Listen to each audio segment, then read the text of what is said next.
Chapter 628. Unsolvable. Chu Chihuan sighed and said, "My teacher had pondered for over 100 years, but he still could not solve it. Although he was unable to solve it, it was not without any gains. My teacher studied the strange movement techniques of the strange races, and combined them with many of the Xian continent's movement techniques. Finally, he came up with a unique set of mental cultivation techniques. This set of mental cultivation techniques, combined with movement techniques, actually has the same effect as the strange races' stealth assassination technique. And what I'm using now is precisely this set of movement techniques. Venerable Mei said that it has something to do with the war for seizing the heavens, and he is not wrong. Because this set of movement techniques originated from the strange races' stealth assassination technique. So that's how it is." Mei Shuyan let out a long breath, and her expression calmed down as she said, "Your teacher is really a respectable senior. He is crippled but not crippled, and is still able to benefit his descendants." Just as the few of them were chatting excitedly, a bright light suddenly flashed above their heads. About 100 zhang above ground, a pile of snow that was tens of zhang high had been lifted up, revealing a man-made cave entrance.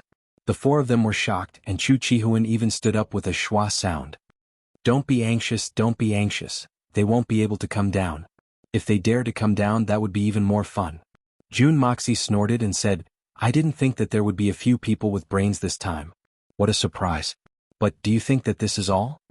Jun Dashao laughed, and a milky white mist suddenly rose from his body. He shouted, "Dive." Under the shocked gazes of Chu Chihuan and Dongfang, the ground beneath their feet suddenly dropped downwards. This time it was different from the previous time. The last time Jun Wuxia had fallen, he had only wanted to find a place to hide. But now he was discovered even though he was more than 100 feet underground. Jun Wuxia was a little angry. Therefore this time it was a long fall of several hundred feet. For a moment, even Chu Chihuan felt like he was dreaming. Mei Shuyan had already carried Dongfang Wenxin up when she was falling, so that her feet were off the ground. Chu Chihuan had thought that the hole the four of them were hiding in was actually prepared by Jun Moxie long ago. Only now did he realize that it was not the case at all. It was a last-minute creation. When he thought of how Jun Moxie could sneak in as he pleased and had no limits to his terrifying methods, this shocking fact caused the Supreme Assassin's mind to be thrown into chaos. There was actually such a miraculous technique in this world. Great divine ability? I'm afraid the people who have come this time are not to be underestimated. We might not be able to deal with them easily. I'm afraid there will be a huge battle soon. Jun Moxie controlled the momentum of his descent and said to Mei Shuyan cautiously, "There are two especially powerful auras above us. Even compared to you, they are not much weaker. But no matter what, don't make a move. Protecting Mother is your only mission. Leave everything else to us."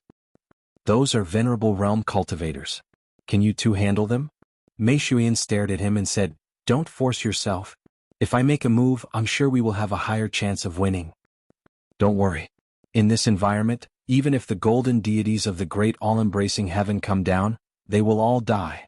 Jun Moxie said fiercely, "That's right. Speaking of sneak attacks, those who are better than us in this world are probably still in their mother's wombs." Chu Chihuan laughed and said confidently. During this period of time, Jun Moxie had helped him to recuperate his body. This allowed his Shen-Qi and body to recover to their best condition. This was the time when he was bursting with confidence. In the dark underground cave, the two King of Assassins were ready to strike. But looking down from above, there was only endless darkness. There was no movement at all. What should we do now? Zi Jinghong stuck his head out to look at this dark and bottomless cave. He could only feel that there was a faint ghostly aura coming out of it, and he felt a little apprehensive. She felt a little nervous and suggested, "Why don't we just fill up this big cave and suffocate them to death? That will save us a lot of trouble." "Hehe, faction leader Z, how do you know that there are no other forks in this cave? Or maybe there is a whole other cave. Or maybe this is an exit to the outside of the slanting valley? Fill it up? This suggestion of yours really makes this old man smile." Zhen Xiaibei laughed as he looked at Zi Jinghong and said in an amiable manner. Zi Jinghong's face turned red, and he was so embarrassed that he couldn't say anything. "Send people down to check. Send 2 groups at the same time. The first group of 3 people will form a triangular formation. The second group of 5 people will form a circle. The 2 groups of people will be separated by 5 zhang. They will guard each other from top to bottom. This way we can ensure our safety." Du Ju ordered Leng Leng. Zhen Sibei smiled amiably and said, "That's right. City Lord Du's suggestion is very good. This way we can avoid a lot of casualties. This time, for the sake of mutual understanding, every group of people should come from the same place. Otherwise, we won't be able to bear another tragedy like Ma Jiangming and the Ruan brothers. Palace Lord Z, don't you think so? Zi Jinghong said indifferently, Second Master's words are reasonable. Since that's the case, I ask Second Master to deploy the people. Zi Jinghong was well aware of Du Ju and Zhen Sibei's intentions. These two old geezers wanted the people of the illusory ocean of blood to be the first batch of cannon fodder. Therefore, Zi Jinghong wisely withdrew from the decision-making group and threw the problem back to Zhen Sibei. You're the one giving the orders. You can't not send your own people, right? How can you convince the people if you still send people from other sects? Very well. This old man has lived for a few more years here. In that case, this old man will be thick-skinned. A sharp light flashed in Zhen Sibei's eyes. He laughed and said, the people of the illusory ocean of blood live in the fog of the blood sea all year round. So, they should be more familiar with this kind of dark environment. I suggest that the illusory ocean of blood send out 3 people first. What do you think? Brother Du, do you have a different opinion? Du Ju rolled his eyes and said with a fake smile, that's right, Brother Jin's words make a lot of sense. The blood sea is indeed the most suitable for the first wave of search. As for the second wave, it would be a grand and majestic formation. In this aspect, our supreme golden city is far inferior to the elusive world of immortals. As for the second wave, let the people of the immortal palace do it. I'll wait here and wait for the good news. Naturally, if there's a need for the third wave, our great golden city will not shirk. Zi Jinghong secretly cursed in her heart, shameless. This is too shameless. These two old geezers schemed and schemed. They didn't care about their reputation at all. They wanted the people of the illusory ocean of blood to be cannon fodder first. It seemed that the two holy lands had already given birth to the idea of preserving their own strength after the recent losses. After all, the losses of any of the 3 clans were not small. Almost 100 people from the 3 holy lands were stuffed into this bottomless pit. Zhen Sibei was also extremely unhappy at this moment. He hadn't expected that Du Ju would take advantage of the situation to make a fool out of him. He had originally planned to stay behind to take advantage of the situation, but he was still pushed into the second wave. Although he wasn't the most direct cannon fodder, there was still quite a bit of risk involved. Both of them were cursing in their hearts. Damn it, with the 2 of us probing, why would there be a need for the third wave? Du Ju's words of duty-bound were simply a bunch of high-sounding bullsh*t. Wasn't he cursing all of us to die? Go down. Zhen Sibei ordered in a low voice, if there's an accident, give a long whistle to warn. Zi Jinghong nodded and pointed out 3 superior supreme experts from the illusory blood sea to step forward. The 3 of them had always been inseparable and had excellent teamwork. Moreover, their cultivation level was considered to be among the top in the illusory blood sea. Even if it was disadvantageous for them to go down, they wouldn't be killed without a chance to fight back. At least they could hold on until the hermitage people came down. Stop every 10 feet and leave a mark. Make the stairway to heaven. Du Ju added another order. Under the watchful eyes of the crowd, the 3 illusory blood sea experts leaped up at the same time, forming an equilateral triangle in midair and suddenly landed. The position where they landed was close to the wall of the cave. The long swords in one hand shone brightly and the other hand was placed horizontally in front of their chest, accumulating a mysterious palm force, ready to attack or push against the wall at any time. Behind them, 5 white-robed men from the hermitage stood up and followed closely behind, jumping down. This time all the people who went down were superior supreme experts. The 8 of them maintained the same movement, rising and falling at the same time. At the same time, they stopped their bodies on the wall of the cave and slowly descended at almost the same frequency. At the bottom of the cave. Wuxia, the opponents are so powerful we can't fight them recklessly. Mei Shuyan frowned and said anxiously, let's leave first. As the saying goes, revenge is a dish best served cold. I heard what was said just now.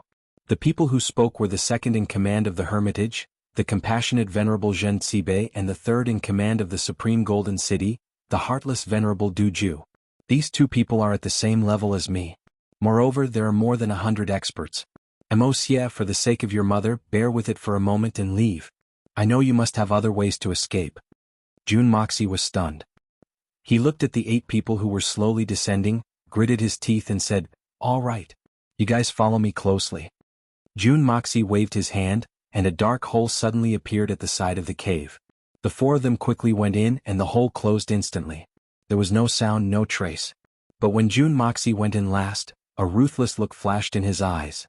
In the time it took to drink a cup of tea, the three experts from the Blood Sea reached the bottom of the cave. What surprised them was that there was no water at such a deep place and it was very dry. Also, there was no one down there. Looking up, the gray sky was only the size of a teacup.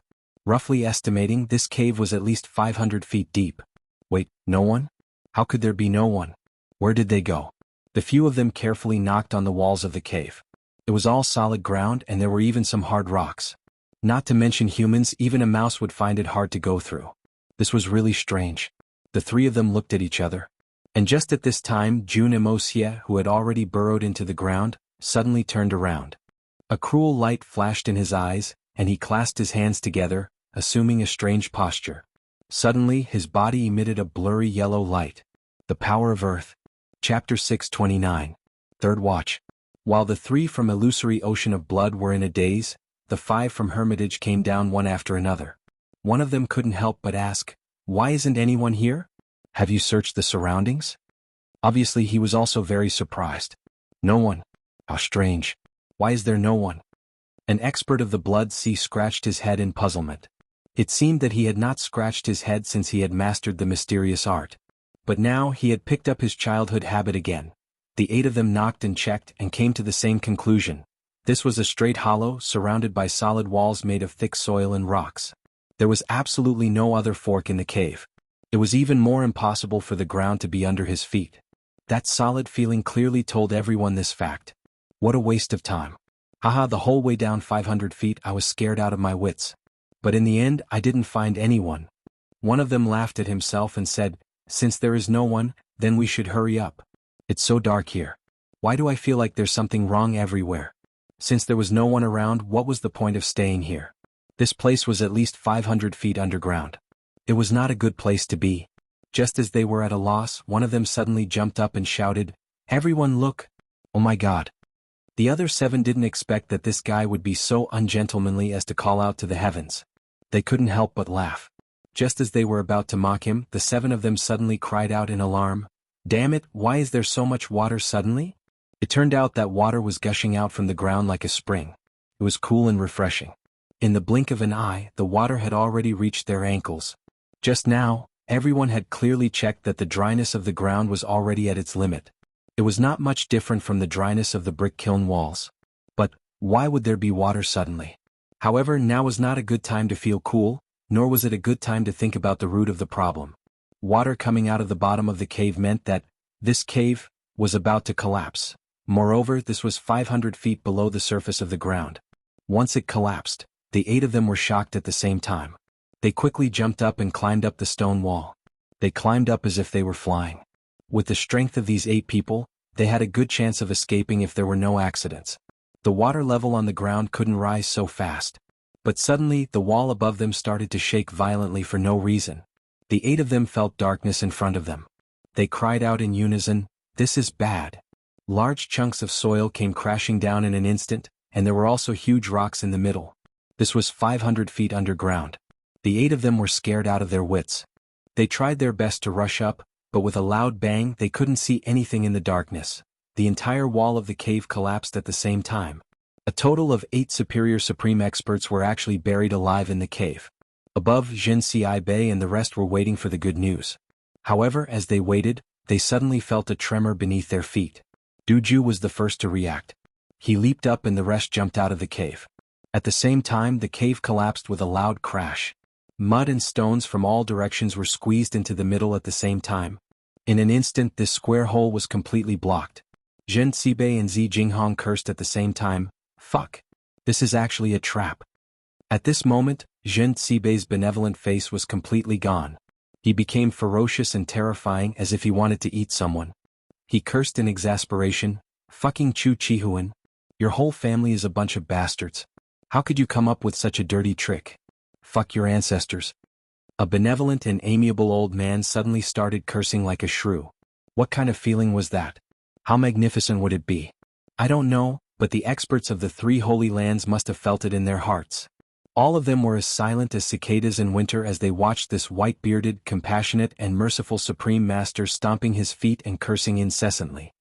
He was cursing even more viciously than the fat woman who had her pants ripped open when she tripped in front of my house on a hot day. Jin Sibei couldn't help but be angry and shocked. Just as a precaution, he had sent out 5 superior supreme experts who were almost at the peak of their strength. Those were all top-notch experts who were only a step away from becoming venerable ones. If they were really lost here, the consequences would be unimaginable. So serious that even he couldn't bear it. And this plan was suggested by him. He had vetoed Xi Jinghong's correct suggestion. Xi Jinghong was also cursing with a red face. His heart was filled with grief, but there was also a faint sense of pleasure.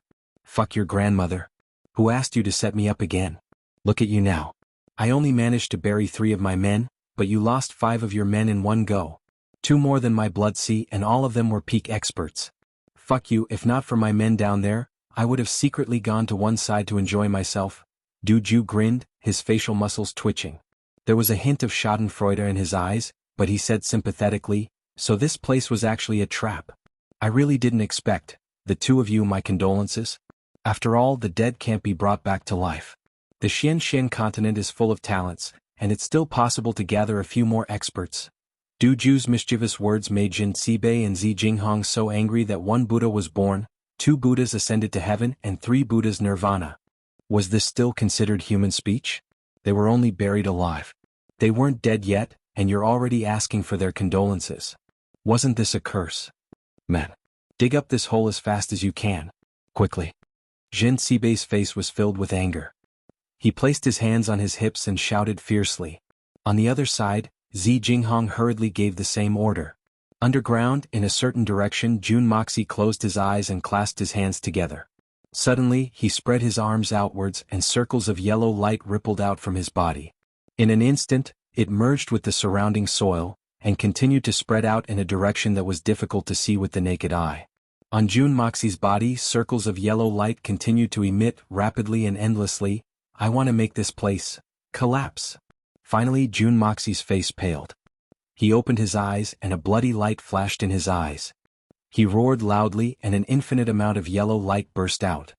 His body fell backwards in exhaustion and he said hurriedly, "Quickly leave. Leave this place, the faster the better." Chu Chihuan grabbed his body and rushed forward like a sharp sword through a dark tunnel. Mei Shuyan followed closely behind and disappeared in the blink of an eye. On the surface, just as the 3 Holy Lands were about to start digging to rescue people, an expert had just lifted up a large piece of soil. Suddenly, everyone felt the ground beneath their feet tremble. The ground beneath their feet shook merrily as if it was dancing. This time the tremor was much stronger than the previous one. Even the stones on the ground were bounced high up into the air. Everyone felt that they couldn't even stand properly. Du Ju raised his head to look and his face changed greatly. With a schwa sound his face turned pale. He shouted, "Fuck! This place is going to collapse. How can there be a landslide? Everyone quickly leave." With a whoosh sound he moved like an arrow leaving the bow. The experts of the Supreme Golden City shouted and followed him, "Don't go. We haven't rescued the people yet, no one is allowed to." Jin Sibei was so angry that he almost vomited blood. But he couldn't help but stare blankly and immediately shut his mouth. The 2 mountain peaks on both sides of the slanting valley shook at the same time. First, the snow on the mountain peaks rumbled and fell down with the momentum of 10,000 horses galloping. But it wasn't over yet. The mountain peaks continued to shake and suddenly, like a drunkard, they fell down. The 2 steep mountain peaks collapsed with a loud bang, one to the left and one to the right, smashing down towards the center of the valley. Countless thousands of kilogram boulders rolled down from the top of the mountain with a mighty momentum. It was as if a 10,000 zhang dike had suddenly been breached. Moreover, from the top to the bottom, it directly formed the idiom, Mount Tai crushing down. Jin Sibei's eyes widened as he roared, "Quickly run." Even his voice had changed pitch. Nearly 100 experts scattered like birds and beasts. But after all, they weren't as quick as Du Ju. In the end, many people were drowned and screaming. They could only use their own Shen Qi to resist. The rumbling sounds of the earth cracking and the mountain collapsing continued for the time it took to drink a cup of tea. At this time, looking at the valley again, it was already the same as the 2 mountain peaks on both sides. It was a flat land. Originally, it was called a valley because the 2 mountain peaks were sandwiched by a ravine. But now it had become a flat land. In an instant, the blue sea turned into mulberry fields. This was how it was. The experts of the 3 holy lands were all panting heavily as they stood on the newly excavated plains. Their eyes were wide open as they stared at the inconceivable scene before them. They could only feel chills running down their backs as cold sweat trickled down their backs. All of their faces were pale, and their faces were completely drained of blood. Who could resist such a divine power of heaven and earth? Below, groans could be heard from time to time, and huge boulders were slowly being pushed away. It had to be said that the bones of these superior supreme experts were really tough. Such a large-scale landslide actually didn't smash them to death. But each and every one of them was also injured. Their bodies and faces were covered in bruises and bruises. This was not the kind of place for marriage. There was complete silence. Suddenly, save them you bunch of bastards. Are you all fucking blockheads? Zhen Sibei hammered his chest and roared in anger. If this daddy doesn't speak, are you all going to just watch them struggle for their lives? A bunch of living trash. Fuck your grannies. Just as he finished scolding, he suddenly spat out a mouthful of blood in anger. His eyes were blood red. After a full 7 days, this place could finally be considered tidied up. A total of 152 people from the 3 holy lands had gathered here. Of the 17 people who were injured by the landslide, 2 had broken legs and 3 had broken arms. The rest were also injured, and luckily no one died. It was all thanks to this bunch of old bones that were really tough. Hundreds of years of Shenqi, they were really not to be trifled with. Chapter 630. In the end, these people were forced to drink muddy water to maintain their breathing. After all, there was still oxygen in the water. Even the purest Shenqi cultivation couldn't last for 7 days and 7 nights without breathing. When they were dug out, 7 of them were left with their last breaths. They had fallen into a deep coma, and each of them had multiple fractures on their bodies. They didn't even have the strength to move their eyes. The last person had been dead for a long time. His body had been bitten into pieces, and there wasn't even a single piece of flesh left. Everyone lowered their heads in misery when they saw this tragic scene. It was obvious that there wasn't anything to eat underground. So, the unlucky guy who had died first had become food for everyone else. After a few days, these people had finally recovered a little. The first thing they did after waking up was to vomit non-stop. Moreover, they had committed a mental illness from then on, eating the flesh and blood of their own brothers. What kind of feeling is this? This kind of horrifying feeling was enough to make these people remember it until the end of time. Jun Moxie had exhausted his spiritual power to trigger the landslide. After he came out, he had practically relied on Chu Chihuan to carry him all the way. But even so, Chu Chihuan was still very happy. When he saw that place suddenly collapse, it was as comfortable as jumping into a frozen river on a hot day. When he saw 2 mountain peaks collapse at the same time, Chu Chihuan even forgot to be shocked. At that moment he only wanted to sing. It was too cool, too fucking cool. Who asked you to chase after me indiscriminately and try to kill me? Now I'm suffering from retribution, right? Just based on this point alone, not to mention carrying Jun Emosia for a short period of time, even if he had to carry Jun Emosia for a lifetime, he would be willing. More than 10 days passed, and the road could be said to be extremely peaceful. The city walls of Tianxiang City could be faintly seen in front of them. Jun Moxie's spiritual power had already been restored. But he was still clinging to Chu Chihuan's back, and wouldn't come down no matter what. Damn it. Once I come down, this guy will turn around and run away. Who can I look for? However, Chu Chihuan was still Chu Chihuan. Even though Jun Moxie had shown great sincerity, he still only stayed at the Jun residence for 2 days and then left. He was like a lonely wolf who would never have too much time to rest. Perhaps, those days of wandering and those thrilling moments were what Chu Chihuan was really pursuing. I'm originally a rootless duckweed. I'm used to this kind of life and I don't want to have roots. We are fated to meet today, but we may not be able to meet again in the future. Before leaving, Chu Chihuan had a long talk with Jun Moxie and said, "We are all real killers and we know our hearts. My identity will always be a killer and this will never change. I like these days and I like the feeling of wandering everywhere. I like it. So I'm leaving. I'm very happy that I have the fate to meet you, the king of killers. But it's a pity that your identity means that you can't be a real killer. So, although your strength can be said to be the king of our profession, and no one has the right to object, you have to remember your identity. You are not a killer. So, I'm very sorry for my departure. I know what you want. I have a disciple, and I will arrange for him to find you later. I believe you should have an impression of him because he tried to assassinate you before. I hope you can forget about it and treat him well. Although I'm just a killer, I'm also a teacher. As for the three Holy Lands pursuit, I don't really care. Because I'm being hunted every day. It's just that the starting point of this pursuit is slightly higher. Maybe this time, it will be difficult for me to escape the three Holy Lands pursuit. But hiding and running away is not my Chuchihuan's style. I'm the king of killers. Even if I have to die, I should be killed by others and not die peacefully of old age. I'd rather be stained with blood than live an ignoble life. This is my pride, and I believe you understand. If I'm lucky enough to survive and feel tired, I think I'll come here to rest for a while, and then I'll start my journey again. These were Chuchihuan's words. Jun Moxie understood and admired him and even envied him. Crossing the world with a sword, repaying kindness and enmity, brushing the clothes, sweeping the world with a sword, traveling thousands of miles, lonely sword against the morning wind, dreaming of the ocean laughing, waking up with blood-red clothes. Gratitude and enmity must be unsheathed, life and death have nothing to do with feelings. Tender heart lingers on the sea, loyal heart illuminates the sea. I'll be free and unfettered, heaven and earth leave no trace. The cold moon follows the lonely shadow, withered branches sweep the cold wind. This was Jun Moxie's dream life. But in this life, his identity meant that this dream could never be realized.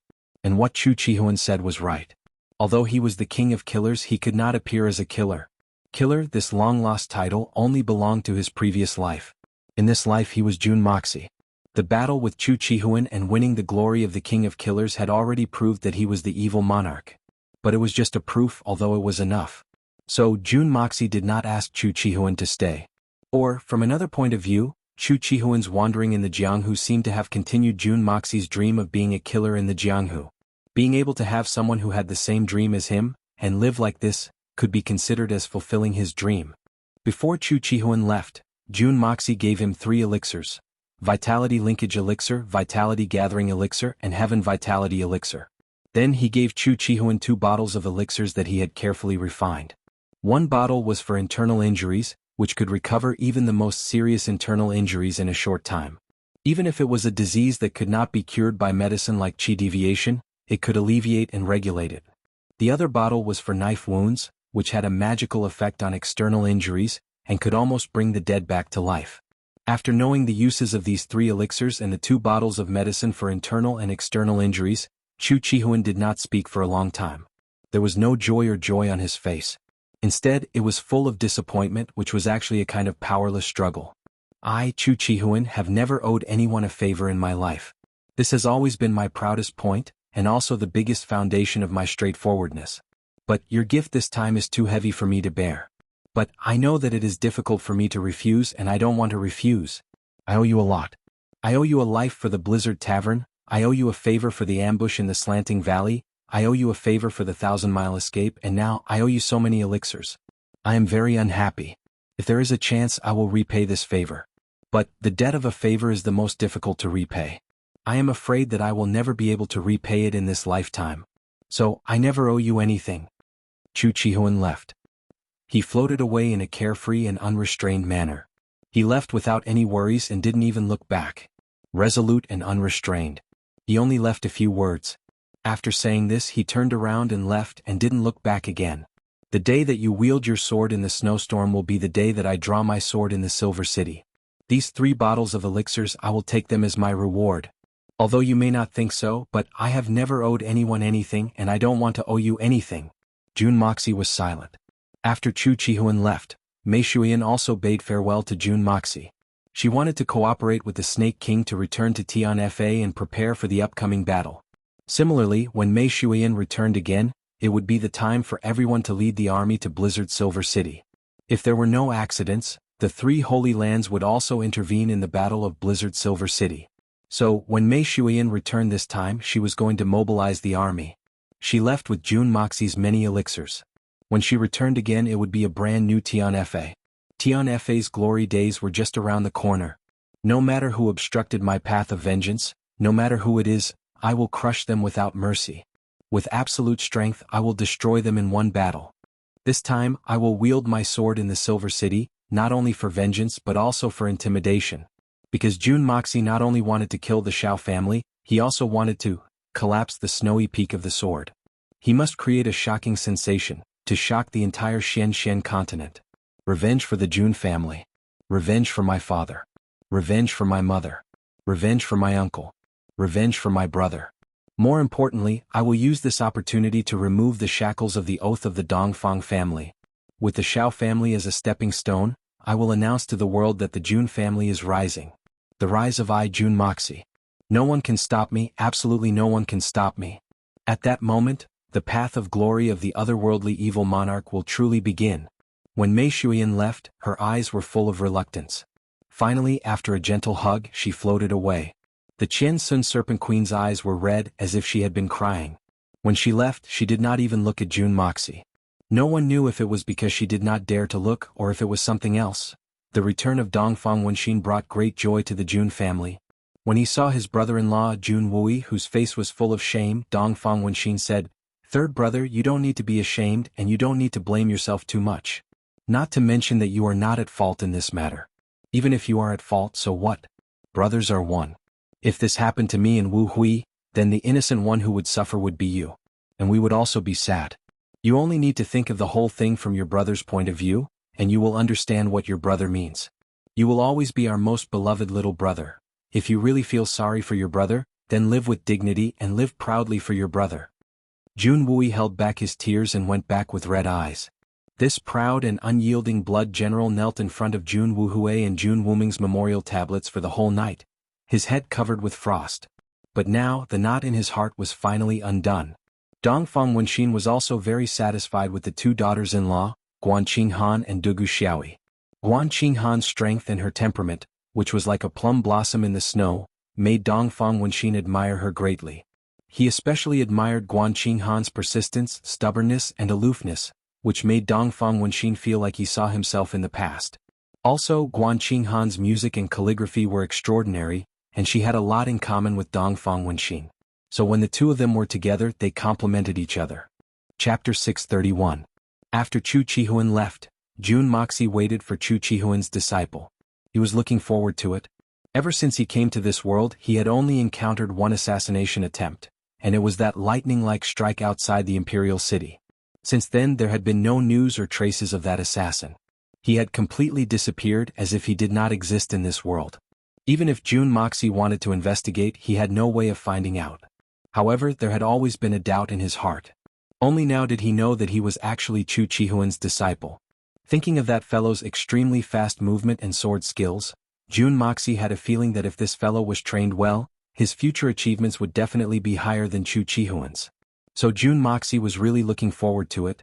In the short term there was nothing else to do. Right now the main goal was to train the Heaven Destroyer and Spirit Devourer. Under Jun Moxie's relentless use of medicinal pills and spirit medicines, and under the torturous training of Solitary Eagle and Feng Wanyun, the strength of the Heaven Destroyer and Spirit Devourer soared like a rocket. 300 people continuously jumped levels, and many of them had already reached the peak of Earth Shen.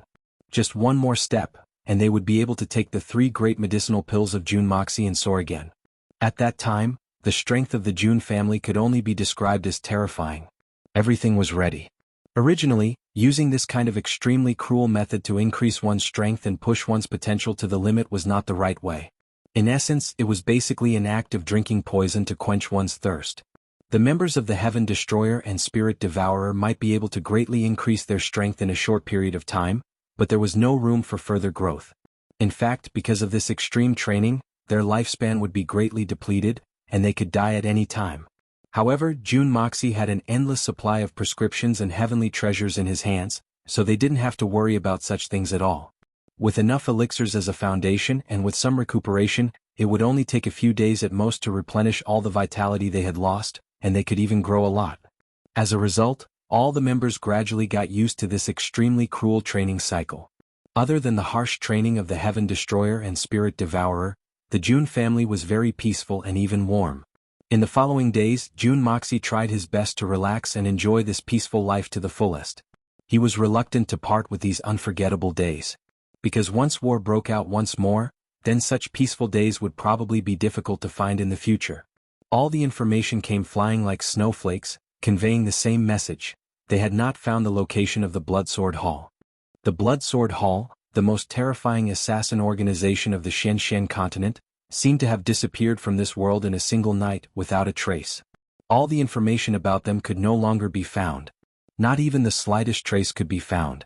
For a terrorist organization with such an illustrious reputation, this phenomenon was extremely unreasonable. However, Jun Moxie didn't think that there was anything unreasonable about it. The Jun family had risen so powerfully, and the enemy was also a very bold person. How could they not cut off their losses? If they were still able to find traces of the Bloodsword Hall, then that would be really unreasonable. In these days, Jun Moxie often climbed up the tower, and at night, he would stare in the direction of the Imperial Palace for a long time. Jun Moxie was very clear that the man in the Imperial Palace definitely knew everything that had happened here. There were many times when Jun Moxie almost wanted to directly rush into the Imperial Palace, capture that man, and then use hypnosis to force him to tell the truth. However, Jun Moxie wasn't willing to do that. It wasn't that he couldn't, but if he were to obtain the truth like this, then it would be too easy for him.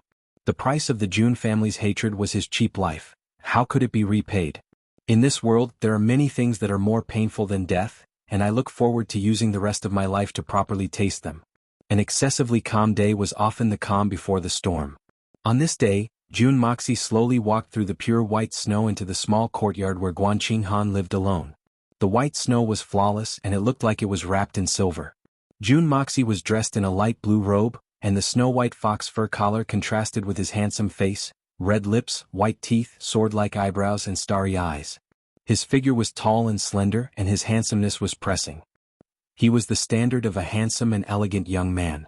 Naturally, it would be even more perfect if there wasn't a touch of evil between his eyebrows. Jun Dashao's footsteps were leisurely as he floated over, as if he was riding the wind and treading on the moon, his feet unstained by the dust. There were a total of 4 women sitting in a pavilion in the courtyard, and they couldn't help but stare at him as he walked in. Dongfang Wenxian's eyes flashed with pride. "This is my son, what an outstanding character." Dugu Xiaoyi jumped up with a wow, and said with a charming smile, "Brother Wuxia, you are so handsome." Han Yanmeng turned her head, and her eyes also lit up, and she said in an old-fashioned manner, "Sister-in-law, this son of yours is not bad-looking." Her sister Han Yanyao and Jun Wui were in love with each other, so naturally her status rose and she called Dongfang Wenxian's sister-in-law, just like Jun Wui. However, it was really ridiculous for a 16 or 17-year-old girl to speak in such a tone of seniority. Only Guanqing Han had her head lowered, and her brows furrowed as if she was thinking hard about something. She held a pen in her hand and was constantly drawing and writing. It seemed as if all her attention was focused on the white paper in front of her, and she didn't notice Jun Moxie's arrival at all. Jun Moxie walked over to take a look, and saw that the white paper was filled with symbols. It turned out that Guanqing Han was composing a song. "What song is this?" Jun Moxie asked. "Sister Qing Han has been spending a lot of time with Auntie recently, and she often hears about Uncle and Auntie's affairs. She was so touched by their affection that she vowed to compose a song to commemorate their sincere friendship. I just finished it and I played it once just now. It sounds very touching, but I still feel that something is wrong, so I changed it again." Dugu Xiaoyi smiled mischievously. The little girl was dressed in a light yellow robe, a small leather cotton padded jacket and a pair of small boots. There were 2 snow-white round pom-poms on them. She looked like the most delicate doll and was very lovable. "Oh, let me have a look." Jun Moxie walked over and stared at it. "You know music?" The 4 women looked at him in surprise, and their faces were full of surprise. "I only know a thing or two, it's not very elegant." Jun Moxie touched his nose and said modestly. Looking at Guanqing Han's music score, he tried to hum it and shook his head and said, No, your song is too sad. Father and mother are chivalrous and heroes and beauties complement each other. Although they are separated from each other, this true love will forever exist in the world, and no obstacles can stop it. It's a story of a generation, and it's not just a story of those silly men and women. Your music score may be able to make people cry, but it doesn't show the most beautiful true love, and it's difficult to arouse the greatest recognition of everyone. This can be said to be the biggest failure. Guanqing Han said in a daze, "I also thought of this reason, and it's because I found this problem just now that I started to change it. But no matter how I changed, I always felt that I couldn't grasp the essence, and even felt that the more I changed, the worse it got." Jun Moxie looked up at the sky and thought for a while and said, "Let me try." As he said that, he put away Guanqing Han's piece of white paper and laid down another one. He took the pen from Guanqing Han's hand and stood in front of the table, and was deep in thought, like an old monk in meditation. Dongfang Wenxin couldn't help but laugh, thinking that her son was playing a trick, and looked at Jun Moxie with great interest. Dugu Xiaoyi and Han Yenmeng also looked like they were watching a good show, waiting for Jun Moxie to make a fool of himself, so that they could tease and humiliate him. But only Guanqing Han knew that Jun Moxie knew music, and his attainment in it was quite high, and she was the only one who looked serious and expectant. After a long while, Jun Moxie let out a long breath, and suddenly moved the pen like it was flying. One by one, the musical symbols that belonged to this world appeared on the white paper, but what they brought was a melody from another world. There was no hesitation, and it was done in one go. Guanqing Han took the song and tried to hum a few lines, and suddenly her eyes lit up, and she opened her eyes wide in disbelief, thinking carefully again. After what seemed like a long time, Guanqing Han slowly took out a jade flute from her sleeves, and put it to her lips. Her beautiful eyes stared at Jun Moxie's music score, and her mouth opened slightly, and the sound of the flute rang out. The sound of the flute was especially deep, and it was full of deep emotion. The song was full of the interpretation of true love, and also a strong sense of melancholy and helplessness, as well as the endless yearning for such a sincere love. This song was like a dream about love that everyone yearned for the most, an ethereal yet real dream. Jun Moxie silently closed his eyes. His right hand gently tapped the beat in response to the tune Guanqing Han was playing. It seemed as if he was enjoying it. In fact, it seemed as if he was immersed in this once familiar music. Dongfang, Wen Xan, and the other two suddenly heard such a beautiful music, and they were surprised at first, but then they couldn't help but immerse themselves in it. Such a beautiful and touching song had never appeared in this world. Even the most beautiful music had its end. When the song ended, Guanqing Han stood there with the jade flute in her hand, and looked at the composer, Jun Moxie, in disbelief. Although she knew that he was familiar with music, she still couldn't believe it, and even more couldn't believe that he could create such a heavenly sound so casually. It's really beautiful. Dugu Xiaoyi opened her eyes and said with some nostalgia, I've never heard such a soulful song before. If it could be sung with lyrics, it would definitely be very nice. Jun Moxie smiled faintly. He then picked up the brush and wrote the lyrics of the song under the score. He said, this song, let's call it Song of No Regrets. He sighed in his heart. In this world there is no 3 plays of Plum Blossom after all. The 4 surrounded him and slowly recited. There are infatuated people in the world of mortals. Don't be too infatuated, if not for the bone-chilling cold, the fragrance of plum blossoms. What is love in the world? What is love in the world? How many stories in the world? The most ecstatic song of no regrets. There is one thing that I would like to ask of you. I don't want to see any comments or insults about other authors in my book review section. I hope you can calm down. Only writers know the hardships and tiredness of being a writer, and how much effort they put in. Everyone works hard to make a living and no one has it easy. I hope you can understand. I hope that the readers of Xiejun can be as proud as our Xiejun Moxie. I hope that one day when you comment on us you will say, the readers of Xiejun are a group of people with good qualities. That will be my proudest thing. Chapter 632. Worldly Affairs, Infatuation. Dugu Xiaoyi sang the lyrics along with the music score. On the other side, Guanqing Han's flute sounded again. Along with Dugu Xiaoyi singing, the flute's gentle sound complemented each other. When the song ended, everyone could still feel the lingering sound. It was not an exaggeration to say that the melody lingered in the air for 3 days. What is love in the world? It makes people live and die for each other. Dongfang Wenxin suddenly shed tears and murmured, what is love? What is love? Is love something that tortures people? Jun Moxie sighed and recited slowly, what is love in the world? It makes people live and die for each other. 2 travelers from all over the world, old wings fly back to winter and summer. Joy is fun, parting is bitter, and there are infatuated children. You should have a saying, 10,000 miles of clouds, 1,000 mountains in the evening snow, only shadow goes to whom? When Dongfang Wenxian heard this poem, it was as if she had fallen into a trance. She chewed on every word, pondering over the meaning within. She stood there in a daze and suddenly her eyes filled with tears, slowly falling to the ground. She turned around and ran back to her room, only to hear a sorrowful cry. Jun Ying's words, 10,000 li of clouds, 1,000 mountains of snow at dusk, to whom does the shadow go? No regrets. No regrets. You want me to be alone. How am I going to face the wind and rain of the world?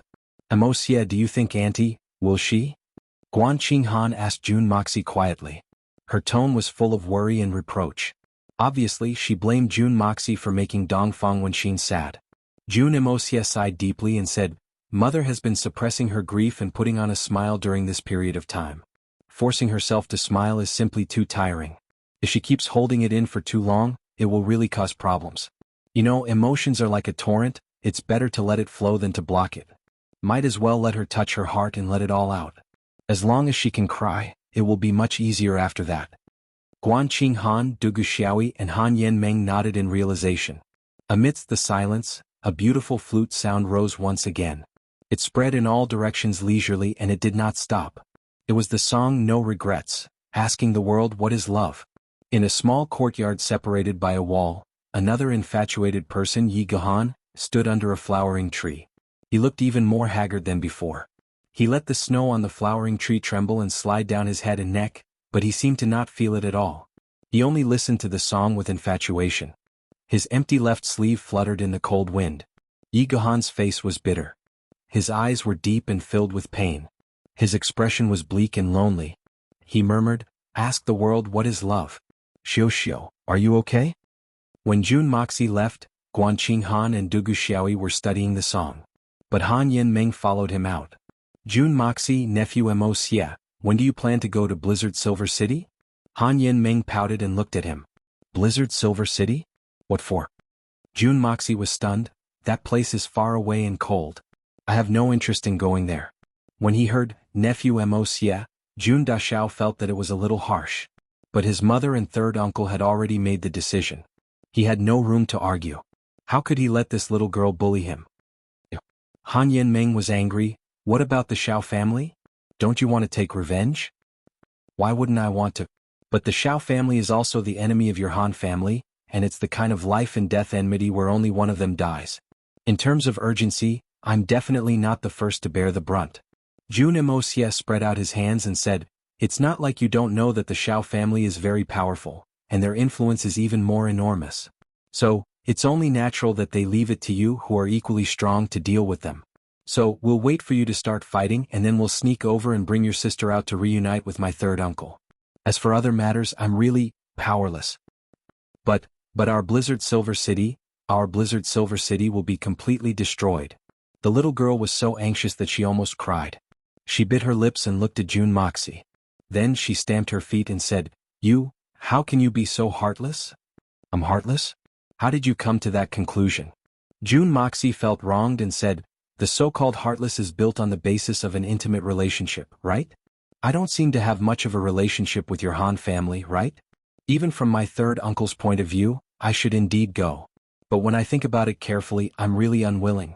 Let's not talk about anything else. Even if my father, second uncle, and my two brothers died that day, none of them had anything to do with your Blizzard Silver City. Even if the Xiao family did it, your Han family wouldn't have known about it, right? At least you would have connived with it. From what standpoint are you saying that I'm heartless? It was indeed wrong of us to have connived with the Xiao family. But shouldn't we be united against a common enemy? You're saying that you're not reconciled?" Han Yanmeng's eyes lit up. "You have conditions? If you have conditions, then tell me. How will I know if you don't tell me? How will I help you if I don't know? Tell me your conditions and I'll know."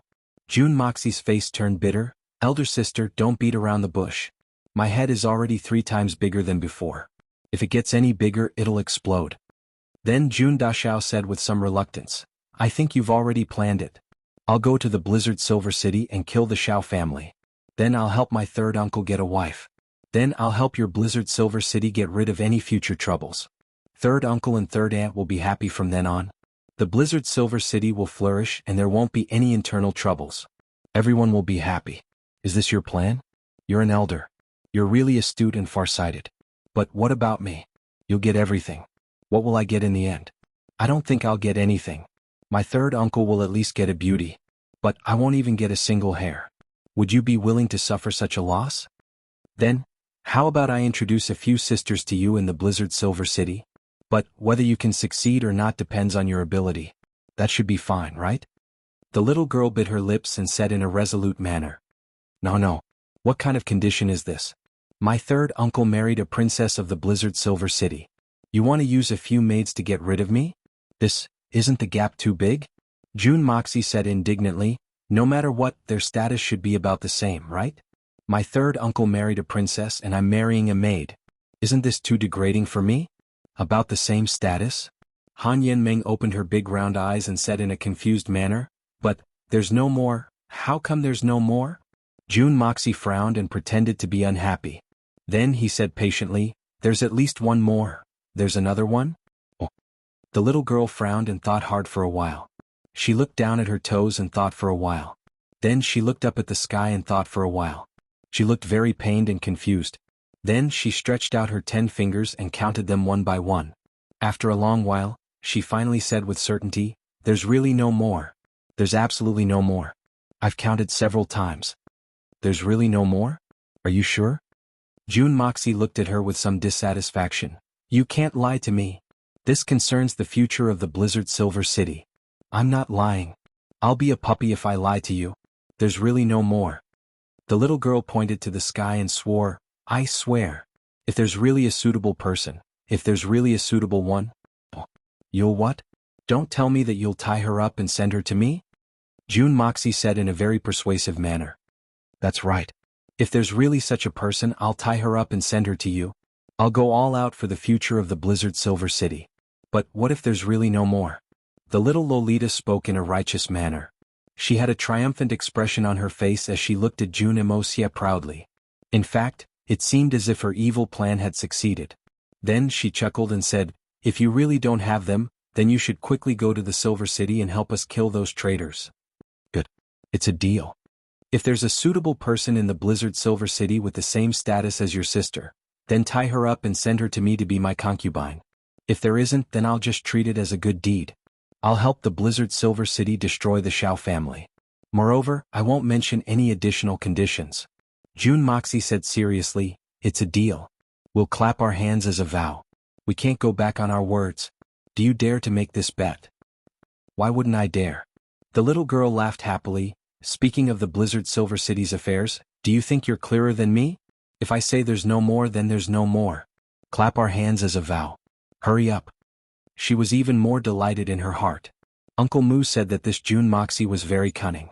But it seems that he's just a fool now. Not to mention that there's no suitable candidate. Even if there is one, it'll be up to us.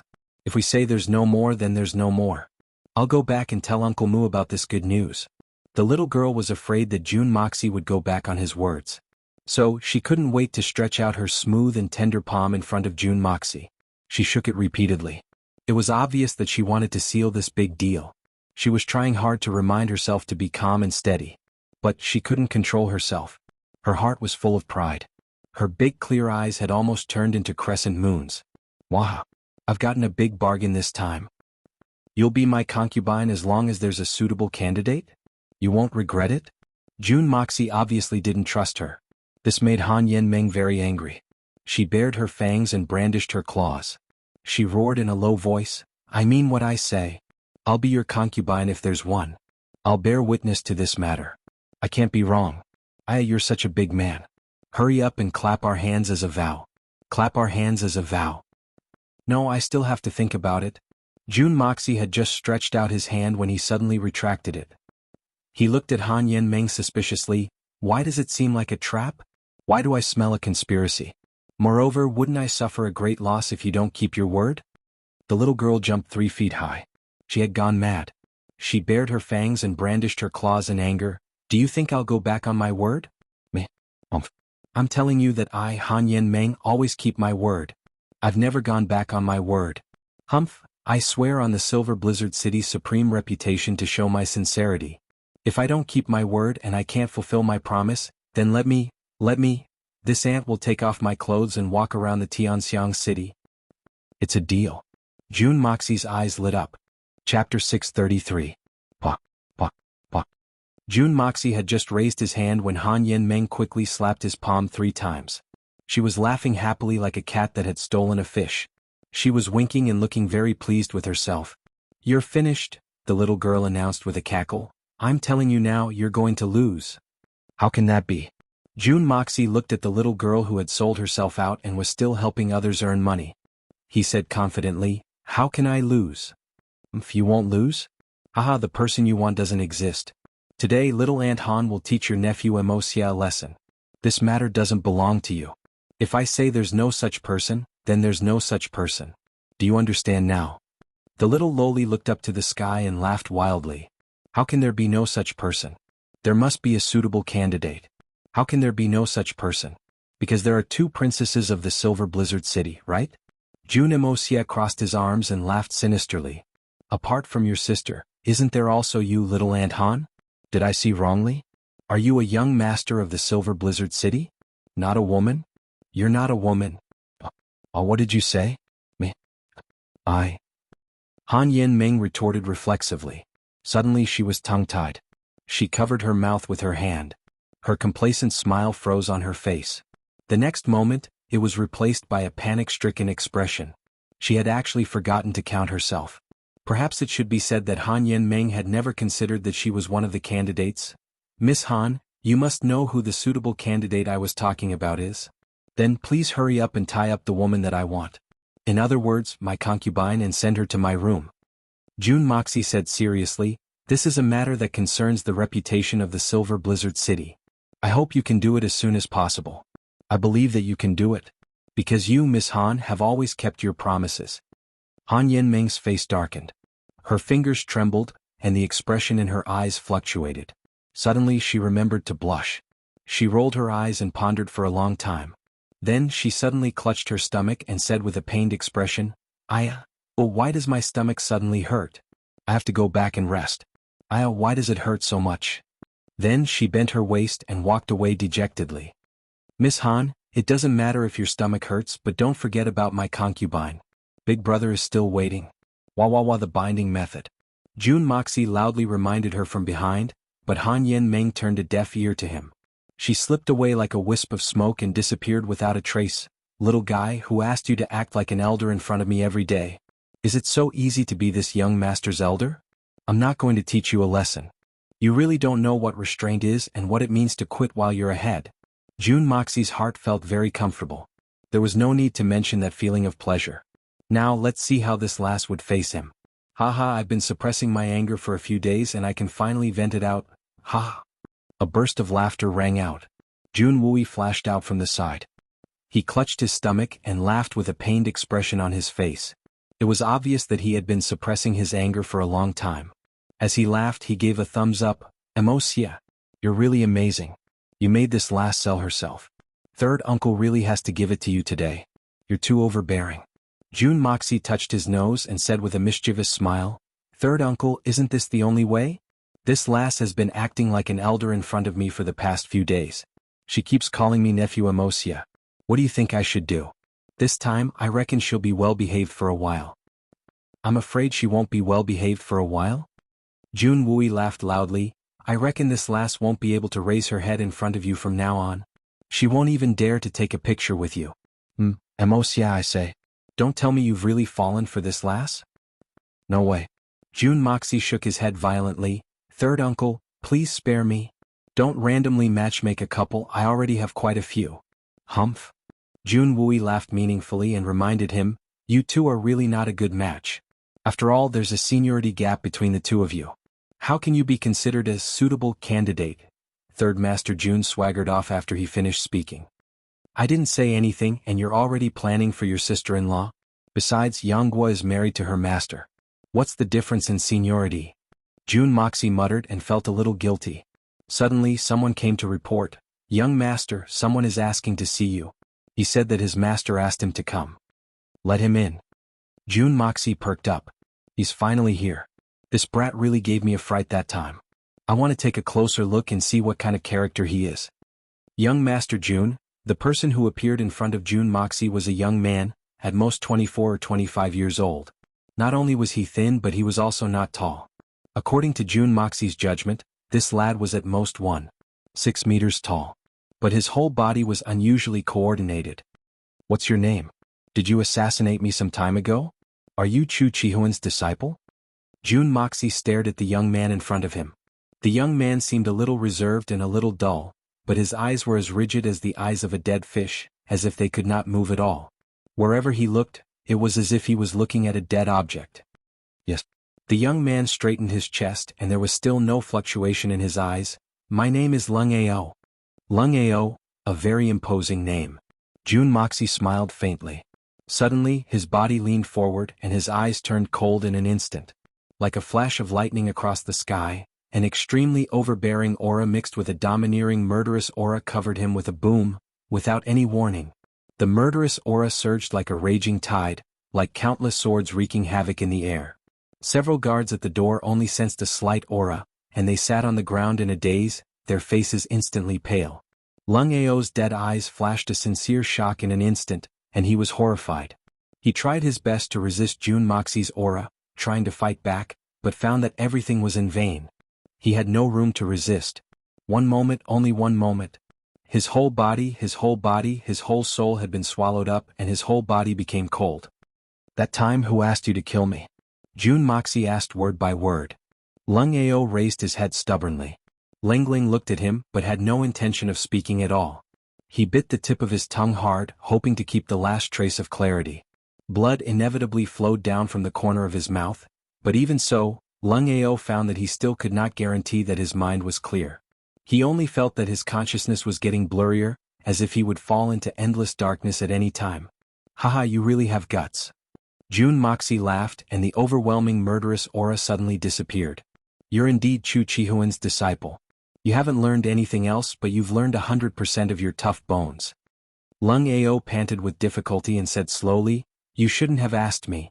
Although I'm here to seek refuge with you, I'm not here to seek refuge with you. Although I'm here to seek refuge with you, I have to come under the orders of my master. As an assassin, I will never reveal the name of my client. Life and death are not a big deal, but the rules must never be broken. I won't ask you again. Jun Moxie smiled Lengling. When you tried to assassinate me, I had many enemies who wanted to kill me. But now they are no longer worthy to be my opponent. It doesn't matter whether you know or not. But what I want is your obedience and loyalty in the future. Jun Moxie said solemnly, I can give you what you want but can't get. I can also give you everything that your master can't teach you. I can also make your cultivation advance by leaps and bounds. But if you can't give me what I want, then even if you're Chu Chihuan's disciple, I don't want you. Do you understand? I understand. Lung Ao's face was sweating. The pressure that the young man in front of him brought to him was even greater than his master, Chu Chihuan. At the very least, Chu Chihuan could not emit such a terrifying murderous aura. As the successor of Chu Chihuan, Lung Ao was well aware of this. No wonder his master said, Master is just a supreme killer. There's no doubt about this, but that's all. If you go there, you'll be able to see the Emperor of Killers. Could it be that the Emperor of Killers that his master mentioned was this young man in front of him? Very well. I'll give you 5 days. Within 5 days you have to find Luyun Killer and Tiancan and Deke, then bring them to me. Jun Moxie said decisively, if you can do it, I'll let you stay, and give you everything you want. That's what Chu Chihuan asked me to give you. But if you can't do it, you'd better continue your wandering in the pugilistic world. He stared into Lung Ao's eyes and said word by word, Disciple of Chu Chihuan, can you do it? I can do it. I can definitely complete this mission. Lung Ao knew that this was a test given to him by the other party, but he was still provoked by Jun Moxie's words. Can't do it? Wouldn't that be embarrassing his master? Your movement technique is very fast. And it's different from your master. Your master's movement technique is fast and ethereal, as fast as a dream, but you only pursue fast, pure speed. Why is that? Jun Moxie looked at him and asked. I don't know either. When my master picked me up and taught me mystic arts, he told me that my path of cultivation is only fast. Speaking of this, it was obvious that this killer named Lung Ao was also very puzzled. Jun Moxie got up from his seat and placed his hand on the man's shoulder. Then a wisp of his spiritual power started to circulate through the man's body. Suddenly, his eyes lit up and he exclaimed, It's the peerless blade? So that's how it is. Old Chu has the wisdom to recognize people and teach in accordance with their aptitude. It's amazing. Lung Ao was stunned. He did not understand what Jun Dashao meant at all. Jun Moxie raised his head and exhaled. He waved his hand and said, Go. Remember, within 5 days. Yes. Lung Ao turned around and strode out. The following doesn't count. Today I noticed that there are people chatting in the group. They're talking about the monthly tickets. Everyone is working hard for Feng Ling's hope, and they're all doing their best to give suggestions. Some brothers and sisters don't have enough subscriptions to get monthly tickets, but they're subscribing to books to get enough monthly tickets to vote. Reading this, my heart is trembling. I'm very excited, very touched, and very ashamed. It turns out that everyone has sacrificed so much for me. What did Feng Ling do to deserve everyone's sacrifice? Everyone came to read books to relax and pass the time, but because of me they increased the pressure and sacrificed too much. Even many friends have given monthly tickets through tips. I'm very ashamed. I'm just doing what an author should do. Here I express my gratitude to everyone. Perhaps a gentle thank you didn't mean anything, but it is my gratitude to all of you. Seeing such a situation, my heart is very warm. Yes. No matter what the outcome of this month is, I will feel that I have won. I have won everyone's recognition. This will be my most precious treasure. What a good reader, what a good brother and sister. I can't bear to leave all of you, I really can't. I think I will go on with all of you, in the future with all of you I will not be lonely. I will not feel wronged. Chapter 634.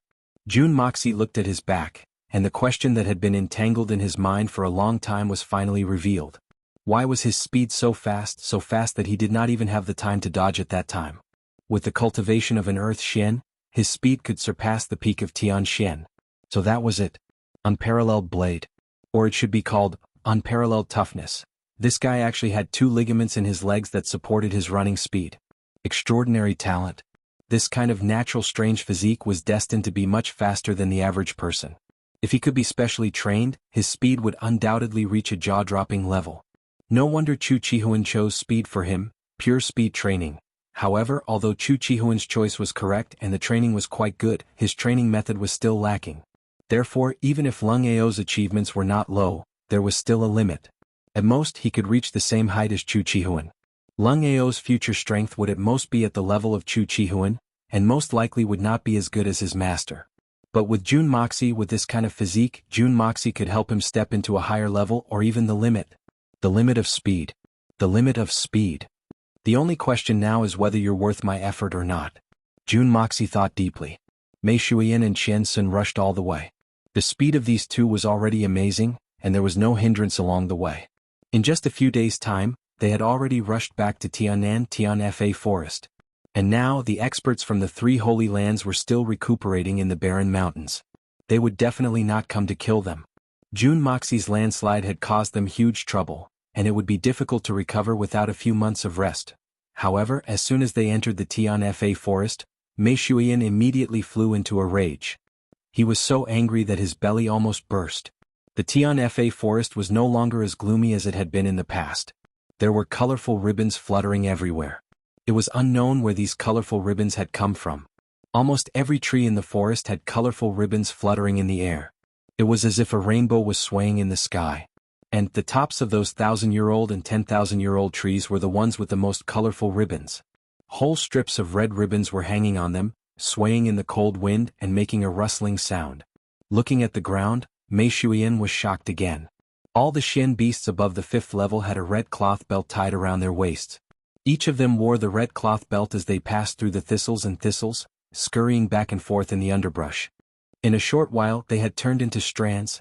Comparatively speaking, the high-level Xian beasts were wearing red belts that were in much better condition. Especially those Xian beasts above the 8th or 9th level. Each and every one of them raised their 2 front paws and walked with their heads held high and their chests puffed out. The red belts around their waists were tied tightly. Underneath the red belts, each and every one of their furry buttocks swayed left and right. However, each and every one of them still put on a very serious appearance as if they were very honorable. When Bear Mountain, Long Crane and the rest of the Xian Beast Kings appeared, Mei Shuiyan and Qian Sun's eyes widened. The 6 Beast Kings, Bear King, Tiger King, Crane King, Lion King, Monkey King and Eagle King, walked with their heads held high. They lined up neatly to welcome them. Each of them walked with a majestic gait. Mei Shuiyan and Qian Sun felt as if they were looking at 6 bridegrooms. Because these 6 Beast Kings were all dressed in red. There were even flowers in their hair. Along the way the red light was dazzling. Their faces were full of joy, and their bodies were full of pride. However, each of them looked at Mei Shuiyan's body ambiguously. Then they hurriedly stood up straight. Did something good happen in the Tian Fa forest recently? Mei Shuiyan frowned and looked at the 6 people in front of her suspiciously. She could tell with a single glance that the strength of these fellows had greatly increased. If they were to be classified by human standards, then any one of these 6 fellows would have the cultivation of a superior supreme. Moreover, all of them were at the peak of the superior supreme level. Just one more step and they would be able to enter the ranks of the superior supreme. This kind of shocking improvement was unbelievable, but it was also a pleasant surprise. Junimosia's pills had really played a very big role in this. Cough cough, isn't boss's return the most joyous occasion? Bear Mountain King coughed twice. His face revealed an awkward expression, as if he couldn't wait to show off but was forcefully suppressing it. He twisted his thick waist and actually made a polite gesture. Boss, please step into the palace. Palace? Fourth Brother Bear's mouth actually came out with such a high level of civilized vocabulary. This accident made Mei Shuiyan a little dizzy. When did this fellow become so cultured? The 6 kings clustered around Mei Shuiyan and escorted her to the core of the Tianfa forest. This was originally Mei Shuiyan's residence. It was surrounded by mountains and rivers, and the environment was quiet and beautiful. It was the place that Mei Shuiyan liked the most. But it was also the place where she was raped by someone the last time. However, the scene in front of her shocked Mei Shuiyan once again. The surrounding trees had been chopped down cleanly, leaving only the circle in the center as a barrier. The surrounding area of a few hundred feet had become a large piece of empty land. Not even a single blade of grass could be seen. Looking inside again, the construction had already started on a large scale. Trenches crisscrossed each other, and countless high-level dark beasts were sweating like it was raining as they did hard labor. But even though all of them were exhausted to the point of sticking out their tongues, their faces were filled with excitement and honor. It was as if being able to do hard work here was such an honorable thing. What the hell is going on here? Mei Shuiyan suddenly turned around and flew into a rage. She glared fiercely at Bear Mountain and Long Crane. You two, hurry up and tell me. If you can't give me a reasonable explanation, then you'll have to transform again. Mei Shuiyan raised her eyebrows and her face was full of anger. Her eyes were cold and murderous. The 6 Shen Beast Kings were startled at the same time. After a long while, Lion King walked over with his head lowered. Big brother? Isn't this celebration? Everything is for Big Brother's celebration. We brothers wanted to celebrate for you, but you're not satisfied. For my celebration? What kind of shameful excuse is this? You messed up my place and you say it's for me? I'm not satisfied? I'll be damned if I'm satisfied. Mei Shuiyan raised her leg and kicked the thick-skinned guy away. She glared fiercely at Long Crane. Third Crane, you speak. Big sister, this is actually not that big of a deal. You don't need to take it to heart. Although, some people might not understand this, but the brothers of Tianfa will always support you and love you. We hope that big sister, bravely open your arms and embrace your happiness. I don't know what I'm talking about. Long Crane's sharp mouth opened and closed, and his mouth was full of strange words. At least, Mei Shuiyan couldn't understand what this guy was talking about. The more she listened, the more confused she became. That's right. Big sister, so what if you're a Shen beast? We're the race that contributes the most to the continent. Why are you still worried about those talkative people? Just do what needs to be done.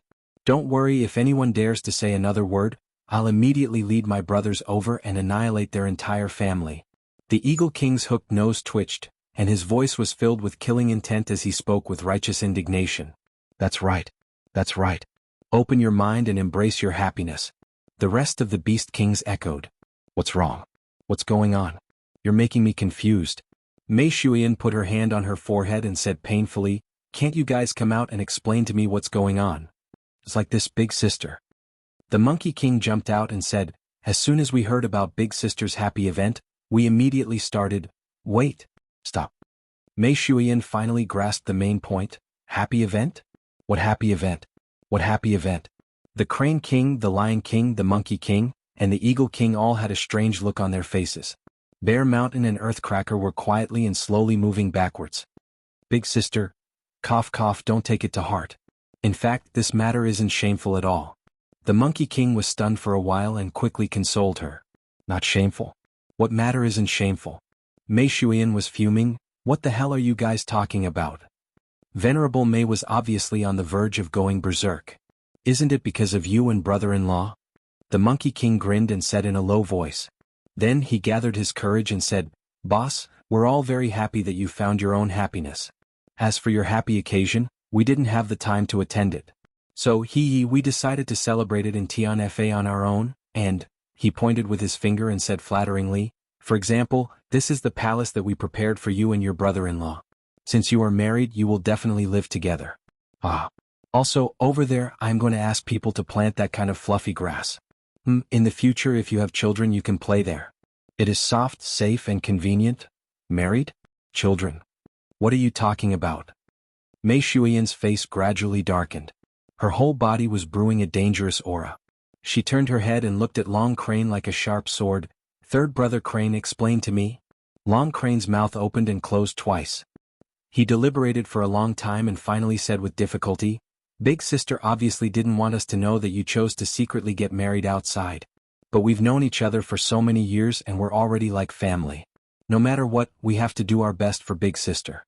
Ever since fourth brother Bear and ninth brother Tiger brought back the news of Big Sister's happy event, we all had a discussion and decided to celebrate together in Tianfa. Besides, you asked fourth brother Bear to bring back so much money, wouldn't it be a waste if we don't spend it? Ugh. Recommending my brother's book, Rebirth Sweeps the Wind and Clouds, an urban novel. This guy is trying to get into the list of new books. Everyone go and help him. This guy is a lascivious man and I reckon his books will be lascivious. Well, of course we can read them, but we must keep our purity. Don't be led astray by him. You will all advance with me, and sooner or later you will all become as pure as me. I have no doubt about this. Chapter 635. Long Crane chuckled as he finished speaking. He thought that his words were very appropriate. But he saw that Mei Shuiyan's face was getting more and more unsightly. In fact, it looked like it was going to turn into a thunderstorm at any time. Long Crane was quick to react and immediately shut his mouth. He was secretly perturbed. Did I not express myself clearly enough? Bear Mountain Earthcracker. You too. Ha ha ha. Mei Shuiyan was so angry that she burst into laughter. Her expression was very dangerous as she leaned forward and said in a gloomy voice, So, I'm already married. How come I didn't know about this? That. Big Bear and Earthcracker's hairy faces twisted in a split second. Their faces turned red and they became tongue-tied. In fact, they couldn't speak a word. You're still talking about this and that? Who did I get married to? When did I get married? Mei Shuiyan's eyes flashed as she stepped forward. Suddenly she roared, Bear Mountain. Earthcracker. Raise your heads and look at me. Bear Mountain trembled. His face was so bitter that it seemed as if juice was about to drip out of it. He didn't know where to put his hands and feet. Long Crane was stunned for a moment. Then he jumped up and screamed in a strange voice, Fourth brother Bear. You bastard, the news you brought back is fake? Boss isn't married? And you. Suddenly a loud shout was heard, You have a lot of guts. Do you want to die? It's going to happen sooner or later. Big Bear secretly breathed through his nose and retorted, rolling his eyelids. You bastard.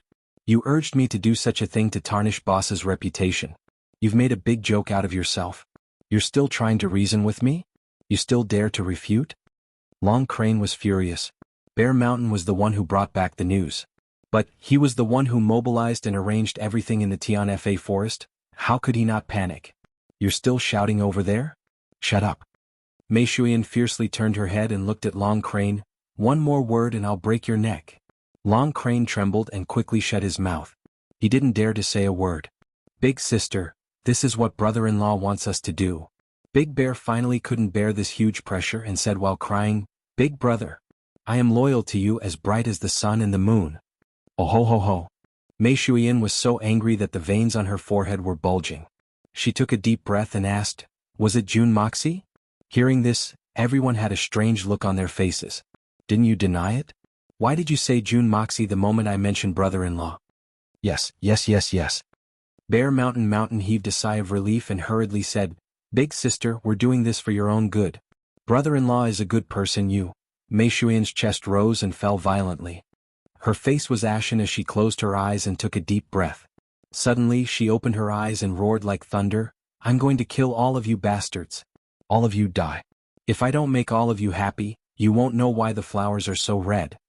Venerable Mei, who was able to say such words, was obviously completely enraged. Inexplicably, Mei Shuiyan moved like lightning and attacked. Bang bang bang. In the depths of the Tianfa forest, dust filled the sky. A group of Beast Kings were beaten up by Mei Shuiyan with her fists. Although the Beast King's strength had improved a lot and had climbed to the superior supreme level, they were nothing in front of their big sister. Not to mention that their strength was inferior. Even if they could resist, they would not dare to resist. Long Crane and the other Beast Kings had spent a lot of effort to create this vast open space. Not a single bit of it was wasted. It became a great place for them to be abused. One by one, strong bodies were thrown up like rubber balls and then fell down. Then they were hit and sent flying again. Screams were heard one after another, each more miserable and louder than the last. Although they were screaming miserably and seemed to be in dire straits, all the Beast Kings felt as if a heavy burden had been lifted from their shoulders. Boss didn't go too hard on them. It wasn't as heavy as they had imagined. At least it wasn't as ruthless as before. This time, although they looked furious, they only suffered some physical pain. Yes, they would only suffer some physical pain. There would definitely not be any serious internal injuries. Big Brother's actions could be said to be very appropriate. The Beast Kings indeed looked like they had been beaten to the extreme, but in reality they were not seriously injured. All the Beast Kings had thick skin and flesh, so what was the big deal about this little bit of beating? It was almost not even physical pain. Physical pain would still cause some injuries and it would only hurt for a while. It was not even as serious as when they were sparring and accidentally getting injured. However, he still had to save face for the sake of his boss. So, the Beast Kings cried even more miserably. Each and every one of them cried out in pain. That sound was as if they were suffering from the cruelest torture. Ah! Big Bear cried out in cadence. He winked as he was kicked up into the air. He waved his hands and feet as he flew in the air. Then he screamed, "Aya, big sister, you're so strong. My bones are going to break." Ah! Earthcracker imitated him and screamed. His face was full of hemorrhoids. He covered his buttocks and screamed, "My buttocks have split into 2 pieces." Everyone looked at him in disdain. This idiot doesn't even know how to brag. Whose buttocks don't have 2 pieces?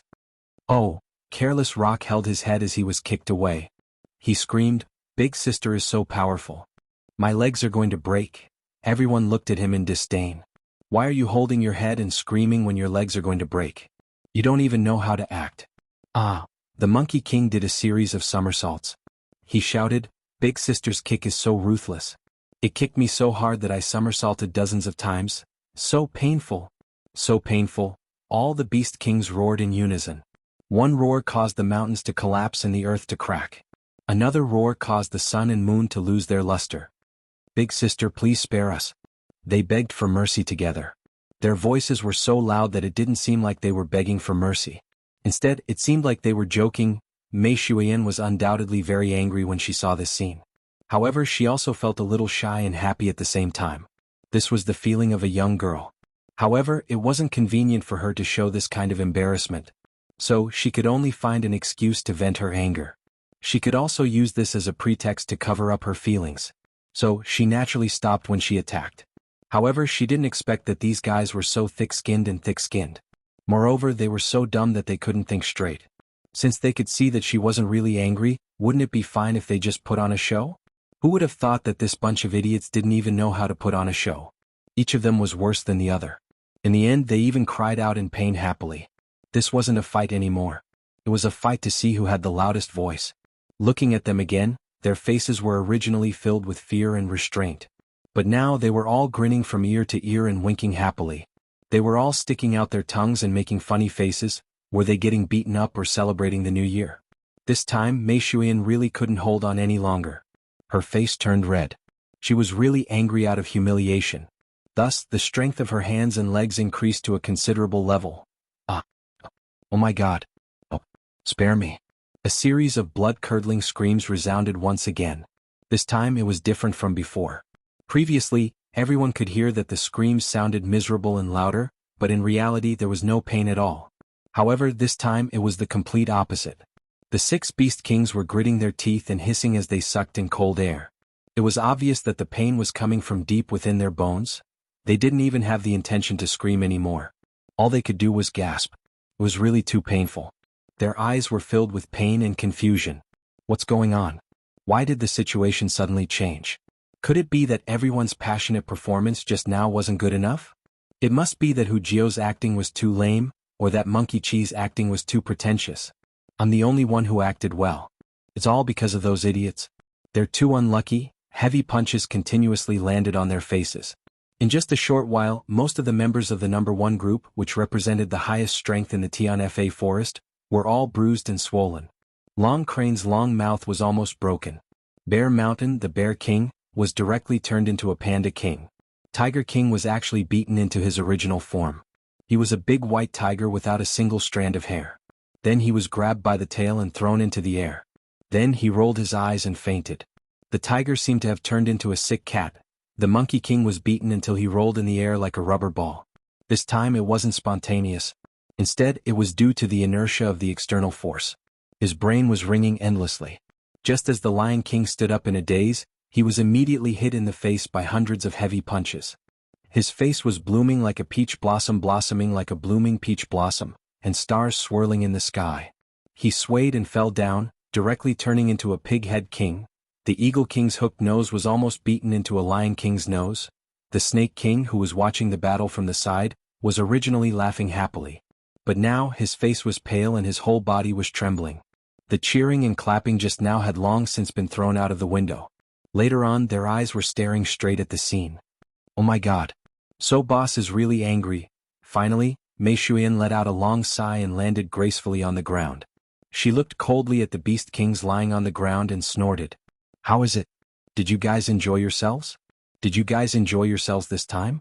Why aren't you shouting anymore? Where did your enthusiasm go? Yes.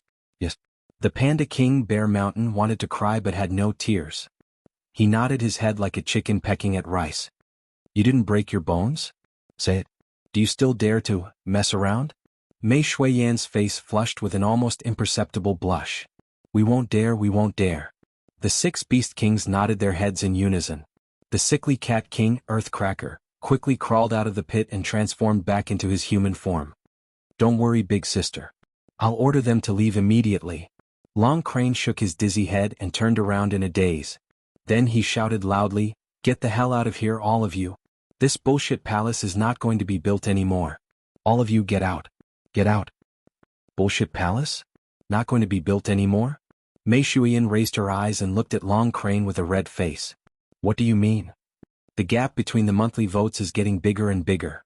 Brothers, sisters, are you going to admit defeat like this? It's 15:10 in the afternoon. I'm going to erupt nonstop from now on. Until midnight. I'm the first in the monthly votes. I'm going to erupt until midnight. I'm going to lose the monthly votes. I'm going to erupt until midnight. I don't know how much more I can erupt. Brothers and sisters, please give me strength. Today I'm going to open the prelude to the Silver Blizzard City. The excitement is about to begin. I'm begging for monthly votes. Chapter 636. What? Long Crane was at a complete loss. He sat down on the ground and shook his head vigorously. Then he quickly dug his ears. Did I get beaten silly by boss? Am I hearing things now? Didn't you beat us up because you were angry? Why are you saying this now? What are you talking about? What I mean is, since it's already like this, there's no way to restore it to its original state. Then we'll just make the best use of it and continue to build. Mei Shuyan knew that she was being unreasonable. She blushed and said fiercely, What? Do you still dare to refuse? What? Boss is blushing? We're not dreaming, are we? Willing, very willing. The 6 Beast Kings' brains short-circuited at the same time. They looked dazed and nodded repeatedly. Then let's leave it at that. Mei Shuyan's expression was one of anger, one of embarrassment and one of joy. She rolled her eyes and suddenly stomped her feet heavily. You gluttons, come with me. I have something to ask you. A wisp of fragrance floated away with a whoosh. Venerable Mei could feel his face burning. It was too embarrassing. The 6 Beast Kings looked at each other, puzzled. What was going on? But they all had a common understanding in their hearts. Today's beating was for nothing. And it was an injustice. That was 3 levels of injustice. Chen Sun Serpent Queen's face was ashen as she said, What are you waiting for? Hurry up and go. What are you waiting for? Do you want to get beaten up? She suddenly covered her face and sobbed. She didn't get beaten up, why is she crying? What kind of explanation is this? The 6 Beast Kings were shocked. What the fuck? What happened today was too unimaginable. A lesson for no reason turned into a beating. Boss actually blushed? What's more, the people who got beaten up didn't even cry, but those who didn't get beaten started to cry. What kind of explanation was this? Mei Shuyan sat at the head of the table. The 7 Beast Kings were divided into 2 rows. They took deep breaths and touched their wounds from time to time. The youngest is still in seclusion? Mei Shuyan frowned. Yes. The 6 Beast Kings replied succinctly. First, tell me how many Shen beasts are above level 9. I want to hear the detailed numbers. Mei Shuyan snorted. The bear tribe has 1,764 Xian beasts above level 9. Among them, there are 824 Xian beasts above level 9. There are 640 Xian level 9 Xian beasts above level 9. There are 300 peak level 9 beasts. There are a total of 2,169 cranes above level 9. Among them, 1,184 are at level 9, 740 are at level 9, and the number of peak level cranes is slightly smaller. There are less than 250 of them. The crane tribe has 2,169 Xian beasts above level 9. Among them, there are 1,184 Xian level 9 beasts. There are 7 peak level 9 beasts. Long Crane said. The Eagle King has 4,800 Xian beasts above level 9. Among them there are 3,006 Xian level 9 beasts. There are 1,050 peak level 9 beasts. The Eagle King was a little ashamed. His tribe had the most Xian beasts, but the number of peak level 9 beasts was the least. The Monkey tribe has 2,500 Xian beasts above level 9. Among them there are 1,400 Xian level 9 beasts. There are 600 Xian level 9 beasts. The Monkey King Ho Chi looked a little bitter. Among all the Xian beasts, his tribe was the most difficult to manage. Some time ago he was injured and fell back a level. Many of his subordinates rebelled and were ready to make trouble. This had dealt a serious blow to his reputation. If he had not used the medicine that Jun Moxie had given him to increase his strength and reach the level of Great Master level, he would have been in trouble. I will personally take care of the Monkey tribe later. Mei Shui and Lingling looked at him and said, "You bastard. You can't even manage your subordinates. What kind of king are you?" "Boss, Ho Chi was a little dejected and wronged. Ever since he was injured, he felt that it was not easy to get his cultivation. He was always kind to his challengers. He was even more afraid of accidentally killing them. Especially after his strength had increased, he had been more lenient. But his subordinates didn't know what was good for them. They were getting more and more rampant. You will never achieve great things if you are soft-hearted." Mei Shuiyan snorted and looked at the Lion King. The Lion tribe has 3,600 Xian level 9 beasts. Among them, there are 1,750 Xian level 9 beasts. The Lion King grinned and said, "There were 3,605 of them. But 5 blind ones challenged me some time ago. I tore them apart one by one. Now they are even more obedient than newborn cubs." The Lion King smiled proudly.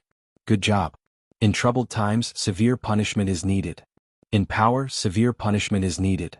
If you want to be the leader, you must have the courage to pay the price." Mei Shuiyan's face was gloomy. She nodded slowly. The Snake tribe has 4,300 Xian level 9 beasts. 3,000 Xian level 9 beasts. 700 Xian level 9 beasts. 600 Xian level 9 beasts. The Qian Sun Serpent Queen calculated in her heart and said, "Not bad." Mei Shuiyan smiled approvingly. The last one is the Leopard tribe. Ever since the Leopard tribe lost their former Leopard King, a new Leopard King hasn't been born. During this time they don't accept each other. They have fought several times. More than 10 of them have died. Bear Mountain King murmured as he peeped at Mei Shuiyan's face. After the death of the Leopard King, Bear King was temporarily in charge of the Leopard tribe. However, those fellows were not honest. Moreover, Bear King was a lazy person. So, it was not a surprise that there was chaos in the tribe. "Give me a specific number." "I don't want to hear that." Mei Shuiyan's eyes turned cold. "I will let the Leopard tribe have a good time in the afternoon." Hearing this, the Beast Kings showed a gloating expression. The Leopard tribe has 3,900 Xian level 9 beasts. 2,100 Xian level 9 beasts. 1,300 Xian level 9 beasts. 500 Xian level 9 beasts. Bear Mountain King said. "Well, what about the Rock tribe? How many of them are there after the second brother left?" Mei Shuiyan's eyes darkened as she asked. "The Rock tribe has 1,100 Xian level 9 beasts. 500 Xian level 9 beasts. 370 Xian level 9 beasts. 230 Xian level 9 beasts." Long Crane sighed. "And the youngest Eagle tribe has 4,600 Xian level 9 beasts. 2,900 Xian level 9 beasts. 2,200 Xian level 9 beasts. 500 Xian level 9 beasts." The Eagle tribe has been developing quite well during this period of time. You, third brother Crane, have contributed a lot in this. But the Rock tribe. All right, we'll talk about it in the afternoon. Mei Shuiyan frowned deeply and said slowly. "Right now, the most important thing is to create a few king beasts." "Create a few king beasts?" Hearing this, the Beast Kings could not help but feel a little dizzy. Could the king of the Shen beasts also be created? Although there were already enough shocks today, this latest one was still a little too shocking. Wasn't this a little too fantastical? This afternoon, gather all the Shen beasts that are about to reach the shapeshifting stage in the entire Tianfa. Mei Shuiyin calmly issued an order. Although her tone was light, it contained a majestic aura that was as strict as a mountain. Boss, did brother-in-law give you a lot of good pills? Bear Mountain King's eyes lit up as he asked excitedly. As he said this, saliva actually flowed out of the corner of his mouth. With that pair of panda eyes on his face, it was as comical as it could get. And he did give a lot. This time, the strength of our Tianfa is finally going to take a huge leap. There will no longer be the 3 holy beasts and 1 ferocious beast. There will only be 1 ferocious 3 holy beasts. Mei Shuiyin also revealed a faint smile. There was a look of longing in her eyes. Third brother, fourth brother, how many of the Shen beasts that are close to shapeshifting? Long Crane and Bear Mountain nervously exchanged information for a while. Then Long Crane said, there are about 500 that have reached the shapeshifting stage. Fourth brother and I have done a detailed count, and the exact number is about 489. Boss, you also know that Shen beast shapeshifting is one of the most difficult hurdles for us Shen beast. Every generation of Shen beasts that are close to shapeshifting has this number and sometimes even more. But, there have never been more than 20 Shen beasts that have succeeded in shapeshifting. Most of them just stay stuck there until they die of old age. Long Crane sighed and said, fourth brother and the others had brought back some elixirs and they were very effective. Everyone had leveled up by at least 1 level. The Lion King and the Monkey King had leveled up by 2 levels. Their strength had soared. But it's already a blessing to have such a number of elixirs. We can't have hundreds of them at once. So, we should choose the strongest ones and give them to ensure that they can shapeshift smoothly. Fourth Crane spoke slowly. He was secretly looking at Mei Shuiyin's complexion from the corner of his eyes. His words weren't optimistic, but the hope in his voice was evident. Mei Shuiyin's face sank. Her brows were slightly wrinkled. It seemed as if she was worried about something. Long Crane's heart sank. His words were getting more and more meaningless. I understand what you're saying. There aren't many Shen beasts at the peak of 9th level among the different clans. But there are still thousands of them. So, where are we going to find so many elixirs? Mei Shuiyin said in a serious tone. Everyone sighed in unison. So, we can only strengthen those who can shapeshift first to ensure that they can safely break through this hurdle. As for the future, we'll talk about it later. Mei Shuiyin took a deep breath. What? Everyone was dumbfounded. Long Crane's mouth opened so wide that it almost dislocated. He stammered, BB boss. What did you just say? 500 Shen beasts at the peak of 9th level, at the same time? Is there a problem? Mei Shuiyin looked at him strangely. Don't tell me you don't want to? If you don't want to, the Crane clan can choose not to participate in this breakthrough. I didn't you? I will. Long Crane suddenly jumped up, and let out a roar unique to the Tiger King. The other Beast Kings almost thought that the old crane had transformed into a tiger. Chapter 637. But the Beast Kings immediately understood what Mei Shuiyin meant, and they couldn't help but cheer. Although Tianfa's strength will experience a huge leap after this, reaching a height that has never been seen before, the favor we owe Jun Emosier is too great, so great that it's hard for us to repay him. Mei Shuiyin sighed lightly. She suddenly felt an inexplicable warmth in her heart when she said this name. What are you talking about, elder sister? We and our brother-in-law are a family. You and your husband don't owe each other anything. Kaka, Earthcracker smiled mischievously and said, we are brothers-in-law. So we obviously have to take advantage of our brother-in-law's glory. Isn't that right, everyone? That's right, brother-in-law doesn't eat brother-in-law's food and drink brother-in-law's food. How can we call ourselves brother-in-law's brother-in-law? Although we are a little larger in number. The Beast Kings roared with laughter. All of you shut up. Are you itching for a beating again?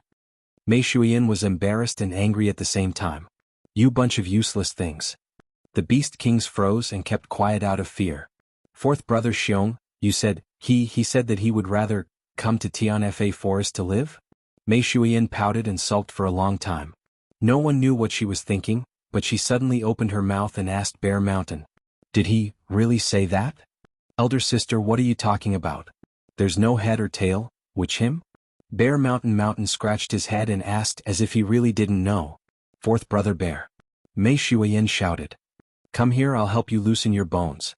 I guarantee that you'll feel comfortable and you'll understand once you're comfortable. Oh, there's no need to trouble yourself. Aren't you talking about brother-in-law? I understand.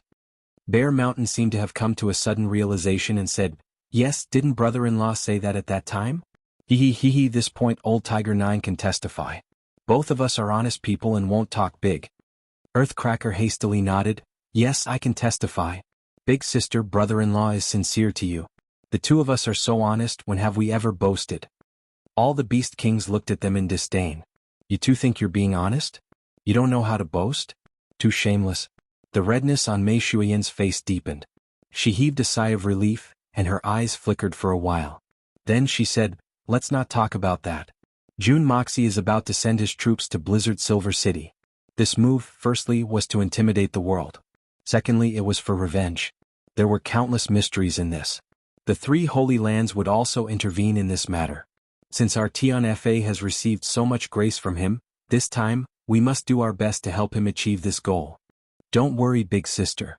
We will definitely do our best to support brother-in-law's actions, and we will not hesitate to go through fire and water. At that time, our entire Tian Fa forest will be mobilized, and we will directly trample the snowy mountains into plains. Fuck their granny. All the Beast Kings patted their chests and promised solemnly. All of them thumped their chests so loudly that it shook the heavens. Everyone began to call him brother-in-law, but Mei Shuiyan did not stop them, nor did she object. It was as if she had quietly accepted the word brother-in-law. So during this period of time, we must raise everyone's strength as much as possible. Mei Shuiyan's eyes turned as cold as ice. From this afternoon onwards, the entire Tian Fa forest will be on lockdown. In 7 days, 489 peak 9th level Shen beasts must complete their transformation. After that, prepare 6,000 flying type Shen beasts, and 5,000 ground type Shen beasts. Starting from the peak of the king rank, even if the three Holy Lands really turn out in full force, my Tian Fa will fight them head-on. We will kill them with an unprecedented blood red. Mei Shuiyan's killing intent soared to the sky, and she issued a strict order. Yes. Crane King, Bear King, and the rest bowed in unison, their faces solemn and their expressions fervent. After 10,000 years, Tian Fa had finally risen again today. Mei Shuiyan stood on top of an ancient tree looking into the distance. Her expression was calm, but there was a hint of longing in the depths of her eyes. It had only been a few days since they parted, but why was she already so longing for him? She really missed those days in the past, fighting side by side, burning passion in the igloo, whispering sweet nothings. In any case, everything related to him appeared in front of her eyes. Just standing there in a daze, Jun Moxie's handsome face suddenly appeared in Mei Shuiyan's heart, and she also remembered the words Jun Moxie said before she left. Spring flowers bloom, one sword to break Blizzard Silver City. Spring flowers bloom, one sword to break Blizzard Silver City. This was the deadline he set. There were still about 2 months left. That enemy had set the date on the 2nd of February. Time was tight. So Mei Shuiyan wanted to build the strongest Shen Beast army in this period of time, to coordinate with her lover's magnificent feat of flattening Blizzard Silver City. And in this period of time, Jun Moxie had also released this news in Tianxiang City. Once this shocking news was made known to the world, the whole world would be shaken and shocked. Everyone could clearly see that the Jun family was going to take revenge on Blizzard Silver City when spring flowers bloom. This rare war was unavoidable. 10 years of loyal souls cannot rest in peace. 3,000 days and nights of blood red. The Azure Dragon raises its head. The 2nd of February, thousands of troops trample Blizzard Silver City. It was said that Jun Moxie suddenly wrote this poem after one night of drinking. Then he smashed a wine cup, and his body reeked of alcohol and murderous intent as he roared, 2nd of February, break Blizzard Silver City. Destroy that traitor Shao and avenge our great enmity. Although others did not understand why Jun Moxie set the date on the 2nd of February, Jun Moxie himself knew in his heart. However, Jun Emosia knew it in his heart. Moreover, he had sufficient reason to do so. The 2nd of February, the dragon raises its head. This was a Chinese proverb. On the 2nd of February next year, I will represent the dragon god of China, and raise my head to look down on the world. I, Jun Moxie, hereby announce to the world, anyone who has good relations with the Shao family of Blizzard Silver City, get out of my way, or I will kill them all. Kill them all. Kill them all. Those who obey me will prosper, and those who oppose me will perish. Who in the world dares to defy me? Jun Emosia's poem and the 3 sentences of his roar had spread throughout the entire Xian continent in just a few short days with the speed and volume of a thunderclap. It was close to the end of the year, but the continent was filled with huge waves. This year was destined to not be a peaceful one. At least, many people would not be able to eat on this New Year's Eve, and were deeply worried. And on the 29th of December, Jun Moxie unexpectedly received a letter from Li Yuran. There were only a few short sentences on it. I'm leaving.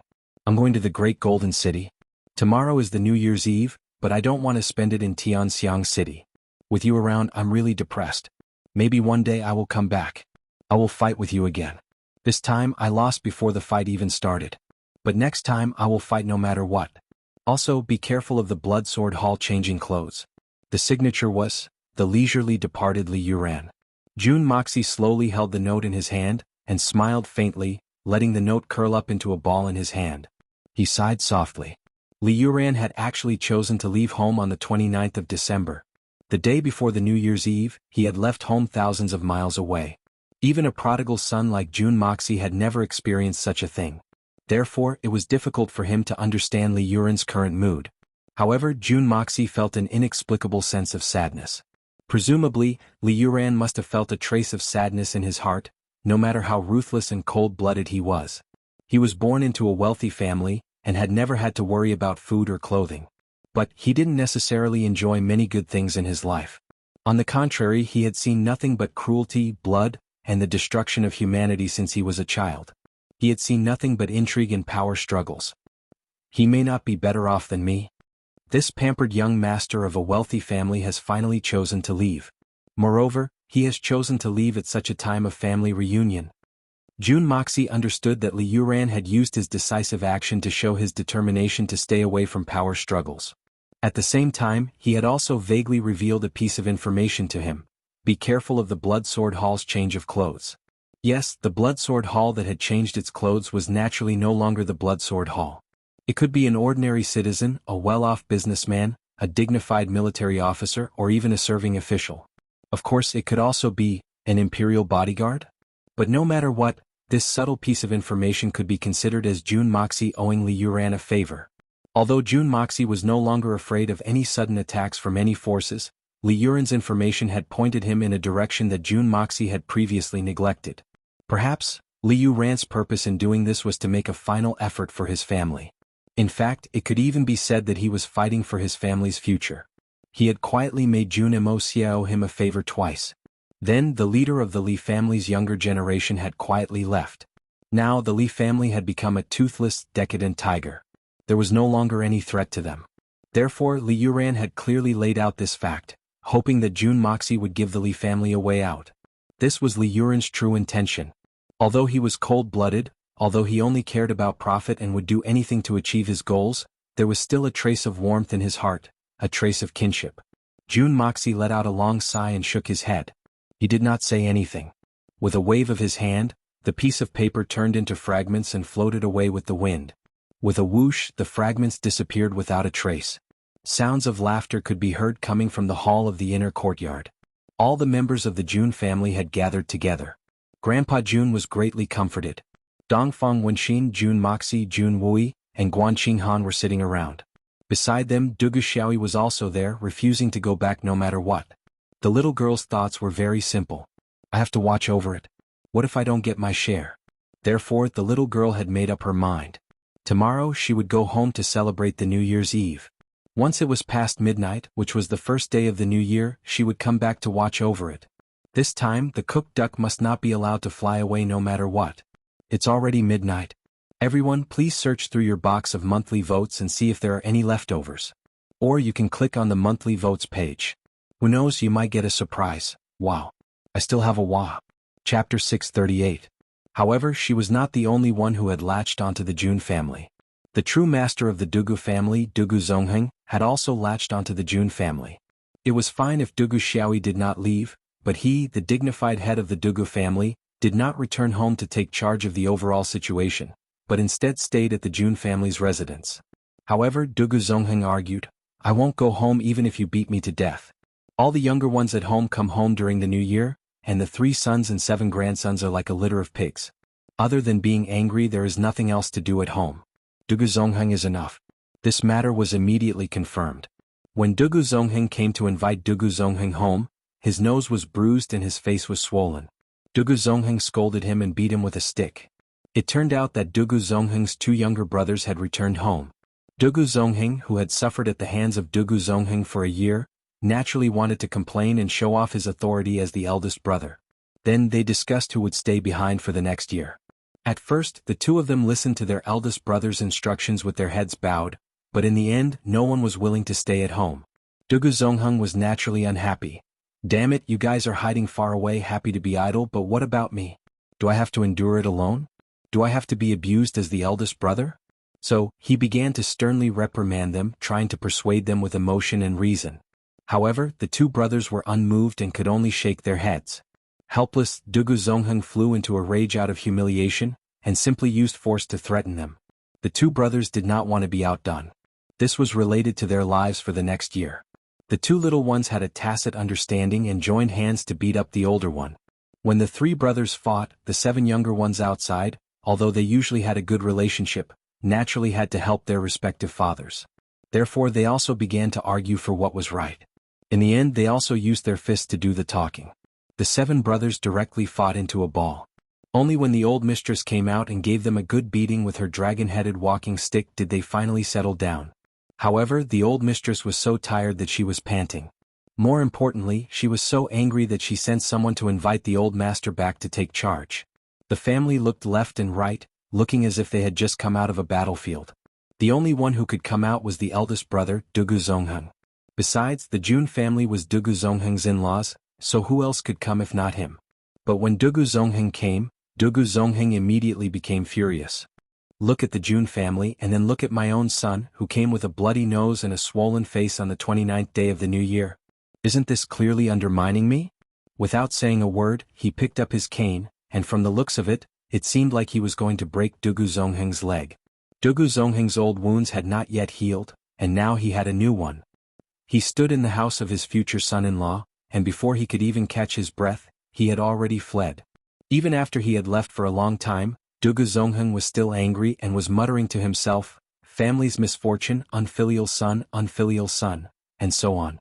Dugu Xiaoyi comforted him softly, and simply leaned on her grandfather, acting like a spoiled child to amuse him.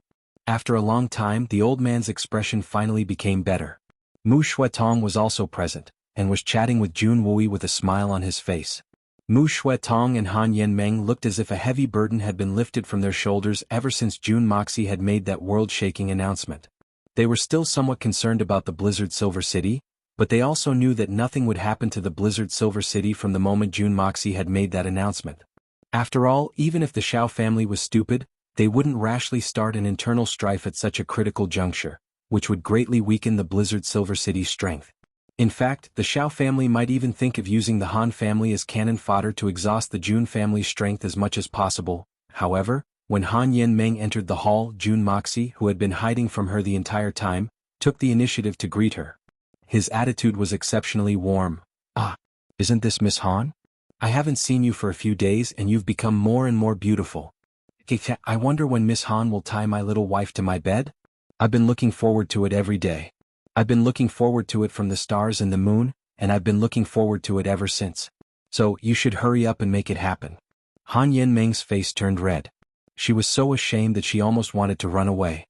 There was no need to mention the regret in little Princess Han's heart. She really shouldn't have bet with this guy that day. This guy is too treacherous. He had already dug a trap for me to jump into. But I was so stupid that I thought that I had succeeded. And I had even jumped into the trap with a triumphant attitude. Then I found out that I had unknowingly lost myself to him, and had become his little wife. And she had even taken an oath. And the most terrible thing was that she had taken an oath with the highest honor of the Blizzard Silver City. And she even had to tie herself up and send her to his bed. This is really embarrassing.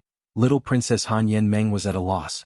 Her lips were trembling, her head was lowered, and her face was red. She didn't dare to look at anyone, and didn't have the slightest trace of her usual arrogance and craftiness. As her future brother-in-law, Jun Wui felt a little distressed, and hurriedly called out to her. The little girl sat down awkwardly.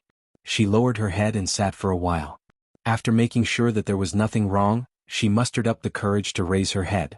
Her pretty face was as red as a monkey's butt. But when she saw that June Moxie wasn't paying attention, she fiercely glared at June Moxie. June Moxie turned around and immediately shouted, "How can you be like this?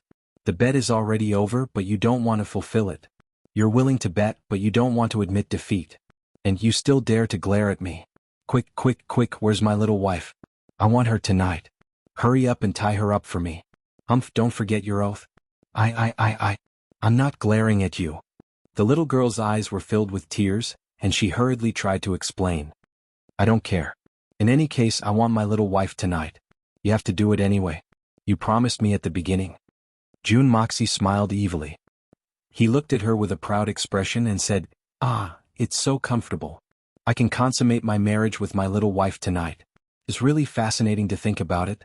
No wonder everyone says, it doesn't matter if you're rich or not. Marry a wife and celebrate the new year. This is the truth. Consummating your marriage with your little wife on the eve of the New Year's Eve is a perfect example of double happiness." Han Yanmeng's eyes turned red and she burst into tears. Her small mouth opened wide and she cried in a heartbroken manner. Jun Wui and Mu Shuetong hastily tried to console her. But they knew the whole story. So they rebuked June Moxie. Jun Dashao spread out his hands with an innocent look on his face. "What little wife?" Dugu Xiaoyi suddenly became vigilant. She looked at June Moxie with her big bright eyes. "Brother Imosia, where did you get this little wife? How come I don't know who she is? I want to go and see." The little girl's face was full of murderous intent. June Moxie's scalp went numb. He had been trying to take advantage of her just now. How could he have forgotten about the situation in front of him? Then he turned around and saw that Guan Qinghan was also listening attentively. His mother, Dong Fong Wen Xian, was also very concerned and had come over. "Heavens, I was only saying that." Young Master Jun felt as if he had lifted a rock and smashed it on his own feet. "What's going on?" Dong Fong Wen Xian sat down and asked his son with great interest, "Which family's girl is it? When did you get a little wife?" "Actually, it's like this." June Moxie saw that Han Yanmeng was in Mu Shuetong's arms, and didn't dare to raise her head. So he lowered his voice and explained.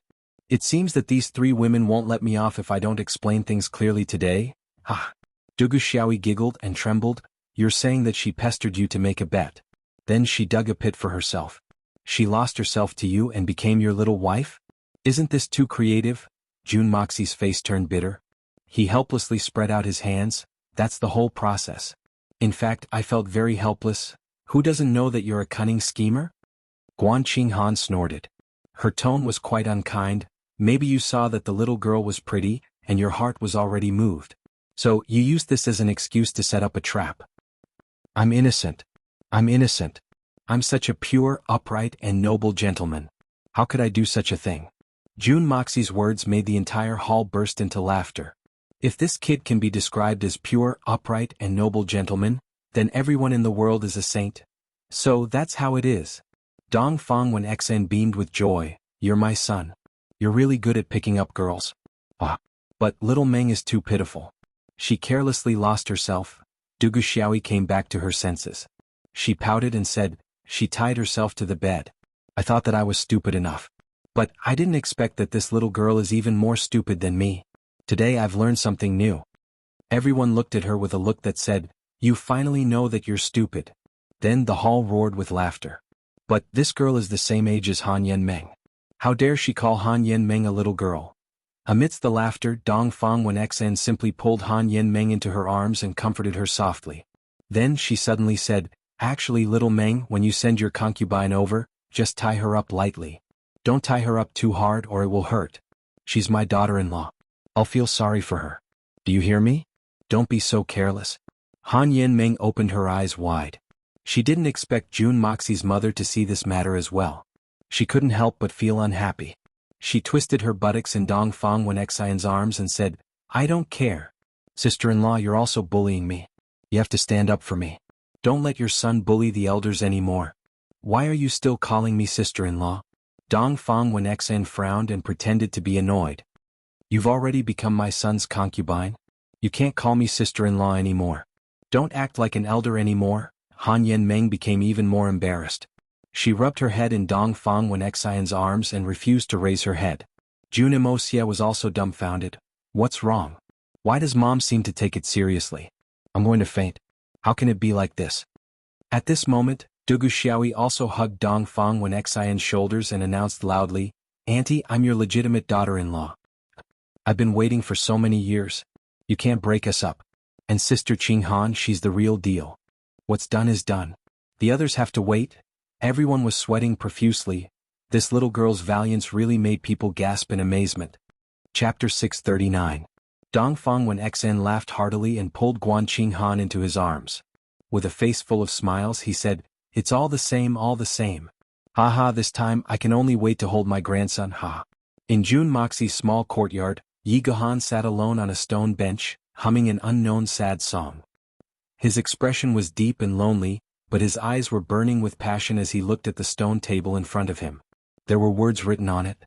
At the moment of family reunion, Yi Guhan sat alone, using a knife in his left hand to carve a name on the stone table in front of him. Xiao xiao xiao xiao xiao xiao. The fragrance of wine filled the air from all directions. Yi Guhan smiled miserably, threw away the knife, grabbed the jar of wine at his feet, raised it and poured it into his mouth. His Adam's apple moved up and down as he swallowed, but his eyes were still fixed on the name on the stone table. Finally the wine was finished and he was drunk.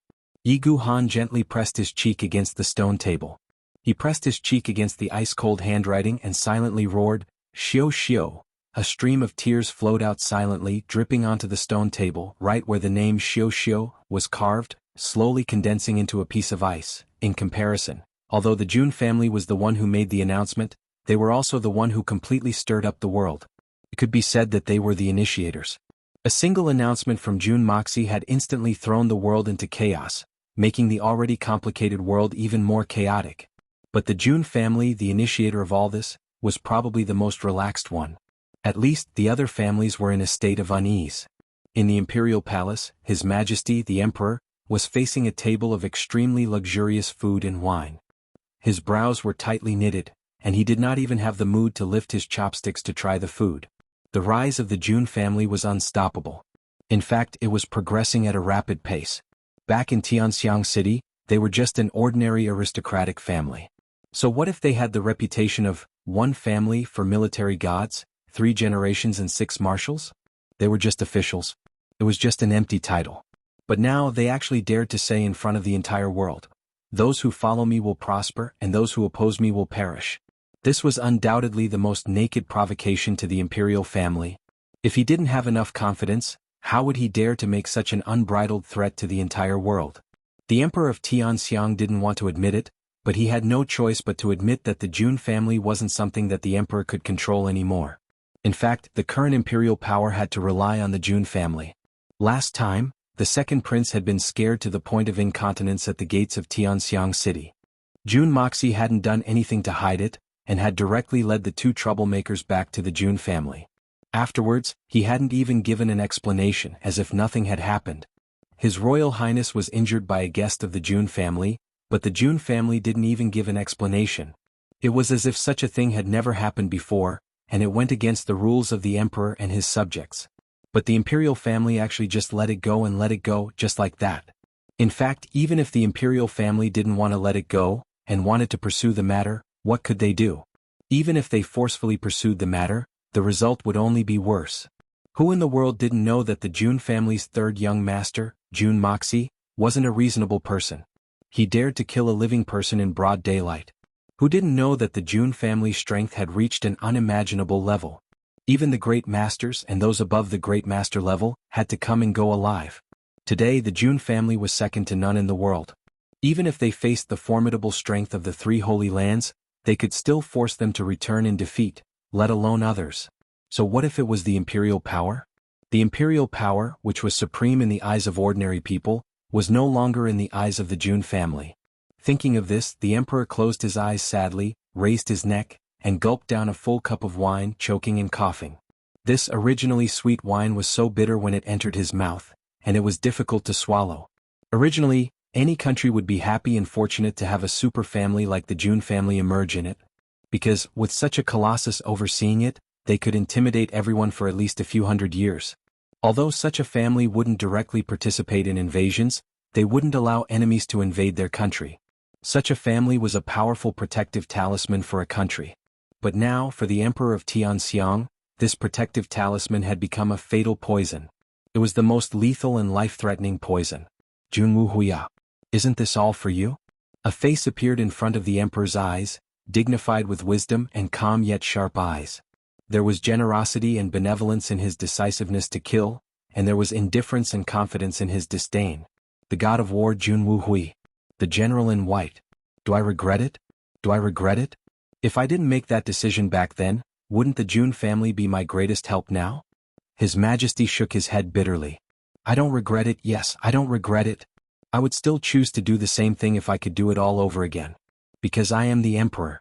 I will never allow such a thing to happen. Since the emperor has no regrets, I also have no regrets. It's just that fate makes fools of people. Winner takes all, this is nothing more than that.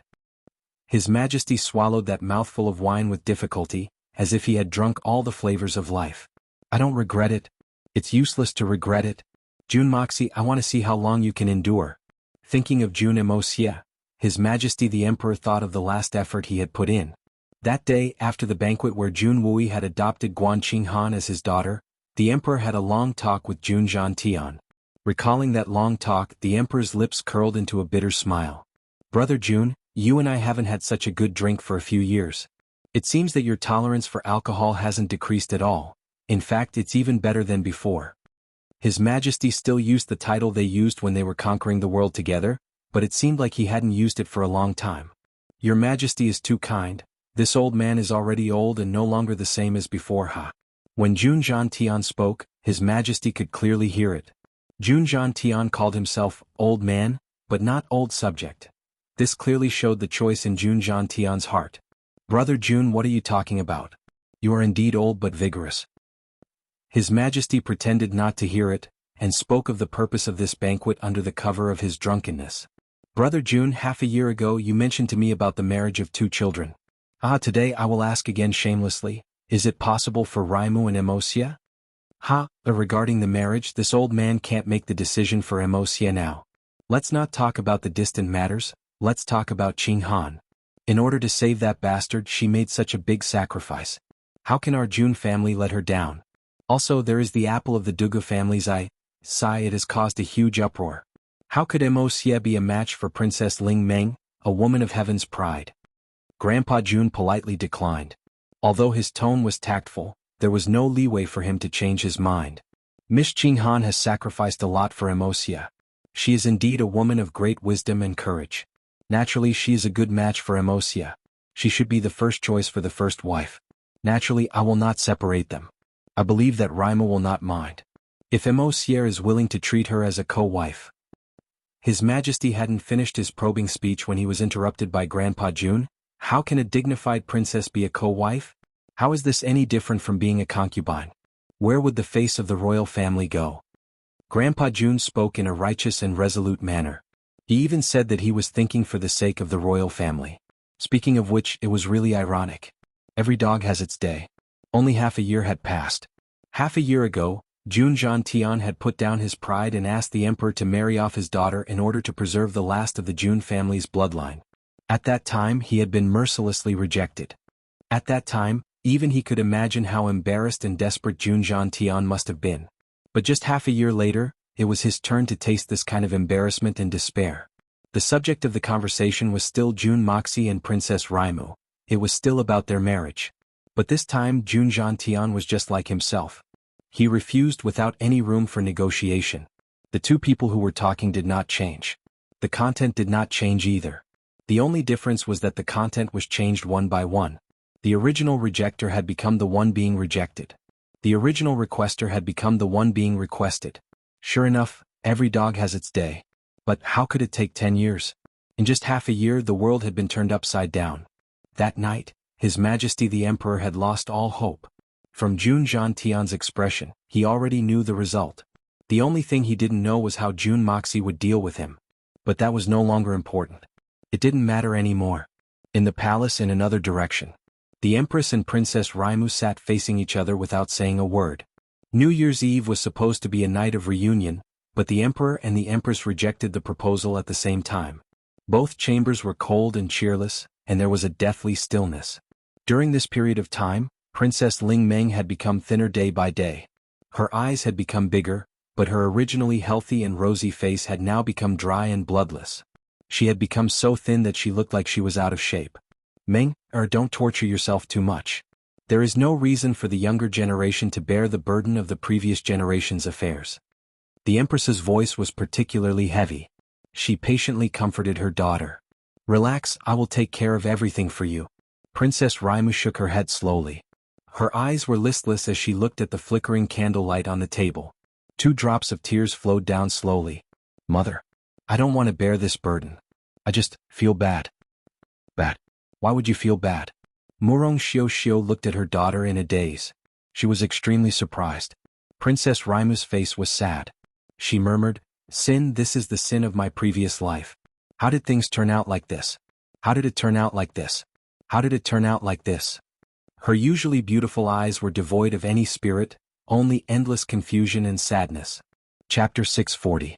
As soon as the words came out, even Murong Xiao herself felt that it was impossible. Her daughter had always thought highly of herself and looked down on all the men in the world, including Li Yuran. Although Jun Moxi's status was extraordinary and his strength was even more amazing, these amazing changes all happened in a very short period of time. Before that, Jun Moxi was just a complete debauchee. How could he enter her daughter's eyes?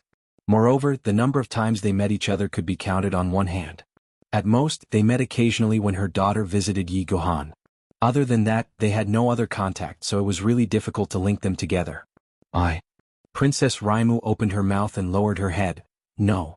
Although she denied it, it was particularly difficult for her to say it.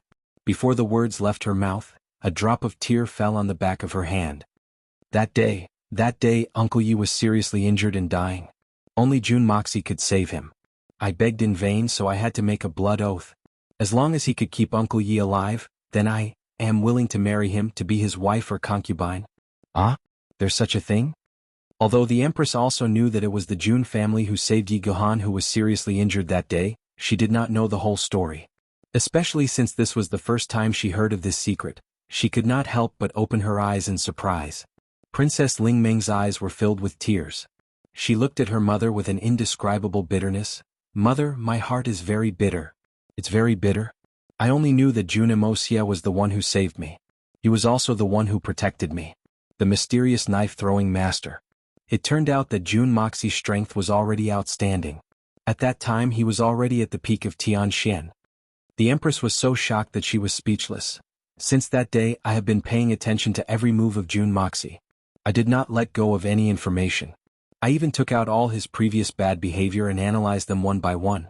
Mother, now I realize that I am really not as good as Xiao Yi. Xiao Yi can see the good in him, but I can't. I can't see it at all. Too many things were isolated from the inner court of the palace. No matter what they wanted to know, they could only rely on other people's mouths to tell them, and the truth was forever shrouded in a thick fog. We can't see through loyalty, treachery, virtue, and stupidity at all. The so-called good and bad character is also groundless and hard to judge. Princess Ling Meng smiled self-deprecatingly. Mother, I remember when I was young you once told me that the imperial palace is the most glorious place in a country, but it is also the darkest place. It is also the most depressing place. At that time you would often cry. I don't know why, but at that time I felt that as the emperor's daughter, I had a noble status far above ordinary people. How could I feel depressed? But now I finally understand that the palace is not just what you said, it is also the most hypocritical and filthy place in the world. The people who live in this palace are basically a bunch of fools. No matter how smart a person is, once they enter this place they will eventually become a fool. So much so that they can't even control their own future. They live their whole lives in hypocrisy and lies, unable to see the truth at all. Mother, this is such a sad thing. The Empress stared blankly at the flickering candlelight and sighed deeply.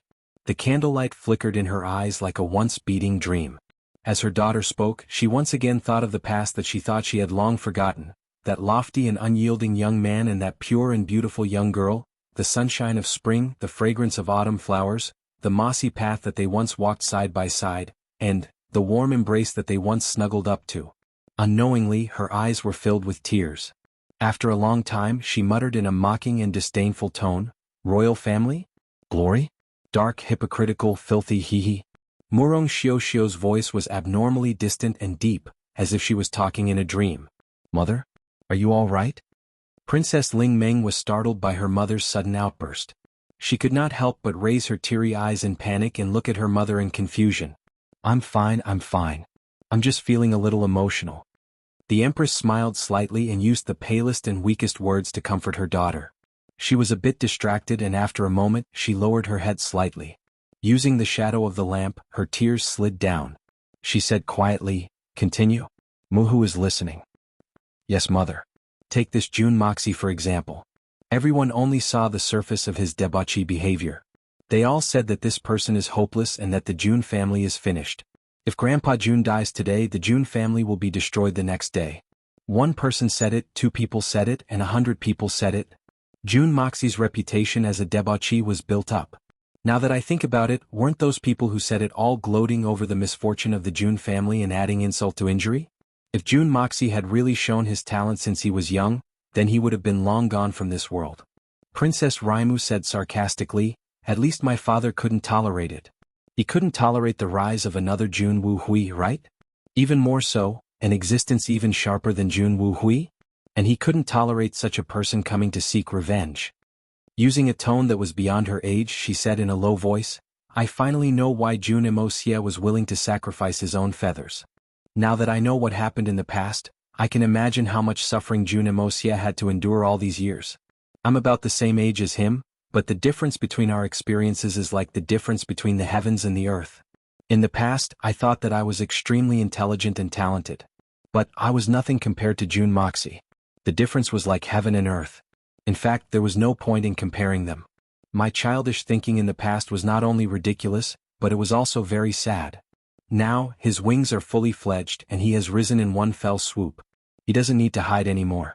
In just a short span of half a year, the Jun family has become a super aristocratic family that no one can shake. The bad habits from before have also disappeared. Jun Moxie's name is like a spring thunder, and it shakes the world. The sad thing is that we only understand it now. And the world has only understood it now. But it's already too late." The expression on Princess Raimu's face became more and more sad. But there was also some pride on her face. In fact, it's not surprising. Because he doesn't need to endure it anymore. And he doesn't need to pretend anymore. Jun Moxie is a man, a real man. Mother, I even feel that Jun Moxie is not inferior to his father, Jun Wu Hui. What's there to say? You've already fallen in love with him. Otherwise, why would you speak in such a tone? The Empress sighed deeply. But Meng, how did you fall in love with Jun Moxie? Haven't you always looked down on him? Is it because of a vow? Isn't that too childish? Marrying him and falling in love with him are two completely different things. This is a dead knot that can't be untied. There's absolutely no hope. Meng, what do you want me to say? It's because I hate him that it's easy to change, right? Princess Raimu's expression was somewhat perplexed. Mother, do you know this kind of feeling? What you thought was just a small character crawling on the soles of your feet turned out to be a giant dragon that soared above the 9 heavens and ruled over all living things on earth. When a person that you don't even want to look at turns out to be someone you've misunderstood and wronged. What kind of feeling is this? She smiled sadly and said, Ever since I knew that I've misjudged him, I've been collecting all the information about him. I've tried to infer his true intentions and motives from everything he's done in the past and everything he's said to me. Then I've considered the Jun family situation and the General in White's enmity at that time. I've realized that everything he's done has a deeper meaning. Every word he said has been carefully thought out to suit the environment and atmosphere at that time. Mother, this is wisdom. Jun Imosia is fully deserving of being a real man. A real man.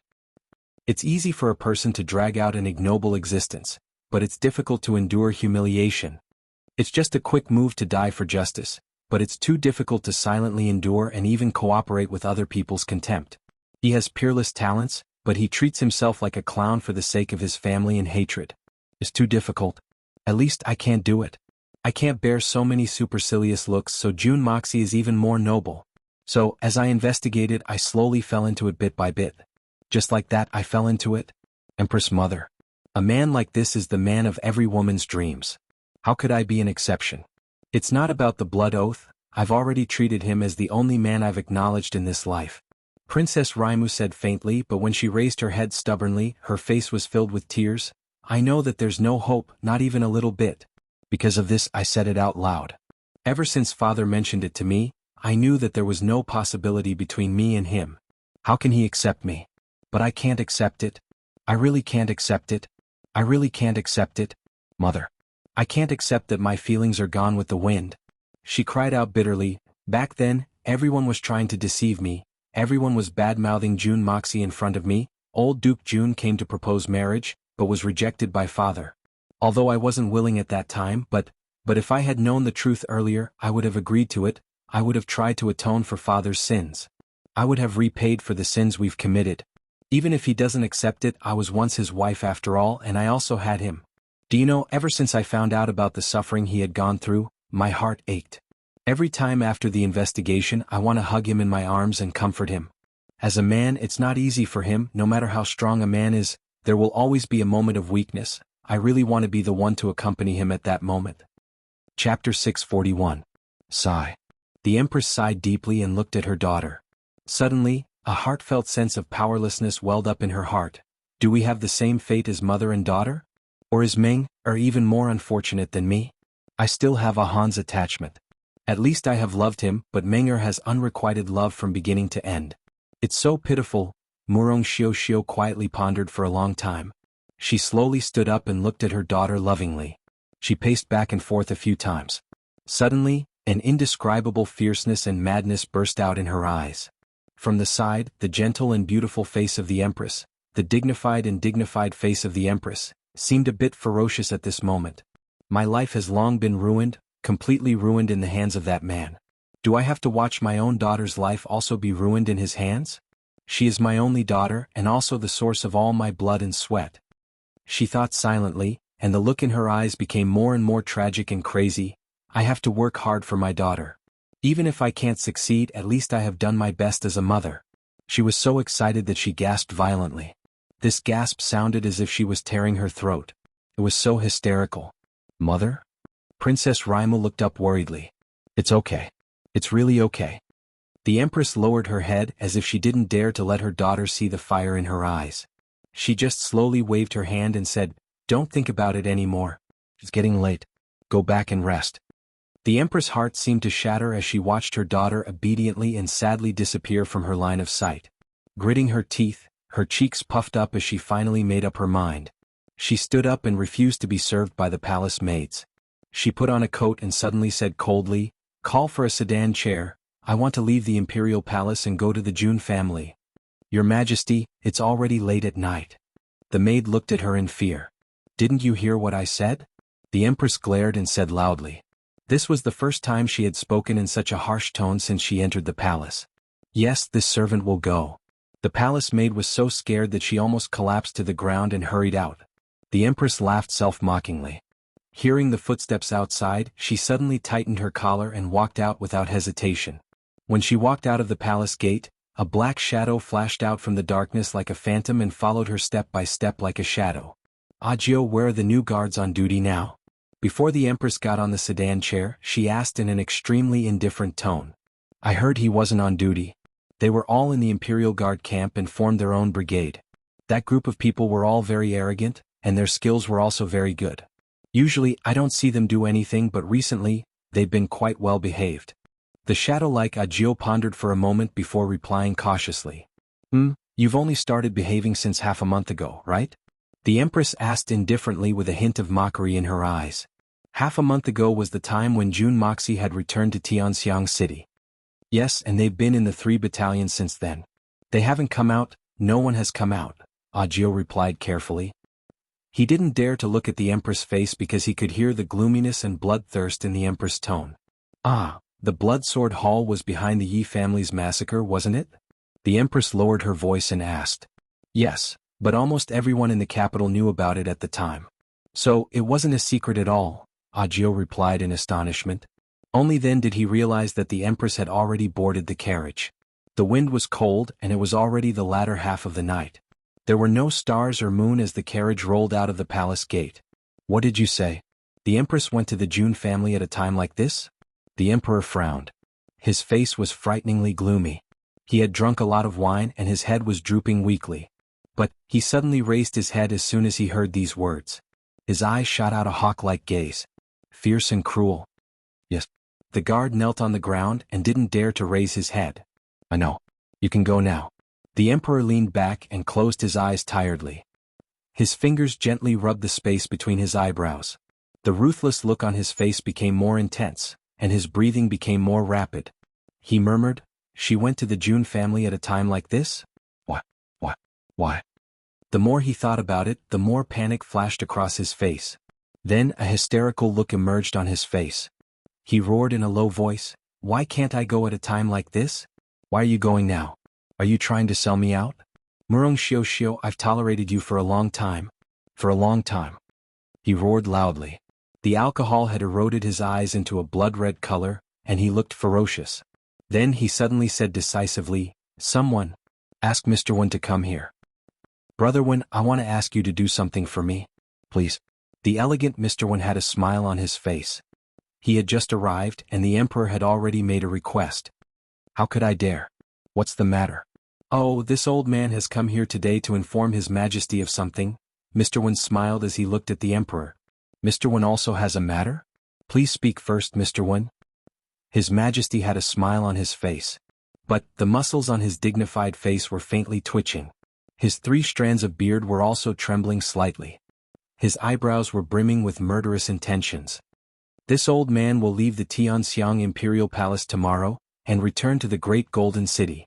I won't be the only one returning this time. The entire Xian continent's people who have been stationed in the various imperial palaces will be withdrawn starting tomorrow. We won't meddle in worldly affairs from now on," Mr. Wen said with a smile.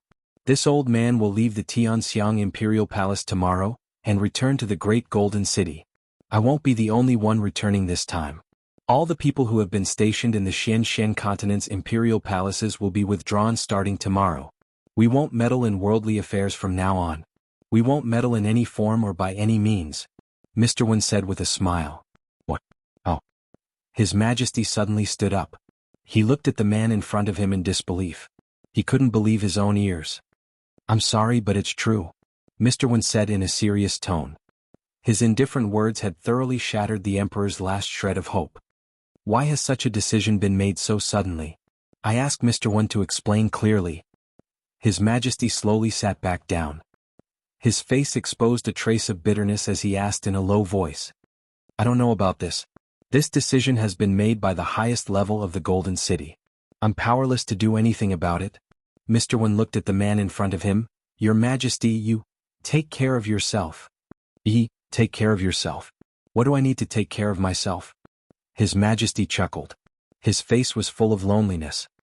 He slowly shook his head and said in a low voice, "I've been governing the country cautiously and conscientiously. I've been handling official affairs day and night. I'm afraid that I've been handling them more than I had in the past few years. I don't have much time left. So I'll naturally do my best to handle them well. I'll go and have a drink with Jianghu Hui, right? Wrong? This is ridiculous. Aha." He was laughing, but his eyes didn't have the slightest hint of a smile. Instead, they were filled with sorrow. "The Crown Prince?" Mr. Wen frowned. "Mr. Wen, it's time to leave. So, let's decide on the successor today. The first prince will be the Crown Prince." His Majesty sighed deeply. A look of powerlessness flashed in his eyes. "He's the only one among the 3 princes. The other 2 are unworthy." "Your Majesty, are you worried that June Moxie will take revenge?" Mr. Wen asked. "Mr. Wen, do you think that June Moxie won't take revenge? Or will he never find out the truth?" His Majesty asked back. "Paper can't wrap up fire. So what if he can't find any evidence? Does he still need any evidence?" Mr. Wen smiled and said in a heavy tone, "Brother Wen, I believe that after you leave this time, the 2 of us will never have the chance to meet again in this lifetime." His Majesty's words were extremely sorrowful. He turned his head and looked at the dark night outside. Then he slowly said, "You and I have been living together for so many years. We may not be brothers, but we are like brothers. How can Brother Wen bear to leave?" Mr. Wen became silent for a long time. Then he sighed and said, "Actually, I don't want to leave. You haven't treated me as an emperor in these years. I've been indebted to you. But I don't know how to repay you. Brother Wen, I want you to do something for me." His Majesty suddenly raised his head. His eyes were filled with madness. His murderous intention flickered in them. "You'll leave tomorrow. Just take it as a parting gift to me before you leave. Please. Please speak, Your Majesty. I've been living in the Imperial Palace for so many years. and I've been feeling very restless. I'm about to leave. So, I'll feel a little relieved if I can do something for your majesty." Mr. Wen was silent for a moment. Then he resolutely replied. "The Empress left the palace a moment ago. She went to the Jun family." His Majesty's voice was hoarse. It was mixed with deep pain and helplessness. "She has been in a cold war with me all this time. She looked at me as if she was looking at an irreconcilable enemy. I've put up with her for 18 years. And she's going to the Jun family at this time. And she's going to the Jun family at this time." The Emperor of Tianxiang Yang Huayu's voice sounded like that of a wounded beast. He was growling in a low voice. His face had become extremely distorted. He had become extremely ferocious. His hands were tightly clenched into fists. 18 years. I've put up with her. I've loved her crazily. I've been infatuated with her. But I've never been able to get even the slightest bit of her sincerity. I've been guarding this shell of mine. But I've never been able to get anything more. From the beginning to the end, I, the ruler of a nation, can't even compare to that traitorous bastard Yi Guhan. His Majesty made threatening gestures as he roared. He suddenly grabbed the wine cup. But it was already empty. So he threw it aside in annoyance. Then he picked up the wine pot and gulped it down.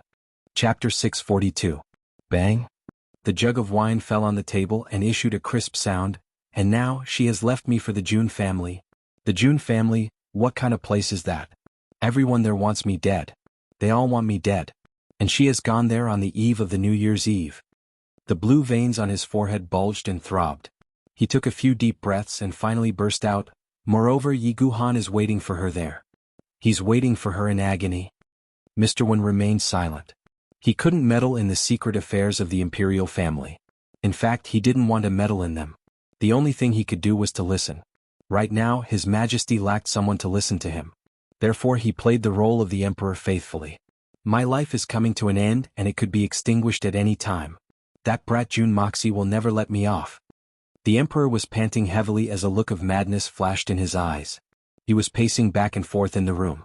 He didn't have the grace and dignity of the past. In fact, he looked like a lion that had been locked in a cage, impatient and furious. "Kill her." He suddenly stopped, stood still, and spat out these words from between his teeth. His eyes were bloodshot. Mr. Wen was horrified. He raised his head and looked at the Tianxiang Empire's emperor in disbelief.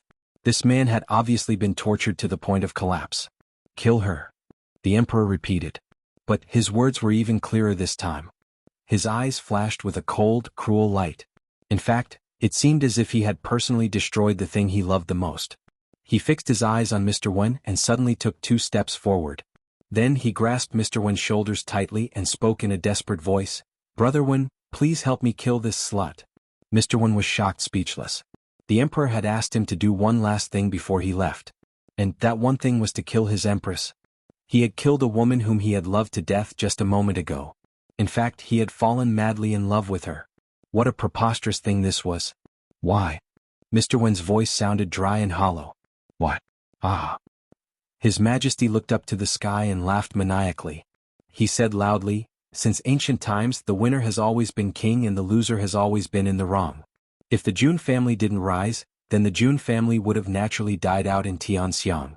And the wealth left behind by the Jun family would have naturally belonged to the nation. When that time comes, I will no longer have to worry about someone trying to usurp the throne, nor will I have to worry about my reputation as a god of war. I will even have the strength to sweep through the world. With my great talent and bold vision, it is only a matter of time before I destroy Yutang and devour Xintian. But the heavens are making fools of me. The Jun family has produced Jun Moxie, and all my efforts have been wasted. Now that things have come to this, there's no point in saying anything more. I participated in the murder of Jun Moxie that day. It's understandable that Jun Moxie came to kill me to avenge his father. I don't blame him." "No, don't blame him? I hate him. Motherfucker, who is he? If Jun Wuhui died, then so be it. I am the Emperor of Tianxiang. What right does he have to avenge me?" Yang Huayu was drunk and his words were incoherent. But he still said fiercely, "I am the Emperor and he is the subject.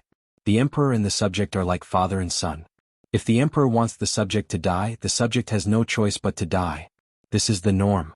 What right does the Jun family have to avenge me? Even if I kill him with my own hands, it's still the Jun family's glory. Revenge? Bastard. How can they take revenge on their own emperor? The Jun family is simply a family of bastards. He took a few deep breaths. Treacherous son of AB***. But the current Jun family is too strong. I believe that even Sir can't compete with them. So, I don't ask Sir to target the Jun family. But Murong Xiao must die. She is my woman. My empress. Why should she meet her lover on New Year's Eve? She might even reveal my secret. She betrayed me to Jun Moxie. She has no choice but to die. How can she not die? He roared at the sky with his hands wide open. But this is only your guess. It's not the truth. Wouldn't it be a joke if you killed your own empress just because of your suspicions? Mr. Wen frowned. It's not a guess. That's for sure. I'm sure. His Majesty's face was red. His eyes were ferocious as he panted. Besides, she can't live even if it's just a guess. He paused for a while and then suddenly roared, she is my most beloved woman. Just based on this, she deserves to die. He smiled maliciously. Why should I keep my woman alive if I'm going to die at any moment? Leave her and her old lover to live happily ever after? Ahaha. She's my woman for one day. She'll be my woman for the rest of her life. I'll take my woman with me even if she dies. No. I'll make her wait for me in the underworld. I won't be at ease. I won't be at ease even if she dies one day later than me. I'll dominate her forever even if I can't win her heart. I'm the emperor of Tianxiang. How can I endure such humiliation? He suddenly raised his leg and kicked the carved table in front of him. It crashed into the ceiling of the palace and broke into pieces with a loud sound. So she must die. She must die before me. Mr. Wen sighed sadly. His Majesty's jealousy and hatred had clearly gotten to his head. You had countless opportunities to kill her in this matter. So why did you make me do it? Mr. Wen frowned in a helpless manner. I can't bear to do it. I can't bear to do it. How can I bear to do it? The Emperor roared furiously. It seemed as if he was very dissatisfied with his own weakness. She has never loved me. But she's the only woman I've ever truly loved in my life. I wouldn't have thought of killing her if she hadn't gone to the Jun family today, because no one would have been able to keep me in a cold war if I had killed her. I would have been very lonely, very uncomfortable. He suddenly rushed over and grabbed Mr. Wen's hand. Brother Wen, help me. Help me this time. Kill her for me. He eagerly looked into Mr. Wen's eyes. You'll be returning to the Great Golden City tomorrow. So, killing such a person will be as easy as blowing off dust for you. Then you'll be able to escape to a faraway place after you've killed her. The Jun family won't be able to shake the Great Golden City even if they wish to pursue this matter, right? Mr. Wen looked up to the sky and sighed. The expression on his face fluctuated. It was full of contradictions and entanglements. Brother Wen, please help me this time. Tears flowed out of the Emperor's eyes. But they were flashing with a crazed color. I can't allow my woman to be held in the arms of another man. And I can't bear to see that scumbag Yi Gohan pressing her between his legs. Please help me, help us husband and wife. This is my last wish. And it's also the only request I'll make of you since we've known each other for a lifetime. All right. Mr. Wen thought for a long time. Then he finally agreed with great difficulty. It was obvious that this was a very painful decision for him. I'll go. But I'll leave after I kill her. And I won't come back. Thank you, Brother Wen. The Emperor bowed deeply and said, she has just left the Imperial Palace. So she shouldn't have gone far yet. So she shouldn't have reached the Jun family yet. Brother Wen, you should be able to make it in time. I'm counting on you. No. Mr. Wen's eyes narrowed. No. The Emperor nodded deeply. Good. Mr. Wen's thin face revealed a trace of anger. His calm and indifferent face twitched a little as he slowly said, I, Wen Songyu, have lived an upright life. And I've never done anything wrong to anyone. But I'm about to leave this world forever. And the last thing I'm going to do is to kill a woman who has no enmity with me. In a dark corner outside the palace, a slender and graceful figure was trembling all over. Her eyes were filled with tears as she quietly retreated. She slowly moved out of the palace. Then her body suddenly trembled as she tried to suppress her sobs. She frantically ran out of the palace. That person was none other than Princess Raimo. She had come out from her mother's place. But she remembered that she hadn't paid her respects to her father on New Year's Eve. So she forced herself to come even though she didn't want to. Because she wanted to ask her father a question. I want to ask him if he's willing to bow down to the Jun family? Is he willing to repent to Jun Wu Hui? In this young girl's dreams, as long as my proud father is willing to bow down to me, will this hatred be alleviated? But as soon as he arrived here, he heard his father's loud roar. Finally, his curiosity was aroused. He quietly waved his hand to summon the guard over, and then asked him to leave. He stood in the position of the guard. Originally, he wanted to hear why his father was unhappy, but he didn't expect to hear such a thing. This was like a bolt from the blue for her. The imperial father that he had respected the most since he was young was actually going to kill his beloved imperial mother. This cruel reality almost made Princess Raimu faint on the spot. But she didn't dare to faint. In fact, she was afraid that she wouldn't be able to hold on. Because her mother was in danger. She had always thought that her father was dignified and benevolent. He doted on her. He was a good emperor and a good father. But she had seen her 3 brothers fight for the throne. And all of this was planned by her father. So her view of him changed a little. Then she found out about the death of Tianxiang's white commander Jianghu, and her father had played an extremely dishonorable role in it. And a knot had formed in her heart. But Princess Raimu's heart had finally turned to ashes today. All of her hopes and fantasies had been destroyed. So, my father is such a person after all. He's extremely selfish, cruel, cold, paranoid, and a complete pervert. He killed my mother. And he hired someone to kill her.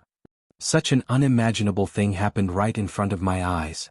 A husband wants to kill his wife because of jealousy and suspicion. His most beloved woman. An emperor wants to kill the empress because he suspects that his woman will be enjoyed by someone else after his death. This is the most ridiculous joke in the world. Princess Ling Ming ran for quite a distance before crying out loud. She ran and cried until she reached the imperial stables. She tore off the reins of the horse and mounted it. She clamped her thighs together and whipped the horse's buttocks. She shouted at the top of her lungs, "Jia!" The horse neighed. Its front hooves left the ground. Then, it galloped forward like an arrow, piercing through the night sky of the imperial palace. "Who is it?" The guards at the palace gate shouted. "It's me. Open the gate." Princess Raimu's eyes were filled with tears. "Yes. So it's your highness." The guards hurriedly bowed and opened the palace gate.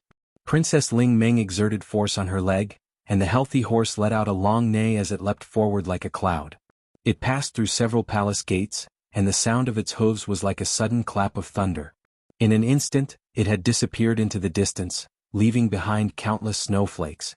At the same time, a slender figure silently rose into the air from within the imperial palace.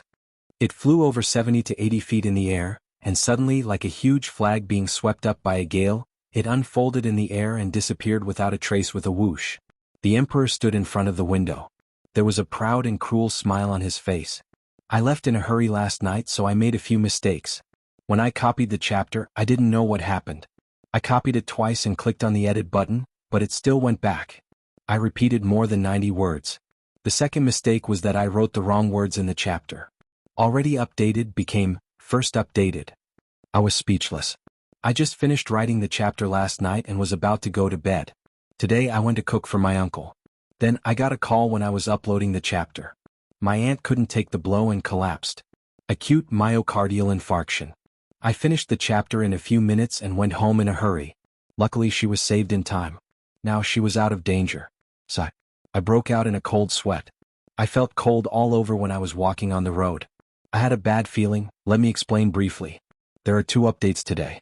To make up for yesterday's repeated mistakes, I will give you 500 words for the first update. I hope my brothers and sisters can forgive me. All my brothers and sisters know that I usually give at least 100 words for free, or 300 or 200 words for each chapter. It's not for anything else. It's not that I don't like writing new chapters to earn money. I like money really. But I hope that I can use these words to make up for the punctuation in the main text. This reason might be funny or stupid, but I've been doing this for 2 years. Maybe I don't give much, but please believe that I've tried my best. I will try my best to make up for the punctuation in each chapter with free words. Chapter 643. Your Majesty, the princess's face was full of tears just now. She rushed out on her horse and was in a bad mood.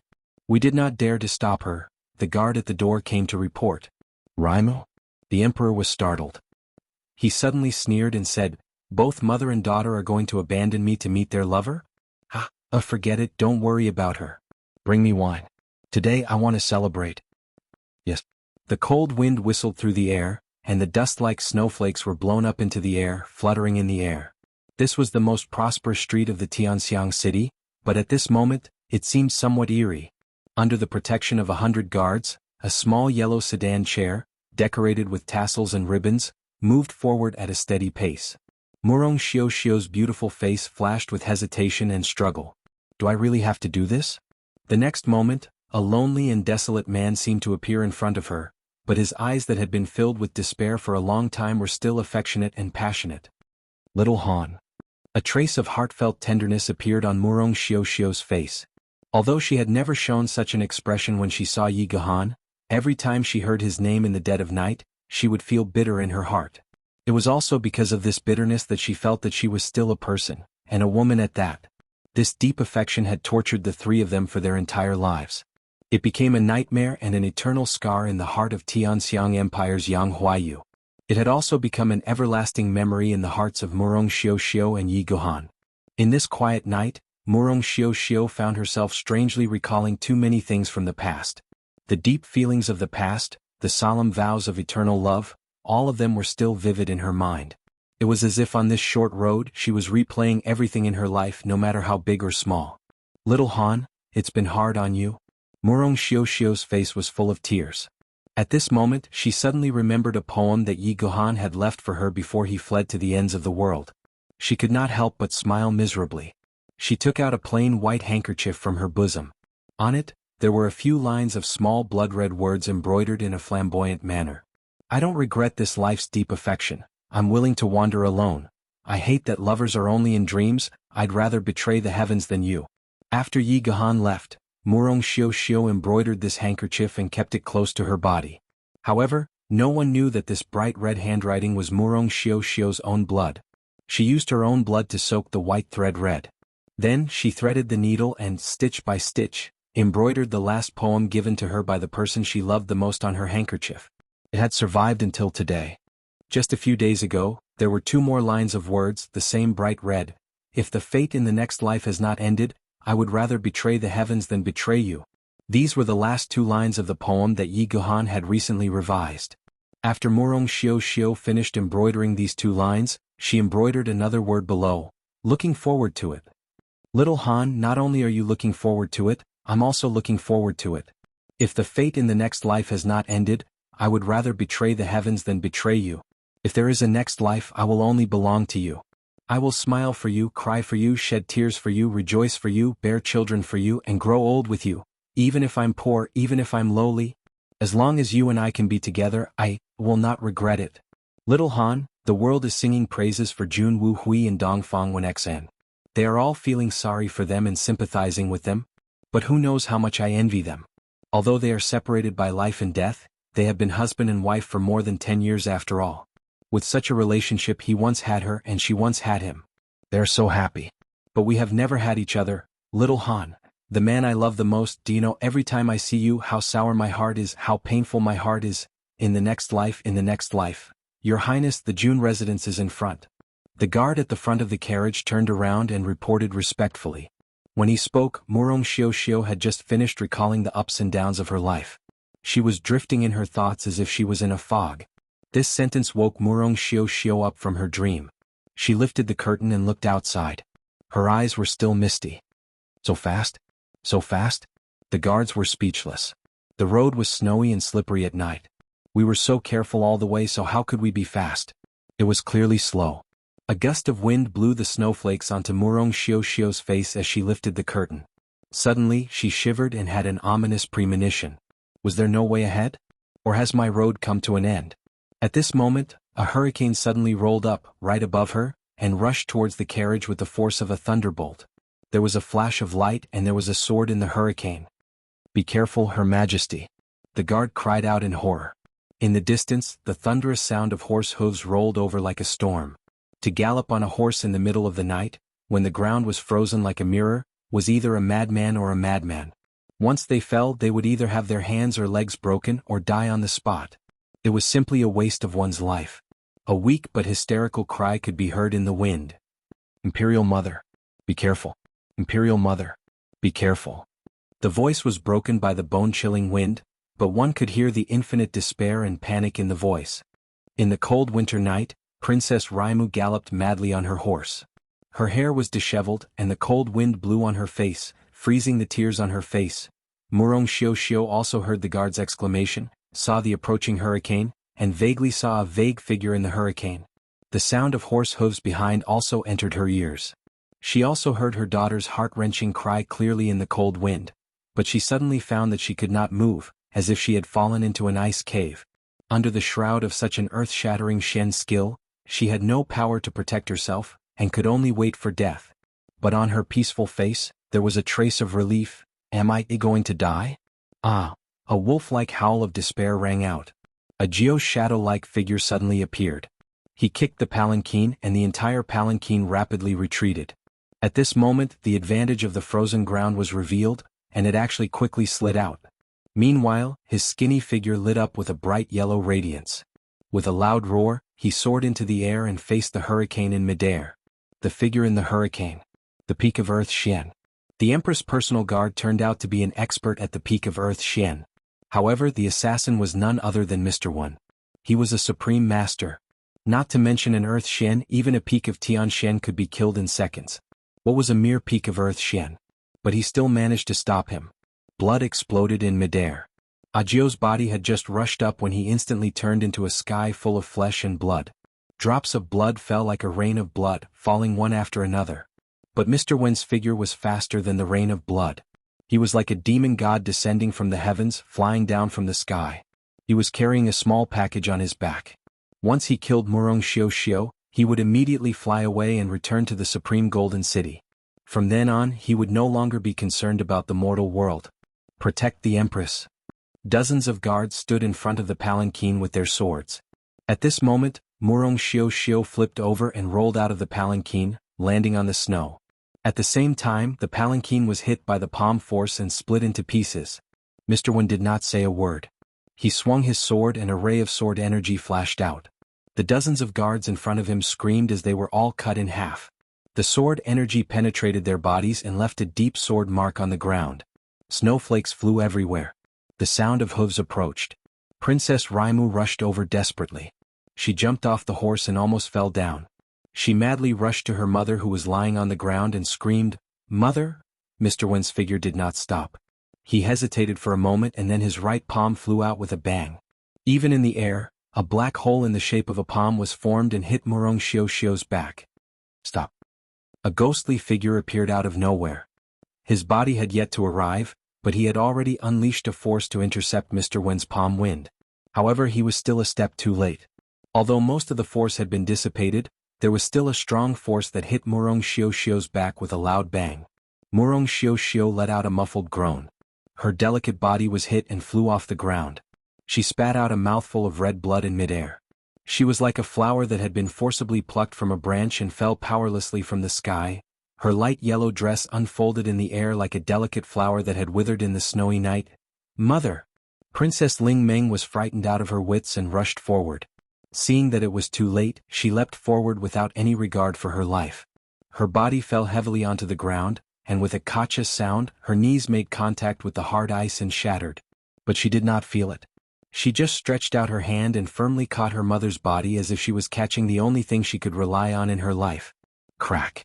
The strong momentum caused Princess Ling Meng to fall backwards as she caught hold of her mother. Her knees, which were already broken, were still kneeling on the ground.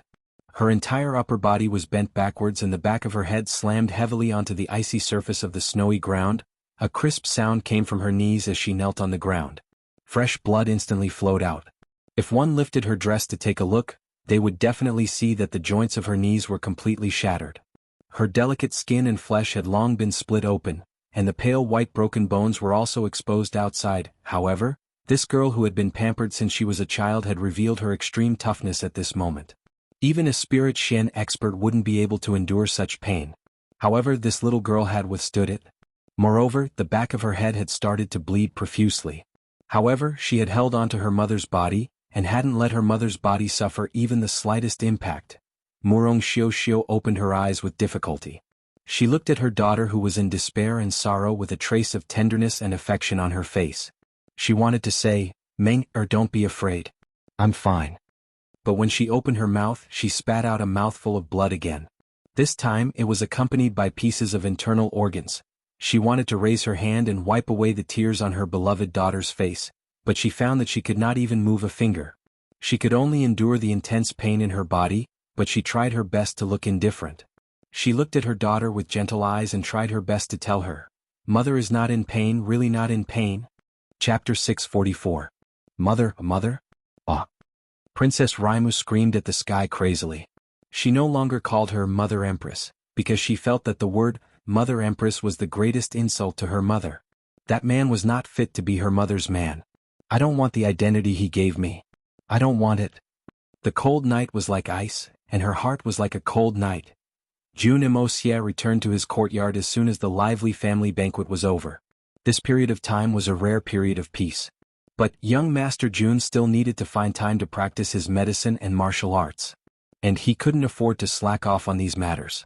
It had to be said that Jun Dashao was too popular recently. Just before he left, Dongfang Wenxin's eyes were full of love and reluctance, and Dugu Xiaoyi even pouted and refused to let him go. They almost followed him to the courtyard. Guan Qinghan glanced at him, but because the elders were present, she did not say anything. Even that glance was as indifferent as usual. However, Jun Moxie automatically thought too much. Why did she look at me? Could it be? He couldn't help but feel excited. There was also the little Princess Han Yen Menghan. She endured her embarrassment and finished the meal. She actually did not leave and stayed until the end of the banquet. Only then did she angrily glare at Jun Moxie and bared her teeth in a threatening manner. However, one sentence from Jun Moxie made the little girl flee. Am I good looking? Am I good to look at? If it's not enough, you can come and warm the bed tonight. Anyway, it's only a matter of time. Thus, the little girl threw away her armor and ran away like a wisp of smoke, disappearing without a trace. As he walked to the entrance of the courtyard, Jun Moxie was stunned. Why didn't he hear Yi Gahan's roar today? Ever since the two little guys Tian Ken DK and Bailey Luo Yun were brought back by Leng Ao, they had been living here. Other than practicing, they were learning sword skills from Yi Gahan. In fact, it was not appropriate to say that they were learning sword skills. The sword skills that Jun Dashao knew were much higher than Yi Gahan's. Therefore, the two little ones learned most from Yi Gahan in terms of combat experience and adaptability. And most importantly, even though Jun Moxie was knowledgeable, he was not a crippled person. He could not compare to a crippled but not crippled martial artist like Yi Gahan. Yi Gahan would appear at the side to give them pointers as soon as they started to practice their swordsmanship. Although the swordsmanship of the two had come from Jun Moxie, and the level of the swordsmanship itself was far beyond the scope of Yi Gahan's field of vision, Yi Gahan had traveled all over the world, and his combat experience was exceptionally rich. Usually, the two little mistakes would be pointed out by him immediately, followed by a merciless reprimand. The two of them were determined people to begin with. In the face of their own mistakes, they did not shy away from it and repeatedly practiced it until they were correct, skillful, and perfect.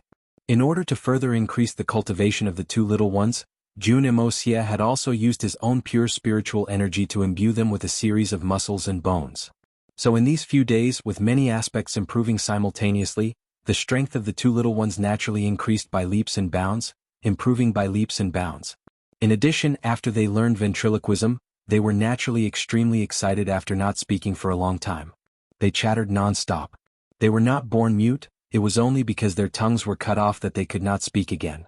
Now that they could speak again, they naturally wanted to talk to their heart's content. But that kind of situation, even Jun Moxie felt a little creeped out. The two little ones sat facing each other, and neither of them spoke, but the sound of their conversation would suddenly appear in the empty space. It was almost as if there was a ghost. In these few days, Yi Gahan's newly created one-armed sword skill had also reached the stage of completion. Although Yi Gahan did not have enough profound energy and could not use it freely, and its power was inevitably greatly reduced, he clearly knew that the one-armed sword skill that was created from the foundation of Jun Moxie's one-armed sword skill was much more powerful than the original sword skill. Because this set of sword skill contained too much of Yi Gahan's own death aura and solemnity. The biggest characteristic of this set of sword skill was its sharpness to the extreme. Moreover, because it was wielded with only one arm, the angle of each sword was unimaginable, and all stabbed from impossible directions.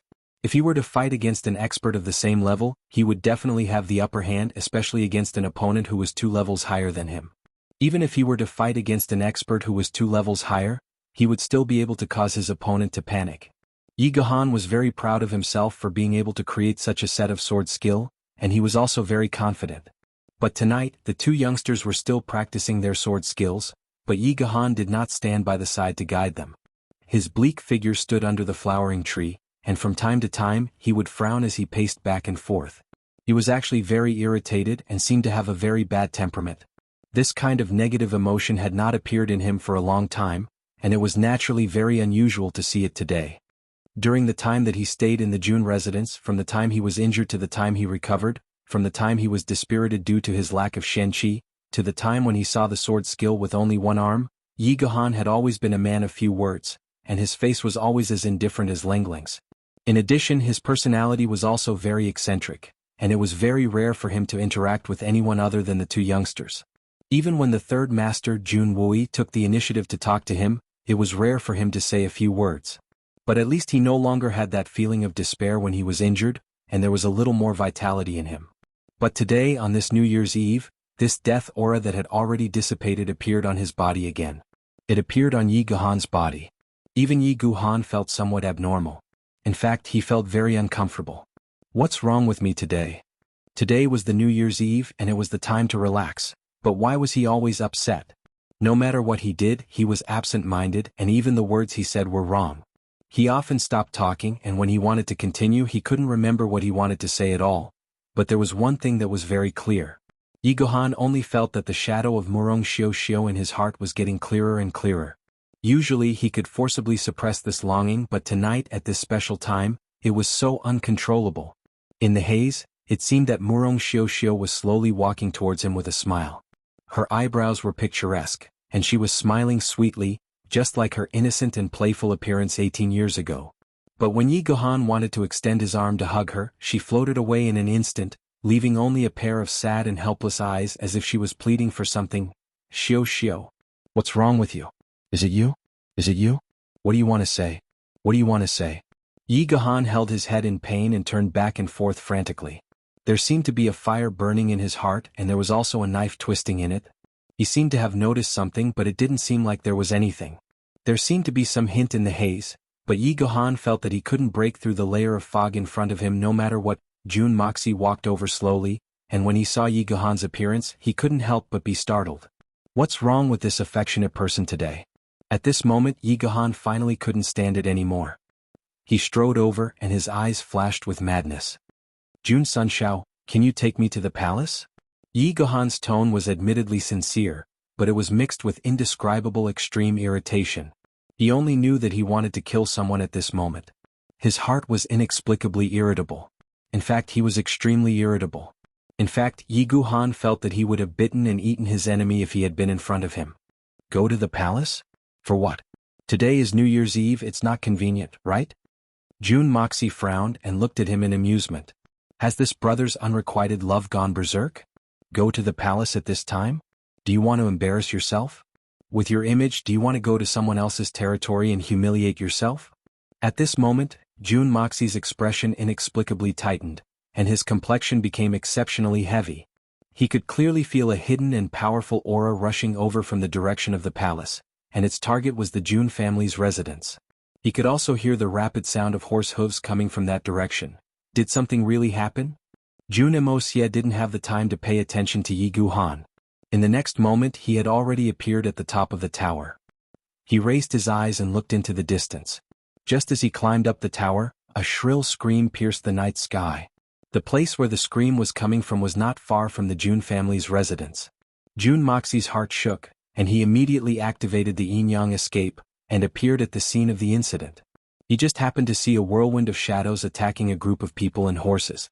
Jun Moxie recognized the palanquin at a glance. It was the Empress palanquin. The Empress had often visited the Jun family's residence, and although she hadn't visited for a long time, her unique ceremonial guard was still recognizable. As for the blurry shadow, Jun Moxie also recognized it as Mr. Wen. Looking at the direction of the palanquin, it was heading towards the Jun family's residence. And the Emperor's close friend was attacking the palanquin of the current Empress. What did this mean?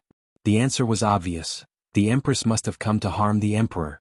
Otherwise, she wouldn't have taken such drastic measures to kill the Empress. To harm the Emperor. The Empress' destination was the Jun family's residence. That meant it was beneficial to the Jun family. Otherwise, why would the emperor send a master to kill his empress? Although it was only a glimpse, Jianghu had already understood the situation in an instant. Therefore, Jun Moxie acted immediately. However, when he arrived, Mr. Wen had already launched that palm attack. Although Jun Moxie tried his best to stop it, he was too far away, and the best time to stop it had already passed. So, he could only stop most of the Empress' power, and the remaining 20 to 30% of the pure Shen Qi inevitably hit the Empress back. Although it was only 20 to 30% of the Empress' power, it was not easy to deal with the power of a great master. Even a powerhouse like Tian Shen might not be able to resist it. Jun Moxie was furious. He shouted, "Wen Songyu, you're courting death." His voice was moving and he dashed towards the Empress like a sharp arrow. Mr. Wen's attack was successful, and he wanted to retreat. Jun Moxie had already arrived here and there was no room for him to act. Moreover, he had already launched a palm attack and it had hit the target. His mission was completed. From now on, the sky was high and the sea was wide, and it had nothing to do with him anymore. However, he couldn't leave at this moment. Jun Moxie swooped over like a hawk. He hadn't even arrived, but his powerful aura had already made it hard for him to breathe. Mr. Wen was startled. He brandished his sword with all his strength, and a cold sword light shot out from it. It was aimed at Jun Moxie. Mr. Wen retreated at the same time. He brandished his sword in a frenzy as he retreated. Two large trees on either side of the road were suddenly cut in half. Then the huge trunks of the trees, which were covered in thick snow, rushed towards Jun Moxie. The large amount of snow was like a natural barrier, blocking everyone's line of sight. As long as he could block Jun Moxie, Mr. Wen was confident that he could escape immediately. Jun Moxie snorted coldly, and activated the power of wood to cover his whole body. Shwa. He passed through the crown of the first tree without any obstruction, and didn't change his direction at all. He passed through the middle of the trunk and left a big round hole in it. Jun Moxie's body was already on the second tree. The trunk behind him exploded with a bang. The trunk in front of him was like a bamboo pole that had been smashed by a hammer, and cracked into the shape of a trumpet flower. Jun Moxie's body had already passed through the trunk, and appeared in front of Mr. Wen. Mr. Wen was startled. He hadn't expected that Jun Moxie's speed wouldn't be affected at all. However, he was still a supreme master, so he didn't panic even though he was startled. He shouted loudly and brandished his sword. However, Jun Moxie's figure had already pounced into his bosom by the time the sword light flashed. Then he felt a sharp pain in his arm and his sword flew out of his hand with a clang sound. It turned into a streamer of light in the air, and didn't know where it had gone. Then a bang sound was heard as his shoulder was chopped by Jun Moxie's palm. At the same time, a thunderous knee struck his lower abdomen, and then his lower abdomen. Suddenly, Mr. Wen felt a deluge of dizziness and vomited a mouthful of blood. He felt as if his internal organs were on fire, and his Shen Qi was in a mess inside his body. His profound and pure Shen Qi couldn't be used at this moment. In less than a tenth of a blink of an eye, Mr. Wen had gone from having the upper hand against the Empress to having fallen into a boundless hell. Then Jun Moxie suddenly disappeared in front of him, and the back of his neck tightened. He felt as if someone had grabbed him by the neck and the wind whistled in his ears. Then a bang sound was heard and Mr. Wen's body fell down from the air. Jun Moxie had appeared in front of Princess Raimu, because he had heard Princess Raimu's heart-wrenching and mournful cries. Jun Moxie's fingers touched the Empress' wrist, and a wisp of pure Shen Qi seeped into her body. Both of Princess Ling Meng's knees had been shattered into pieces, and there was a large wound on the back of her head. All of these injuries were not light, and blood had covered her entire body. However, she didn't seem to feel the slightest bit of pain. She knelt on the ice-cold ground with her shattered knees, and only knew how to hug her mother tightly. She looked at Jun Moxie with a pair of pleading eyes and begged helplessly, "Jun, save my mother." Jun Moxie's heart sank as soon as he touched the Empress' hand. His face turned gloomy. He hadn't expected that the Empress' injuries would be so serious. Her internal organs had been ruptured, and her heart had been shattered. There was nothing he could do to save her. With Jun Moxie's control of the Hongjun Pagoda's limited power, he couldn't do anything about such serious injuries. The art of unlocking heaven's fortune had the ability to seize the fortune of heaven and earth, but it was still difficult to save such injuries. If Jun Moxie hadn't used his own Shen Qi to extend the Empress' last bit of life force, the Empress would have perished. The great master stage experts seemed to be unable to withstand a single blow from Mei Shuiyin and Jun Moxie. But it was only because their opponents were too terrifying, and they couldn't resist. In reality, they stood at the peak of the Xian continent. Although there were stronger existences above them in a general sense, they were already the most terrifying existences. Even though Wuxia had blocked most of the power of the Great Master's attack, the Empress, who was a weak woman with a cultivation of not even silver Xian, would still not be able to withstand the remaining power of the attack. Moxie sighed. Pure Xian Qi surged into the Empress meridians without any regard for the consequences. It wrapped around her broken internal organs, completely cutting off the connection with her other organs, and preserved her last breath. Although this method couldn't save her life, it could still support her last breath so that she wouldn't die on the spot. But this method was only a temporary solution. It couldn't last for long and could only last for the time it takes to drink a cup of tea. Moxie hadn't considered the Jun family's purpose in doing this. He hadn't considered the Empress' purpose either. He had only thought of Yi Guhan. That infatuated man. Moxie felt that he had the obligation to let them see each other one last time. No wonder Yi Guhan was so anxious, abnormal and restless just now. It turned out to be because of this. Could it be that this was the so-called psychological connection between lovers? How much love does one have to have for such a psychological connection to appear? 18 years of longing, no regrets. 18 years of separation, this heart has not changed. Moxie felt that he should not be completely indifferent to this infatuation. At this moment, his stubborn evil nature broke out. He didn't care that the woman in front of him was the Empress. He only knew that Xiao and Yi Guhan were a pair of lovers. If he could help, he would help. What identity, etiquette, and morality? Moxie didn't consider it at all. Not at all. After wrapping the Empress' internal organs with Xian Qi, Moxie looked up to the sky and roared, Yi Guhan. He tried his best to control his voice. When it came out of his mouth, it was quite calm so as not to shock Xiao. After it spread out, it suddenly exploded in the night sky, rushing towards the Jun family's courtyard. Xiao's dim eyes suddenly brightened after hearing Moxie shout this name. Endless expectation and longing flashed in her eyes. At this moment, two long roars rose into the sky at the same time. Solitary Eagle and Feng Wanyun flew over at the same time and landed beside Moxie. Right now, the strength of these two people had already reached the level of a superior supreme. Seeing the situation in front of them, they were shocked. The ominous feeling in Yi Guhan's heart became stronger. At this moment, he also heard Moxie's roar. Almost without hesitation, Yi Guhan rushed out crazily. His long hair suddenly spread out and danced in the wind. It was full of desolation and desolation. From afar, he saw Moxie squatting on the ground. He seemed to be holding something in his arms. Yi Guhan's rapid breathing suddenly stopped. He only felt that there was a blockage in his chest. His mind was blank. He had obviously realized something. He no longer had any consciousness and only knew that he was running for his life. When he was in front of him, all of a sudden, everything in the world lost its color. In his eyes, there was only a face and a pair of eyes left. She had forced herself to lift her cheeks. Her eyes were still as gentle as before. But now, she no longer concealed her affection when she saw Yi Guhan. She looked at him tenderly and affectionately. Her eyes were filled with indescribable longing, reluctance, and endless guilt. Little Han. Xiao tried her best to keep her voice from trembling. She looked at Yi Guhan without blinking. She was afraid that if she blinked, she would never see that familiar yet strange face again. Xiao. Yi Guhan's body swayed. His face suddenly turned pale. He took half a step forward weakly. Suddenly, his body turned soft and he knelt down heavily. He put his cheek in front of Xiao and looked at the face that he had missed for 18 years. Xiao. Who is it? Who hurt you? You. Before he could finish his sentence, he suddenly felt a sweetness in his throat. A mouthful of blood came up, but he swallowed it.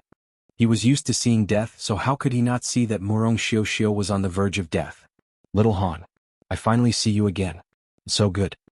Xiao looked longingly at Yi Guhan's face and softly said, Little Han. Do you know? I've been thinking of you every day, every moment, all these years.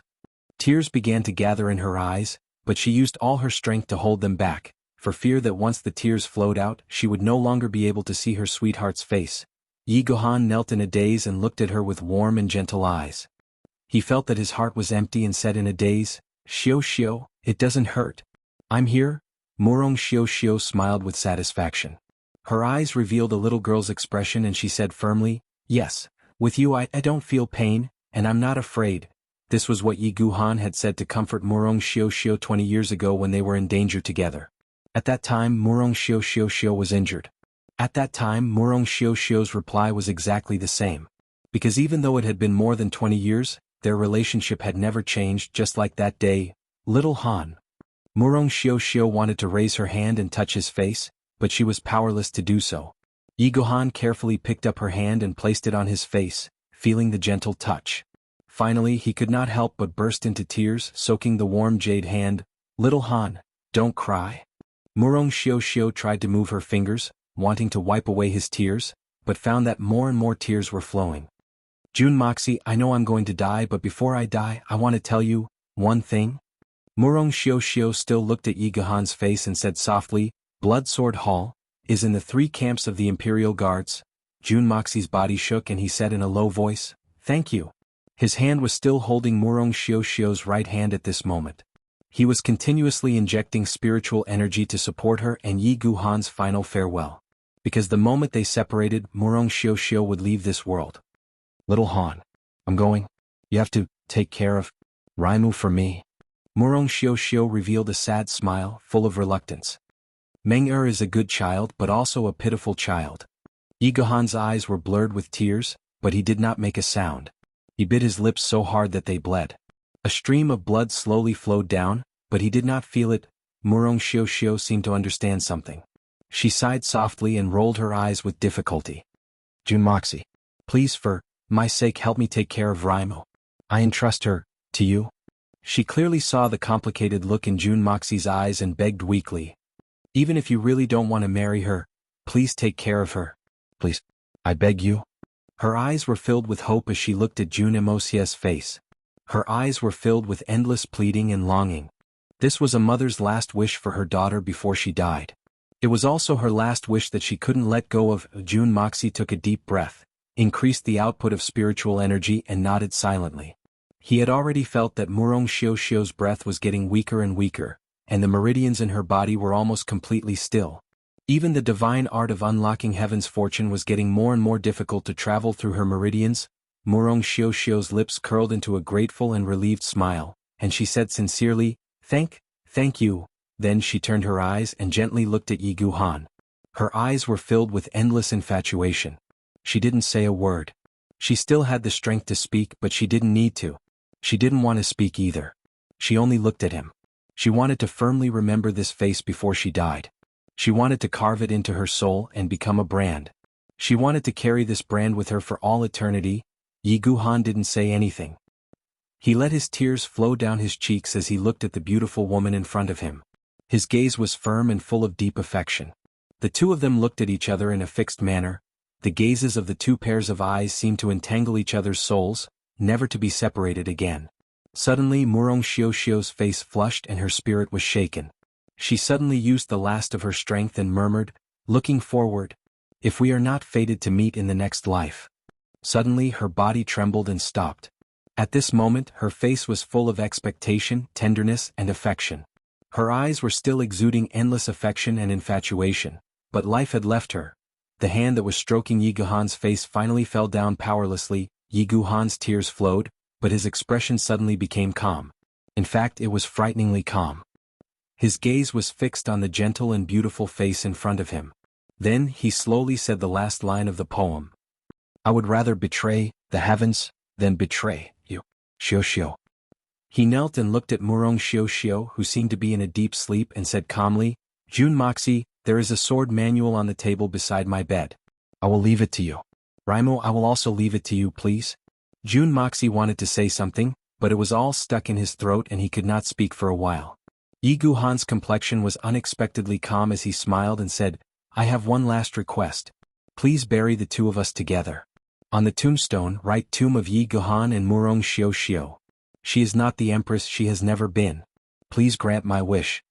Jun Moxie sighed deeply and said, I can promise you, but the person who killed her is here.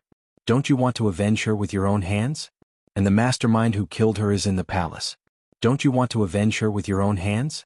Raimu is here. Don't you want to take care of her? Can you really rest assured? I trust you. With you taking care of Raimu, I will be at ease. Yi Guhan smiled with expectation and yearning. Looking at the dark night, the cold wind blew his long hair messily. He slowly said, "The murderer. I will leave it to you. The road to the underworld is lonely.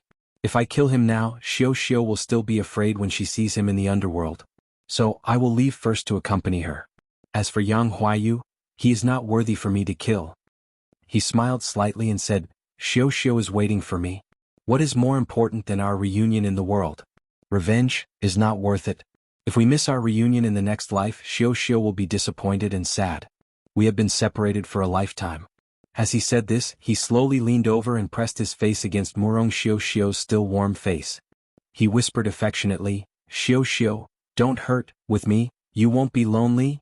His body suddenly trembled violently. Then he softly fell forward. His remaining hand tightly hugged Murong Xiao's body. Their cheeks were tightly pressed against each other, and there was no more sound. Yi Gahan used the remaining dark force to break his own heart meridian and his breathing was cut off. The two hugged each other tightly. On their faces, there was the same expression: satisfaction, expectation, yearning, longing. It seemed that they had reunited in the underworld. It seemed that in the next life they had made a promise. "Mother, Uncle Yi, ah?" Princess Ling Meng let out a heart-tearing and lung-splitting cry. She suddenly opened her cherry lips and a mouthful of bright red blood spurted out from the corner of her mouth. Her eyes closed and she fell unconscious. The pain in his body had reached its limit. His mother, who had doted on him the most, had passed away, and Uncle Yi, whom he had relied on the most, had also followed him to the ground a moment later. Two of her closest people had passed away one after another. Princess Raimu, who had been traumatized, could not bear such a series of violent blows. She finally fainted. 2 hours ago he was still huddled together with his mother under the same lamp, talking about his own worries.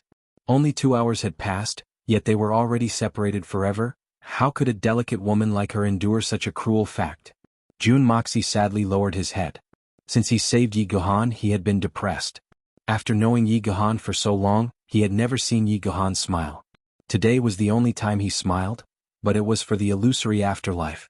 Looking at Yi Gahan and Murong Xiao snuggling up to each other, Jun Moxie's heart was suddenly filled with emotions.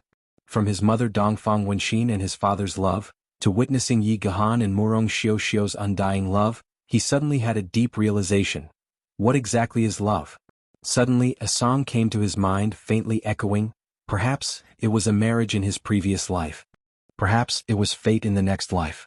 The fault lies in our meeting in this life. It would only add to the fruitless grudge. When the affairs of the world pass away, when the sea turns into mulberry fields, once again I will repay this love. If he were to repay this love, perhaps it was a marriage in his previous life. Perhaps it was fate in the next life. The fault lies in our entanglement in this life. Giving birth to more suffering without an end. When the affairs of the world pass away, when the sea turns into mulberry fields, once again I will repay this love. Then I will repay this love. The poignant song and the helpless emotion seemed to flow quietly between heaven and earth. Chapter 645. Jun Moxie sighed softly, picked up the bodies of Yi Gahan and Murong Xiao, and gently put them aside. His movements were so careful and cautious, as if he was afraid to disturb the reunion of the two people in the underworld. After settling the bodies of the two people, he turned back to check on Princess Raimu's injuries. He was surprised to find that Princess Raimu's injuries were also so serious. The double blow of losing her loved ones and the pain of her illness caused the delicate girl to faint. Both of her knees were broken, which showed how much strength she had used to kneel down one after another without any regard for her life. In addition to the huge impact that came afterwards, his knees, which were already heavily injured, suffered another heavy injury. The skin on his knees was lacerated and his bones were exposed. Even his veins were bulging, suffused with a terrifying blood-red and purplish-green color. There was another big bloody hole on his head, and the blood that flowed out had already congealed at this moment, and was frozen together with the ground. However, the center of the wound was still continuously foaming with blood. This kind of injury was so serious. From a normal point of view, it was an incurable disease. Even if it could be cured, it would be a disability. Fortunately, Jun Moxie was here. Fortunately, Jun Moxie's power had improved greatly recently. Otherwise, he would really be helpless and it would be difficult to fulfill his wish. Jun Moxie did not dare to be negligent. He reached out with his left hand and grabbed Princess Raimu's small hand. An extremely pure spiritual power poured into her body, slowly restoring her physical strength. At this moment, Consolidating her corporeity was the key. Once Raimel lost a lot of blood, her life would be in danger. At that time, if he wanted to treat her again, it would take a lot of effort. His right hand was also idle. With a sweep in the air, Princess Raimu's long hair, which was stuck to the ground by blood, was all cut off. Then he carried her by the waist. Jun Wui had also arrived at the scene at this time. In fact, Third Master had already been there for a while. He watched as Yi Gahan, his childhood playmate, committed suicide for love in front of his eyes, but he didn't say a word to stop him. 20 years ago, Jun Wui was one of the few people who witnessed Yi Gahan and Murong Xiao falling in love. He witnessed their vows of undying love and their deep love. He also witnessed their separation, their helplessness, and their pain. Finally, he witnessed the two dying together for their love and reuniting after death. Jun Wui had expected his good friend to seek death, but he did not say anything because he knew that it was meaningless. Now that Murong Xiao was dead, Yi Gahan had lost his life. How could he continue living? Or it could be said that Yi Gahan's heart had already died 18 years ago. However, Murong Xiao was still alive. Yi Gahan didn't want Murong Xiao to be lonely, so he insisted on living and accompanying her. Now that Murong Xiao was dead, Yi Gahan finally had nothing to worry about. Death was his release. Real release. Only death could allow this affection of theirs to continue, and it would continue to exist between the heavens and the earth for eternity. In Yi Gahan's life, except for the little sweetness he experienced in his youth, he had never enjoyed any joy. Such a heavy and oppressive life. Now that his lover had passed away, he was finally free. So when he saw Yi Gahan commit suicide for love, although Jun Wui was sad and bitter, he didn't try to stop him. He even felt a sense of relief for Yi Gahan. This was a kind of relaxation that moved the heavens and the earth and made the people of the world cry at the same time. Yi Gahan, from now on you're no longer lonely in the cold night, because you have her, you can have her forever. Forever and ever, in heaven and earth. Guards. Jun Wui's voice was choked with sobs. His murderous eyes were filled with tears. Take good care of Brother Yi and Miss Murong's bodies. Order people to make a large coffin of good quality overnight and bury them together. Jun Moxie walked forward indifferently, holding Princess Raimu's body in his arms. He was thinking about how to arrange this poor woman in his arms. It was better for her to be unconscious now, but how would she face such a cruel reality when she woke up? Jun Wui followed him silently and asked in a low voice, Wuxia, what do you plan to do next? Naturally, it will be done in accordance with Yi Gahan's request before he died. Jun Wuxia replied in a callous manner, I will give both of them a satisfactory burial place. His eyes emitted a sharp cold light. I mean, what about the murderer? Jun Wui's eyes flashed with murderous intent. Tomorrow, set up a high platform in front of the palace and order the whole city of Tianxiang to gather and watch. Take the rebellious assassin Wen Songyu to the high platform. Tie him up with a fishing net and put him to death by 1,000 cuts. 9 days and 9 nights, a total of 999 cuts. If there is one less hour or one less cut, I will consider the executioner as his accomplice, and bring disaster to the whole family. Isn't it not too much to sentence him to death by capital punishment for assassinating the empress of a country? Jun Moxie said calmly, but his tone revealed an inexplicable hatred. The love between Yi Gahan and Murong Xiao touched his indifferent heart. At this moment he made such a crazy decision. He must fulfill the love between Yi Gahan and Murong Xiao. Jun Wuxia wanted to use a funeral that would shock the entire world to comfort the souls of the two in heaven. Even if it was shocking, world-shattering, or even long-lasting, he would not hesitate. I don't care about the general trend of the world or the common people. But as long as it is worth it, I will do it. The evil prince only acts according to his heart. He doesn't care about worldly etiquette. Yi Gahan, Murong Xiao, I will fulfill your love. I will avenge you. I will make up for your regrets. I will fulfill your unfulfilled wishes. I never had a good impression of Yi Gahan, and I barely understood Murong Xiao. But what moved me was the affection between the two of you. Jun Wui gasped. In front of the palace? Tens of thousands of people watching? Entanglement in fishing nets? Death by 1,000 cuts. Such a crazy decision had left Jun Wui, the blood general, shocked to the point of shock. Yes. I'm already being lenient by not investigating the sect of the assassin. Jun Moxie raised his face. His face was angular and resolute. It's decided. Okay. But what about the mastermind? Jun Wui sighed. He knew it was useless to persuade him. After thinking for a long time, he finally asked this question carefully. Murong Xiao didn't say who really wanted her dead, but she didn't need to say it. In Qinxiang City, who could order when Sang Yu around? There was only one answer. There was only one person. Him. He can't die.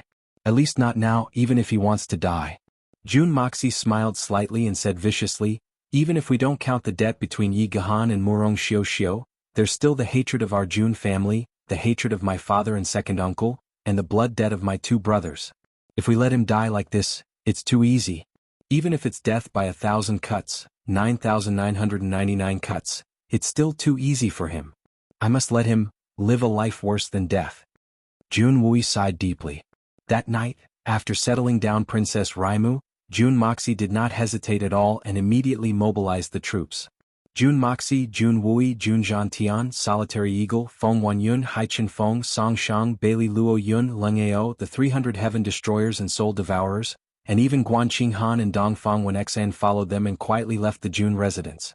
Blood Sword Hall. Jun Wu Hui's death was directly related to the 3 battalions of the Imperial Guards. It could be said that they were the enemies of the Jun family just like the Xiao family. How could Dongfang when Xan not be there to besiege the Blood Sword Hall?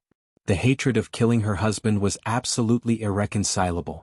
Dongfang when Xan must see the enemies who killed her husband with her own eyes. No matter how bloody and cruel it was, she must see it. She must take revenge for her husband at all costs. This was the insistence of Dongfang when Xan. The Jun family must be present for the great hatred of the Jun family. The souls of the heroes were not far away, and they could be comforted in the underworld. The first half of the night was still filled with the joy of the new year, but the second half of the night was the beginning of endless bloodshed, and it was also the first battle of the Jun family to collect the blood debt. Jun Moxie would not allow any fish to escape the net. Therefore Jun Moxie gathered all the most elite forces of the Jun family. On the long street, the blood fog had yet to disperse, and the 3 battalions of the Imperial Guards had already appeared in Jun Moxie's vision. Looking at the heavily guarded battalions that were close to the palace, Jun Moxie smiled coldly. The next moment, Jun Moxie, Solitary Eagle, Feng Wanyun, Haichen Feng, Jun Wui, Bailey Luo Yun, Leng Ao, Song Shang, and the rest all moved out together. Everyone silently dispersed into the night sky, almost without making any sound. The guards outside the 3 battalions were all silently dealt with in an instant. With the full strength of several Superior Supreme, and the weakest being Shen Shen's strength, these ordinary soldiers did not have any room to maneuver at all. Jun Zhantian, on the other hand, was waiting at the same spot with a large group of people. The old man's eyes flashed with the joy of revenge and infinite sadness. After that earth-shattering incident, the old man's mentality had instantly changed sharply. Since the Blood Sword Hall had changed and collectively became the Imperial Guards, then everything was self-evident, and there was no need for any evidence.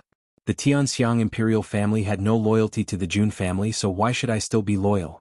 This was a great absurdity. The fact that the Blood Sword Hall had changed into the Imperial Guards was a huge blow to the old man. Dongfang when Xian and Guanqing Han, dressed in white, quietly looked at the dark tent in front of them, their eyes also full of coldness. Jun Moxie's white robe flashed in the dark night, and with a wave of his hand, the 300 members of the Heaven Destroyer and Spirit Devourer members were like a group of extremely agile leopards, silently scuttling out in the dark night. First, a few people occupied the original guard positions, and then 3 people formed a team, guarding the various entrances. The rest of the people swarmed in like a swarm of bees. Today's 2 shifts, tomorrow's 2 shifts, the matters at home will be settled. The day after tomorrow the outbreak will begin. Today was a huge mistake.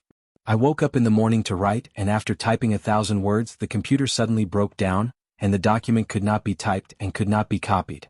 Rebooting the machine was the same, so I hurriedly called a taxi and took the main unit to repair, but when I went to the computer repair shop, everything was normal, so I moved back, but when I got home it was still the same, so I called the guy who repaired the computer and scolded him, then called a taxi, and when I got there, everything was still normal, so when I came back it was still the same. I broke down. The guy who repaired the computer said, "Do you want me to go to your house to take a look?" So he came. After fiddling for a long time he frowned and said, "Did a hacker hack you? I don't have a choice, you should find someone else." After he left, I continued to research and made a few phone calls to get the guys to come quickly. After the phone calls I suddenly realized, why did the control key on the keyboard sink down and not pop up? So I used my fingernails to pick at it and it popped up. Everything returned to normal in an instant. So that's what happened.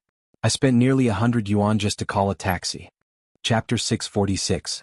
The solitary falcon neatly dealt with the members of the Blood Sword Hall in one of the tents. He had just come out and was about to rush into the second tent when he saw Wuxia rushing out of the tent with his hands covered in blood. He had left a blood-red rainbow in the dark night. A fierce fight came from a tent not far away. At the same time a voice roared, "Who are you? Do you know where this place is? How dare you be so presumptuous? Aren't you afraid of bringing disaster to your family?" Then came Junwui's cold voice. "What? You don't recognize me, Junwui? But I recognize you. Even if you turn into ashes, I won't mistake you for someone else." "Junwui, you." A cry of surprise was heard. Jun Moxie's body made a strange turn in the air and slid in like a fish. He saw Junwui fighting with a red-faced man in a nightgown. There were 2 other people who were bareback and helping them. There were 3 other people who were already dead on the ground. Junwui's cultivation was already close to the supreme level. This red-faced man only had the cultivation of Tianxian at the peak. Under Junwui's fierce offensive, he retreated step by step. Jun Moxie felt something was wrong as soon as he came in. Because Junwui, who had always been calm and collected, had a face full of resentment at this moment. He had lost his cool. Otherwise, with Junwui's current strength, he could have taken down his opponent long ago. Jun Moxie thought of something. He flew and dropped his hands. With a flick of his index finger, a sword and a saber flew out from the left and right. They were already stuck in the 2 people's necks. With a bang, the 2 people fainted at the same time. Looking at the red-faced man and the resentment on Junwui's face, Jun Moxie seemed to understand something. He asked, "Third uncle, this guy was one of the people who entered your army back then, right?" Junwui sent out 2 palm strikes and said through gritted teeth, "Not bad. Back then, it was this fellow who held the military order and led the Shao clan into the main camp, causing the 100,000-strong army to be useless. This person was the culprit. I will never forget his face." Jun Moxie smiled coldly and said, "Since that's the case, don't let him die a quick death." Junwui sneered, "Of course I won't let him die so easily." The red-faced man's face was filled with despair as he roared loudly like a madman. He wholeheartedly fought with his life on the line, hoping that he would be lucky enough to perish together with his opponent. However, with the arrival of Jun Moxie, Junwui no longer had to worry about the red-faced man escaping. He could use his own strength. The red-faced man's skills were inferior to his opponent's, and he was instantly restrained. He could not even barely defend himself. Junwui sneered cruelly. Suddenly, he gritted his teeth and charged forward. With a bang, the 2 of them collided. The red-faced man roared and spat out a mouthful of blood. Both his wrists were dislocated at the same time with a crack, and he lost all his combat power. However, Junwui wasn't willing to let him off. So he spun around and kicked him in the chest. Then he kicked him to the ground. Then he stepped heavily on his throat. The red-faced man screamed miserably. His legs kicked and he fainted. Junwui's shouted and 2 big men broke through the tent. They held ropes made of beef tendons in their hands, and tied the 3 men up in a practiced manner. They were like rice dumplings. "We need to interrogate them later." Junwui snorted and said angrily, "There must be a conspiracy." "Third uncle, what else do we need to interrogate?" "Conspiracy? What conspiracy?" Junwui laughed mischievously. Then he said in a deep and ruthless voice, "What is this place? How did these people come here? Why did the Blood Sword Hall become the Royal Guards? It's already clear. What else do we need to interrogate? Since Grandpa has acquiesced and even participated in our action, it means that he has abandoned his loyalty and agreed with our way of doing things. These people should be directly executed together with Wen Sangyu." Junwui's eyes lit up and he said ruthlessly, "That's right." At this moment there were shouts of killing outside, and flames were soaring into the sky. The neighboring military camps blew their horns one after another. They gathered noisily and prepared to come to the rescue. When Jun Moxie and his nephew stepped out of the tent, the battle here was already coming to an end. 100 members of the Heaven Destroyer and Spirit Devourer team were waiting with Xian Beast Tendon crossbows in their hands. Once someone escaped, they would immediately become a hedgehog. Solitary Eagle, Feng Wanyun, and the other top experts stayed in front of the tent in the center, watching with their hands behind their back. Haichin Feng, Bailey Luo Yun, and the rest were still fighting inside. It was obvious that this was the place where the leaders of the Blood Sword Hall were. The tent was especially large and gorgeous. "How's the situation?" Jun Moxie walked over and asked. "It's basically settled. This is the only place left. Let Haichin Feng and the rest train a little. Their progress is undoubtedly fast, but their state of mind may not be able to keep up. Solitary Eagle's eyes sparkled as he watched the fierce battle inside. He said, "This kind of frightening but not dangerous opportunity is rare." Jun Moxie nodded his head in agreement. With Solitary Eagle and Feng Wanyun, two superior spirit masters, watching over the formation, it was guaranteed that nothing would go wrong. Under such circumstances, it was undoubtedly a good thing to let these brats train with real swords and spears and gain some combat experience. The people inside aren't weak. Jun Moxie chuckled as he coldly watched the fight going on in the room. Suddenly, two small figures caught his attention. In the midst of the intense battle, two small, short and thin figures nimbly shuttled back and forth. Suddenly, the two of them burst out at the same time, both of their remaining arms holding a dagger that shone brilliantly in all directions. The timing was perfect, a fatal blow, a fatal blow. Hai Chen Feng was using his own sword to force the Sky Xian expert in front of him into a flustered state. However, two thin silhouettes had pounced on him from two different angles. One of them was using their left hand while the other was using their right hand. Then they thrust their short swords into the left and right ribs of the Sky Xian expert like a hot knife through butter.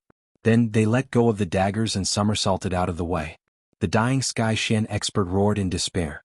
He completely ignored Hai Chen Feng's attack, and used the entirety of his Xian strength to attack with his left and right palms in the hope that he would be able to take one of them down with him. However, the two youngsters were very perceptive, and wouldn't be greedy for the moment of success. So they retreated far away. The Sky Xian expert's mouth foamed with blood. He swayed twice and finally collapsed. With a swoosh, the two little ones rushed forward at the same time and pulled out the daggers from the expert's body. Holding the daggers in their hands, they nimbly turned around and continued to look for their next target. Although they were just two little kids, their grasp of the situation was so accurate and their attacks were so ruthless that it made one gasp in amazement. Even after killing, the two little ones' faces had an inexplicable look of fanaticism, without the slightest bit of fear. Feng Wanyun sighed. Lengling looked at the two little bodies and said sincerely, "These two little fellows are natural-born executioners. In time, as long as they can grow up, I believe they will be two unparalleled assassins not inferior to Chu Chihuan. It's not bad that they are already executioners, but it's a pity that they were not born this way." Jun Moxie said indifferently. If you knew what they had experienced in the past, you wouldn't be the least bit surprised by their current behavior. After experiencing the inhumane torture in Huanghua Hall, Tian Can and DK no longer had a shred of pity in their hearts. As long as they were determined to be enemies, they should be killed. Orderly footsteps sounded and the loud sound of hooves could be heard from all directions. The reinforcements from the other camps had finally arrived. 3 burly men were like 3 iron towers blocking the path. Their faces were cold and expressionless as they looked at the troops charging at them, not retreating at all. "Who's in front? Get out of the way. Otherwise we'll kill without mercy." One of the leaders couldn't help but ask when he saw that the 3 of them were so calm and did not seem to care about his army at all. "The Jun family is here to settle the matter. Unrelated people, please leave. Those who dare to disturb will be killed without mercy." One of the burly men stepped forward and replied with Lengling. This was already the border of the palace, but in the words of this Heaven Destroyer member, the royal army was actually unrelated people. Killed without mercy? The Jun family? The commander shuddered as he looked at the source of the firelight in bewilderment. Suddenly, a whistling sound cut through the air, and a white silhouette slowly rose from the flames. It stepped onto the top of the flagpole outside the tent, and a tall and slender silhouette stood there, as steady as a mountain, and loudly announced, "Jun Moxie of the Jun family is here to exterminate the rebels. Unrelated people, get out of the way." The last 5 words he shouted were like rolling thunder that resounded through the entire Tianxiang city. That kind of reckless and arrogant attitude was not concealed at all. The troops coming from all directions suddenly stopped. Almost at the same time, all of them reined in their horses. For a moment, the sound of horses neighing could be heard. Then a steady voice said, "So it's Jun Sunshao here. This old man has been disrespectful. May I ask, what is the 3rd young master doing here?" The one who spoke was the commander of the imperial bodyguards, Murong Hao of the Murong family. Jun Moxie snorted and said in a deep voice, "Do I have to report to you when I'm doing something? If you don't leave, then you'll have to stay as well." Murong Hao's expression changed. He was about to speak, but suddenly, an old man in black clothes appeared in front of his horse like a ghost. He looked at him with eagle-like eyes and spat out a single word from Lengling's mouth, "Get out." As he spoke, he drew a line with the tip of his foot, and his figure flashed. In an instant he drew a 3 feet-deep trench on the ground. He stood where he was and coldly said, "Anyone who dares to cross this line will die." Muronghao took a deep breath. This was the edge of the imperial palace, and the ground was paved with the best quality granite. The texture was unique, but this old man in black had casually created such a trench with the tip of his foot. Furthermore, there was absolutely no Shen Qi emitting from his body. Could it be? He carefully looked at the old man. His black clothes were like iron, his face was thin and his eyes were like an eagle's. Suddenly he remembered a legendary figure. According to the rumors, wasn't this king of man in the Jun family? Could it be that this was the king of man, the grassland eagle god Solitary Eagle? He could not help but tremble. At this moment, Jun Zhantian's deep voice was heard. "Muronghao, lead your men and retreat." Muronghao's body trembled and he said, "Yes, old marshal." He then waved his hand, "Retreat." The men under his command immediately retreated in unison. Solitary Eagle scoffed, and his face showed that he was not happy. "What a bastard, how dare he look at me so closely? When I went out today there were 2 girls reading a novel at the computer repair shop. I saw that they were actually reading the original version, how rare." Then both of them cursed at the same time. "This Feng Ling Tian is too lazy, he only reads 4 chapters a day. This is intolerable." I quickly escaped with my face covered in dirt. Ugh, let me explain. Today when I saw a friend in the book review section asking me about ventriloquism, he said that it was extremely unreasonable. I felt that I had to answer, I really don't know ventriloquism. I don't even know Jun Moxi's art of unlocking heaven's fortune, let alone body and sword unification. I'm ashamed. Chapter 647. In the imperial palace, the wine glass in the emperor's hand fell to the ground with a pa sound. His whole body suddenly trembled like a sieve. After a long while he calmed down. A sinister look flashed between his eyebrows as he muttered, "Junimouxia, you've finally found the Blood Sword Hall. Are you finally coming? I'm not afraid of you. I'm not afraid of you. I'm the emperor. I'm the emperor, the #1 person in Tianxiang." He roared, grabbed the wine pot and gulped down another mouthful. Suddenly he stopped and muttered, "The empress should know about the Blood Sword Hall. Does that mean she's not dead? Did she tell Jun Moxi?" At this point his eyes suddenly lit up. He kicked over the table in a frenzy and roared, "Why aren't you dead? Murong Xiao Xiao, why aren't you dead? Why aren't you dead?" He roared like this for a while, then suddenly shrank his entire body back into the wide dragon throne. His fingers trembled as he held his head. Suddenly he said in a low voice as if a heavy burden had been lifted off his shoulders, "Thank goodness you didn't die, you didn't die, that's great. Xiao Xiao, do you know I can't bear to let you die. I really can't bear to let you die. You're not dead, that's great." This kind of extremely complicated and abnormal feeling was not something that others could understand. Perhaps even the emperor of Tianxiang, who was in pain, could not understand his own state of mind. What exactly was he longing for? The hustle and bustle of the New Year's Eve finally passed. The emperor waited anxiously, but no one came to settle the score with him. The sky was already bright, but still no one came. Why didn't the Jun family come to find me? Since you found the Blood Sword Hall, why didn't you come to find me? Why? This question puzzled His Majesty and it worried him deeply. He was already prepared to face death and was ready to meet his final destination, but the other party did not come. This strange feeling was really hard to describe. "Your Majesty." A guard came to report, but it startled the emperor who was lost in thought. He trembled and jumped up from his chair. He said angrily, "What's the matter? What happened?" As the words left his mouth, he realized that his back was drenched in cold sweat. It turned out that he could still be afraid. The Jun family has erected a platform at the entrance of the imperial palace.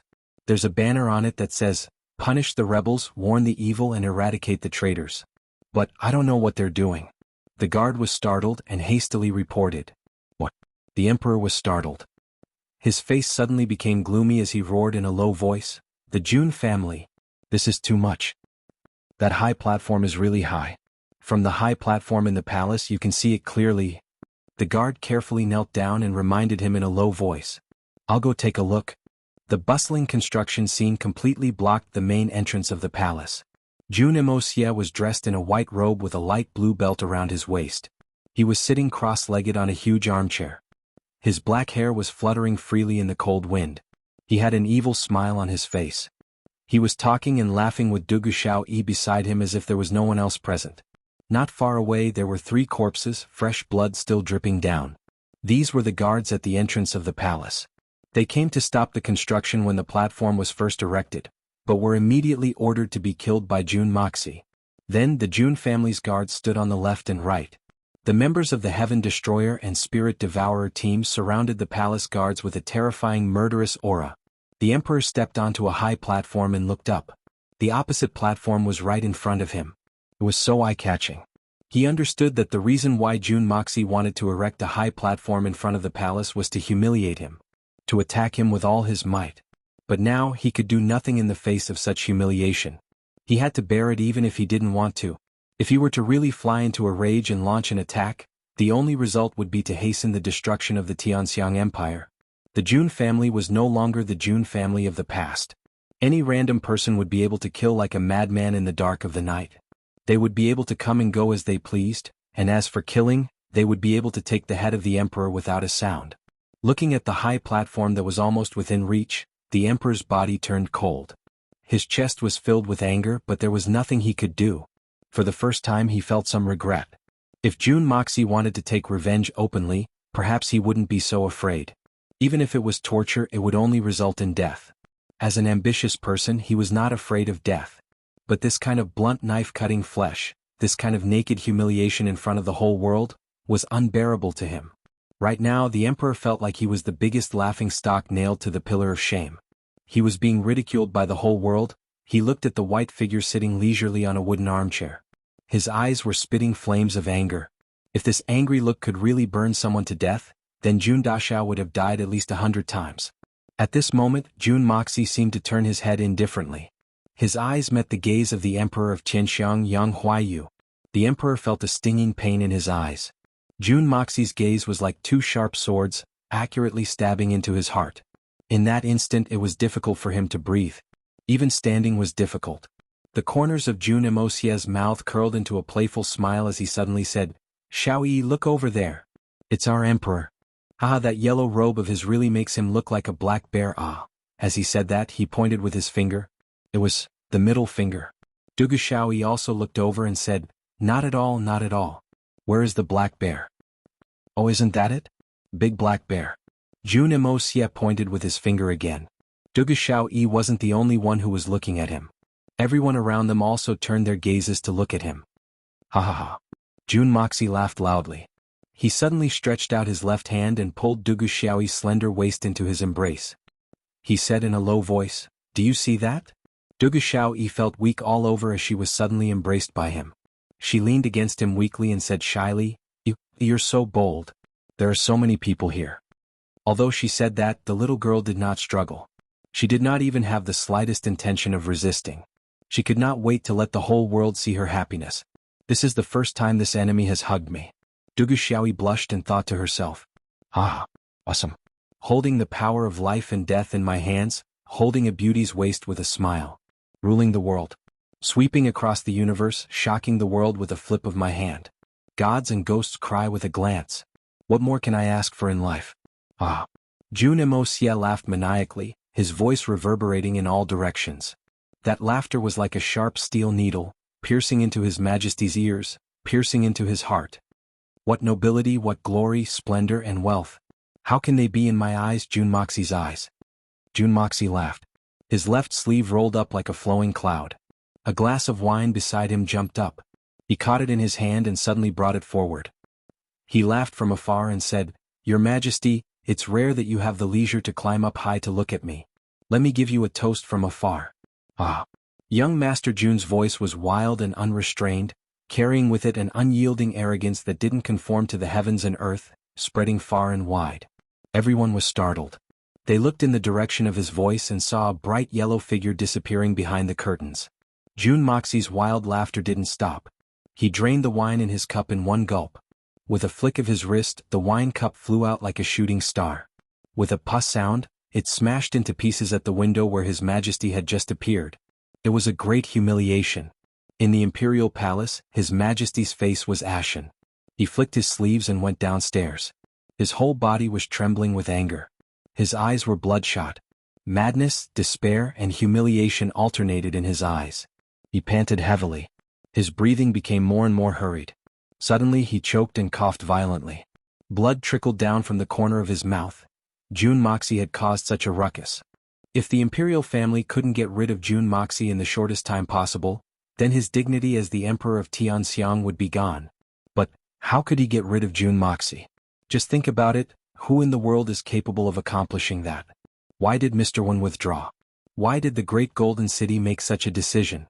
The emperor couldn't think of any other reason if he didn't have misgivings about Jun Moxie and the Jun family. Even the three Holy Lands couldn't do anything about Jun Moxie. So what could a mere emperor of this world do? But he couldn't vent his anger. His chest was about to explode. The bystanders didn't know the truth. So they couldn't help but be stunned when they saw this scene. This Master Jun Sunshao is so lawless. Isn't this no different from rebellion? Not only did he build a high platform in front of the imperial palace, but he also humiliated his majesty.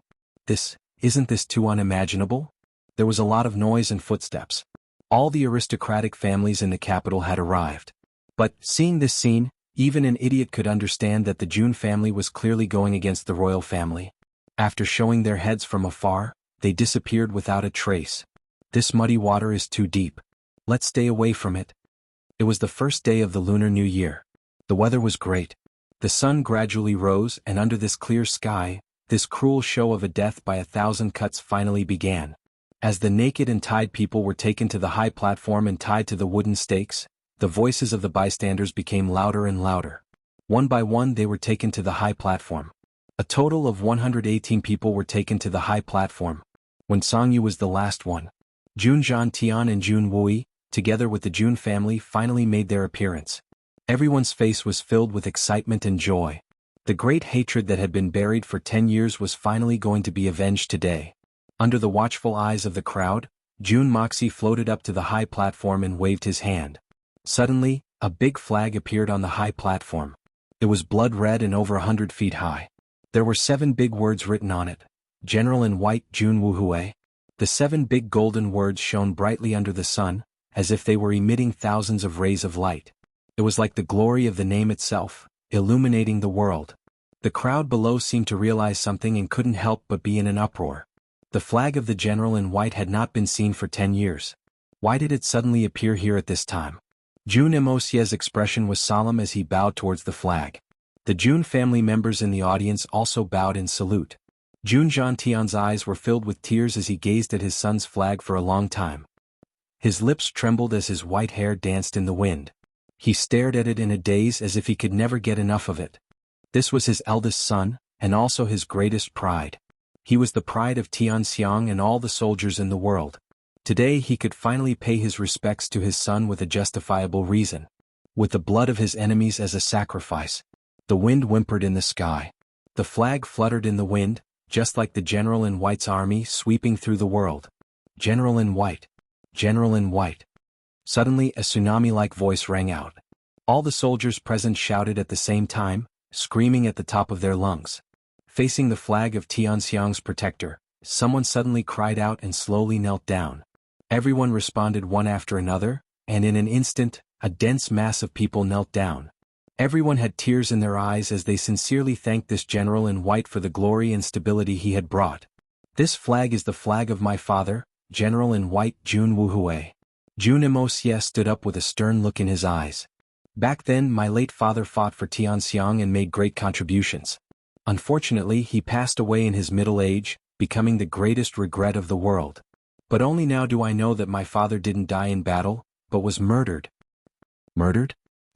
How would the ordinary people know about this secret? They only knew that the general in white, who had never been defeated in 100 battles, had died in defeat. But who would have thought that it was a conspiracy? Who in the world framed Jun Imosie? Suddenly a towering man stood up from the crowd. His face was full of grief and indignation, and his veins were bulging as he shouted angrily. This man's face was weathered and he was tall and strong. He stood up straight and his face was full of fighting spirit. One look and anyone could tell that he used to be a soldier. Who murdered General Jun? Everyone roared at the same time. Is this group of people? Jun Moxie turned around and pointed at the 118 people behind him. He gritted his teeth and said, It's this group of bastards who are worse than pigs and dogs. They are heartless and plotted against me. My father was a hero, but he was plotted against by these villains. This hatred is absolutely irreconcilable. Kill them. Kill them. Cut them into pieces. We can't let them off so easily. This group of bastards. They are worse than pigs and dogs. Cut them into pieces. Cut them into pieces. My father was bathed in blood for the sake of Tianxiang, for the sake of the people. But he was plotted against by these despicable villains. If I don't take revenge for this, I'll be ashamed to be a son. Jun Moxie roared. Today, with everyone here as witnesses, we will use the blood of our enemies to offer sacrifices to my father and the heroic spirits of the soldiers. Offering sacrifices to the heroic spirits. Offering sacrifices to the heroic spirits. Countless people burst into tears. Especially the soldiers who had followed Jun Wuhui to war. They gritted their teeth so hard that they could hear their teeth chattering. It was only now that they found out that their beloved General Jun had been murdered. Begin the execution. Jun Moxie's eyes turned cold and he waved his right hand. A black net was thrown out and everyone on the stage was covered with it. Then it tightened and slowly twisted. Little by little, the prisoners' muscles bulged out of the small holes in the net. Even those who had no common sense or knowledge knew what kind of punishment was being carried out on the stage. Death by 1,000 cuts. It was the cruelest and most inhumane way to execute a prisoner. Everyone's breathing became rapid. The executioners stretched out their hands and pulled out the cloth that was stuffed in the mouths of the prisoners. These people's dantians had all been crippled by Jun Wuxia. Their Xian Qi that they had painstakingly cultivated for many years was long gone. But unexpectedly, not a single one of the 100 or so people begged for mercy. Although some of them were so scared that their faces were pale and their bodies were trembling, but no one begged for mercy. These people were assassins and were used to seeing life and death. Seeing this scene today, they knew that begging for mercy was useless.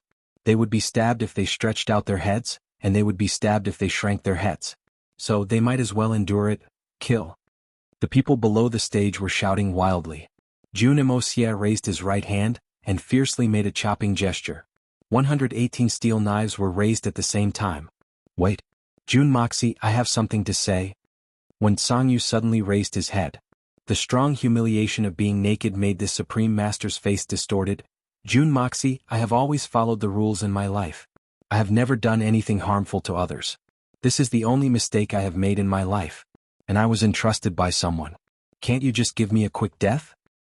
Even if you've been a saint your entire life, you've committed a crime on the last matter. So you're still a sinner. Jun Wuxia looked at him coldly.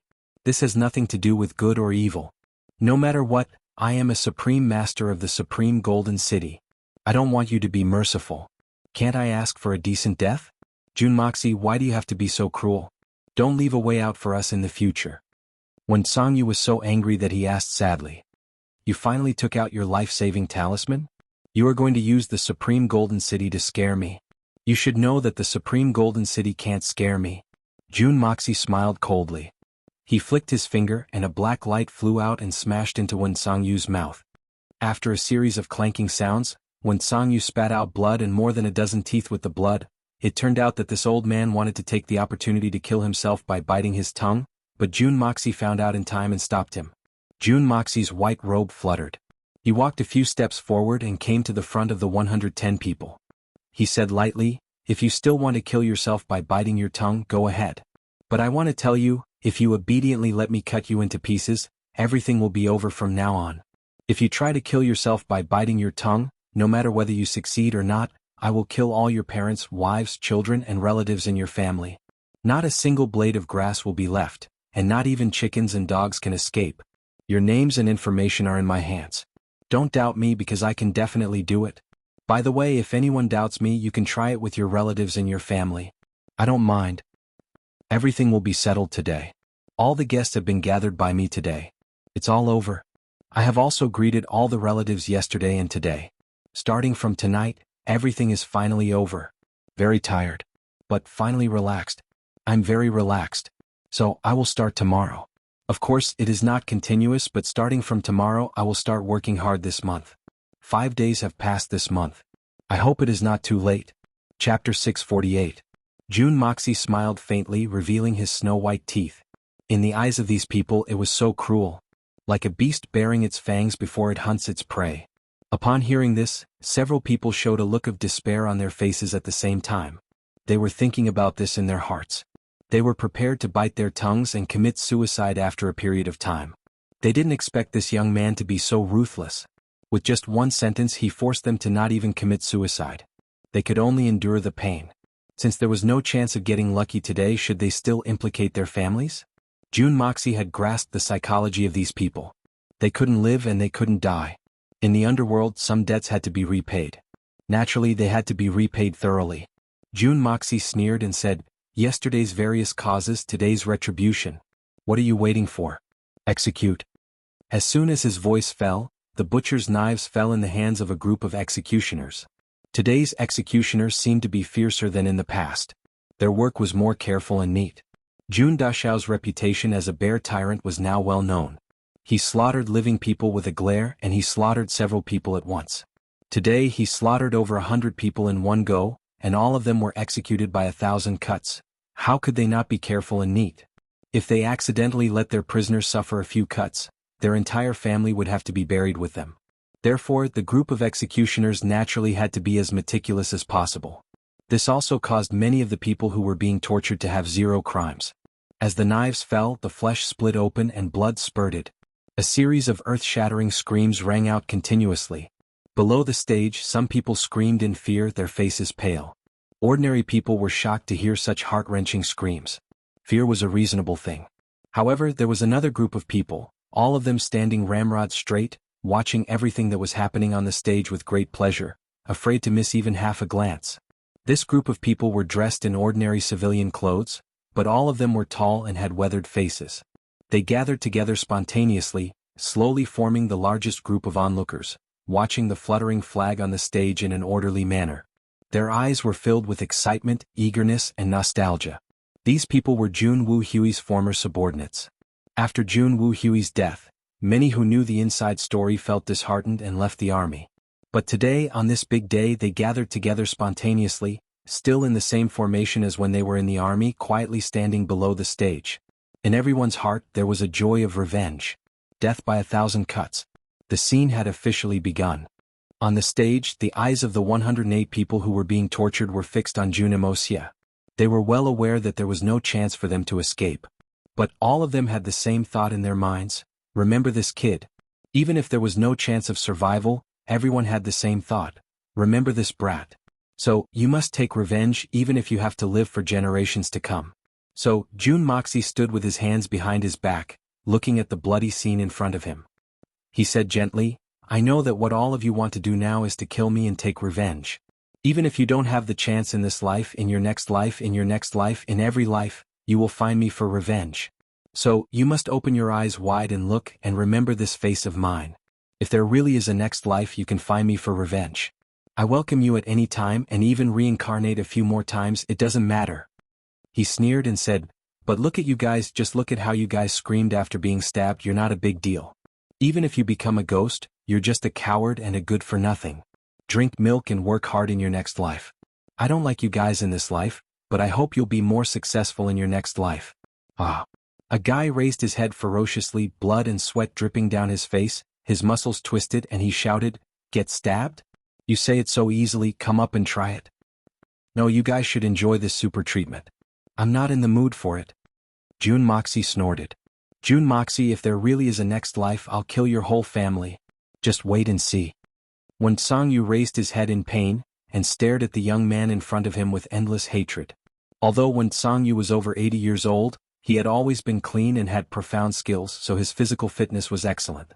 Jun Moxie was afraid that he might not be able to endure the 9 days of torture because of his age, so he didn't destroy his exquisite Xian Qi, but only broke his Dantian and destroyed his foundation, so that all his Xian Qi could stay in his body and nourish his body, but there was no room for him to use it. When Sangyu's naked body was as strong as a teenager. As a great master, he lived a comfortable life, but now he was humiliated in the eyes of the world, and he couldn't die immediately. Naturally, the resentment in his heart reached the extreme. When Sangyu, I'm a little scared by your words. But I'm very curious. If there is a next life, will you be a pig or a dog?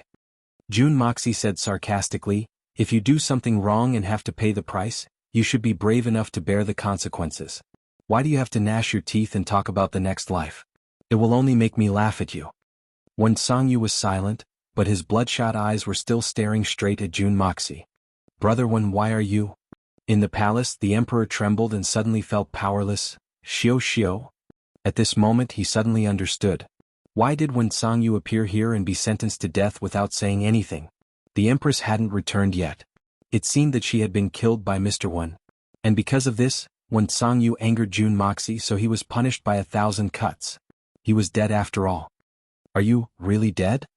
Yang Huayu slowly lowered his head, curled up his whole body, and held his shoulders tightly with his hands. He felt extremely lonely and helpless, like a wild beast with nowhere to warm itself in a cold winter night. With 2 rustling sounds, a few drops of tears fell on his sleeves, and then fell to the ground. In the distance, heavy footsteps came. Jun Moxie looked up and saw Tang Yuan getting off the sedan chair and coming all the way with Sun Xiaomei and a group of guards. When they approached, Tang Yuan raised his head and looked at the military flag fluttering in the air. He bowed deeply and respectfully. They hadn't seen each other for a long time, but Tang Yuan had lost a lot of weight. Compared to before he lost weight, he could be said to be very slim, very slim. Now he was at most around 300 pounds.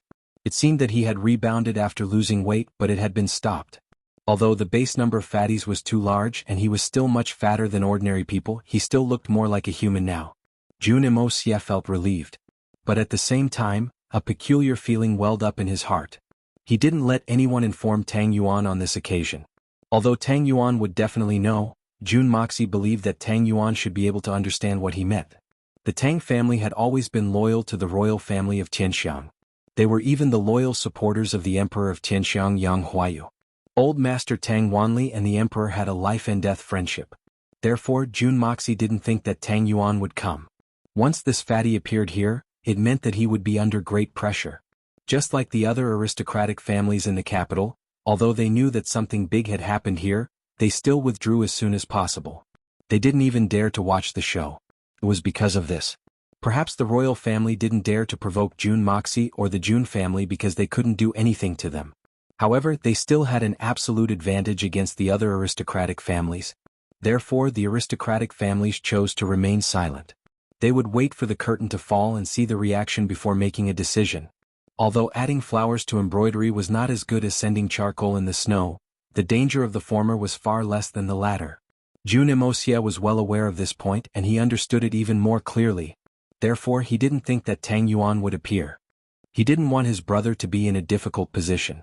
Fatty would definitely be in a more difficult position than the aristocratic families. On one side was his family and on the other side was his best brother. It was really a dilemma whether to come or not. But Tang Yuan still came. Not only did he come, he even brought his fiancée with him. He made a grand entrance in broad daylight. This appearance was tantamount to showing his position. The bow to the regretless army flag also showed that there was no turning back for Tang Yuan. He used his actions to show his ultimate position. He didn't even talk to Jun Moxie beforehand. This was the most valuable thing. Jun Moxie felt very gratified in his heart. He had been hanging out with this fatty ever since he crossed over to this world. At first he treated him as an ordinary fair-weather friend. But step by step he found that although this fatty was a villain, he had a true temperament. He slowly accepted Fatty's friendship. Fatty could be said to be Hitman Jun's only friend in both of his lives. But Jun Moxie had never imagined that in such a dangerous situation where his entire family would be annihilated, it would be this cowardly and laughable fatty who had become the only one who dared to stand out and openly support him. What is a good brother? Actions always speak louder than words. Jun Moxie floated down from the platform and arrived in front of Tang Yuan. Fatty, what are you doing here? Tang Yuan smiled mischievously. His plump face revealed a wretched smile. Do you still need to ask? You and I are equally famous debauches. Since you're here, how can I not come? You know my temperament. I've always liked to watch a good show. Ahaha, this is the death of 1,000 cuts. I might not get to see such a big scene a second time in my life. Wouldn't it be a pity if I didn't come? Wouldn't it be a treasure? Jun Moxie smiled from the bottom of his heart. He patted Tang Yuan's shoulder heavily. Then he looked at Tang Yuan's fat face in a serious manner. Then he looked at Sun Xiaomei and said in a heavy tone, Good brother. Jun Dashao didn't say anything else. Tang Yuan's plump face was full of a silly smile. His eyes showed a trace of satisfaction and emotion. Sun Xiaomei calmly looked at everything in front of her. She didn't say anything. She just held onto Tang Yuan's hand tightly. This was because this exceptionally intelligent woman knew that even though the Jun family had the absolute upper hand in the current situation, she would never be able to return to the Sun and Tang families if she were to follow Tang Yuan out of the city. After all, that was their roots. Good brother. Chapter 649. Brothers. This was an exceptionally warm word. What was a brother? Going through mountains of blades together, going through seas of fire together, bearing pressure together, not necessarily sharing blessings with you, but if there were misfortunes we would bear them together. Brothers never need to say anything, they only need to do it. The sound of a horse's hooves could be heard as a horse galloped towards them. As it approached, the rider's hair and beard were all white and his stature was tall and sturdy. It was the head of the Tang family, Tang Wanli. Old Master Tang jumped down from his horse and landed in front of Tang Yuan. His face was full of anger as he panted with rage. "You evil creature! You don't know what's important and what's not. Come back with me." Tang Yuan shrunk his head and said, "Grandpa, please wait for a moment. I will return to the aristocratic hall after I finish paying my respects to Uncle Jun." "You bastard, you dare to bargain with your grandpa." Old Master Tang was so angry that his beard flew up high. His face was ashen as he raised his hand. "Grandpa, I can't go back with you, at least not now." Tang Yuan was somewhat afraid of his grandpa even though he had seen many things in recent years. But he still raised his head and argued, "Grandpa, you can risk your life for His Majesty. You can disregard your family and your life. You can do anything at any time because His Majesty has shown you kindness. Moreover, you have gone through life and death together with him. This is a friendship between men and I understand that. But, you can do anything for His Majesty, and I can do the same for the third young master. Grandpa, you have your friendship and we have our perseverance and we have our perseverance." Although the volume of Tang Yuan's voice was small, his tone was getting more and more resolute. "Just like how you still insist on being loyal to the imperial family. Even after so many years, your original intention has not changed.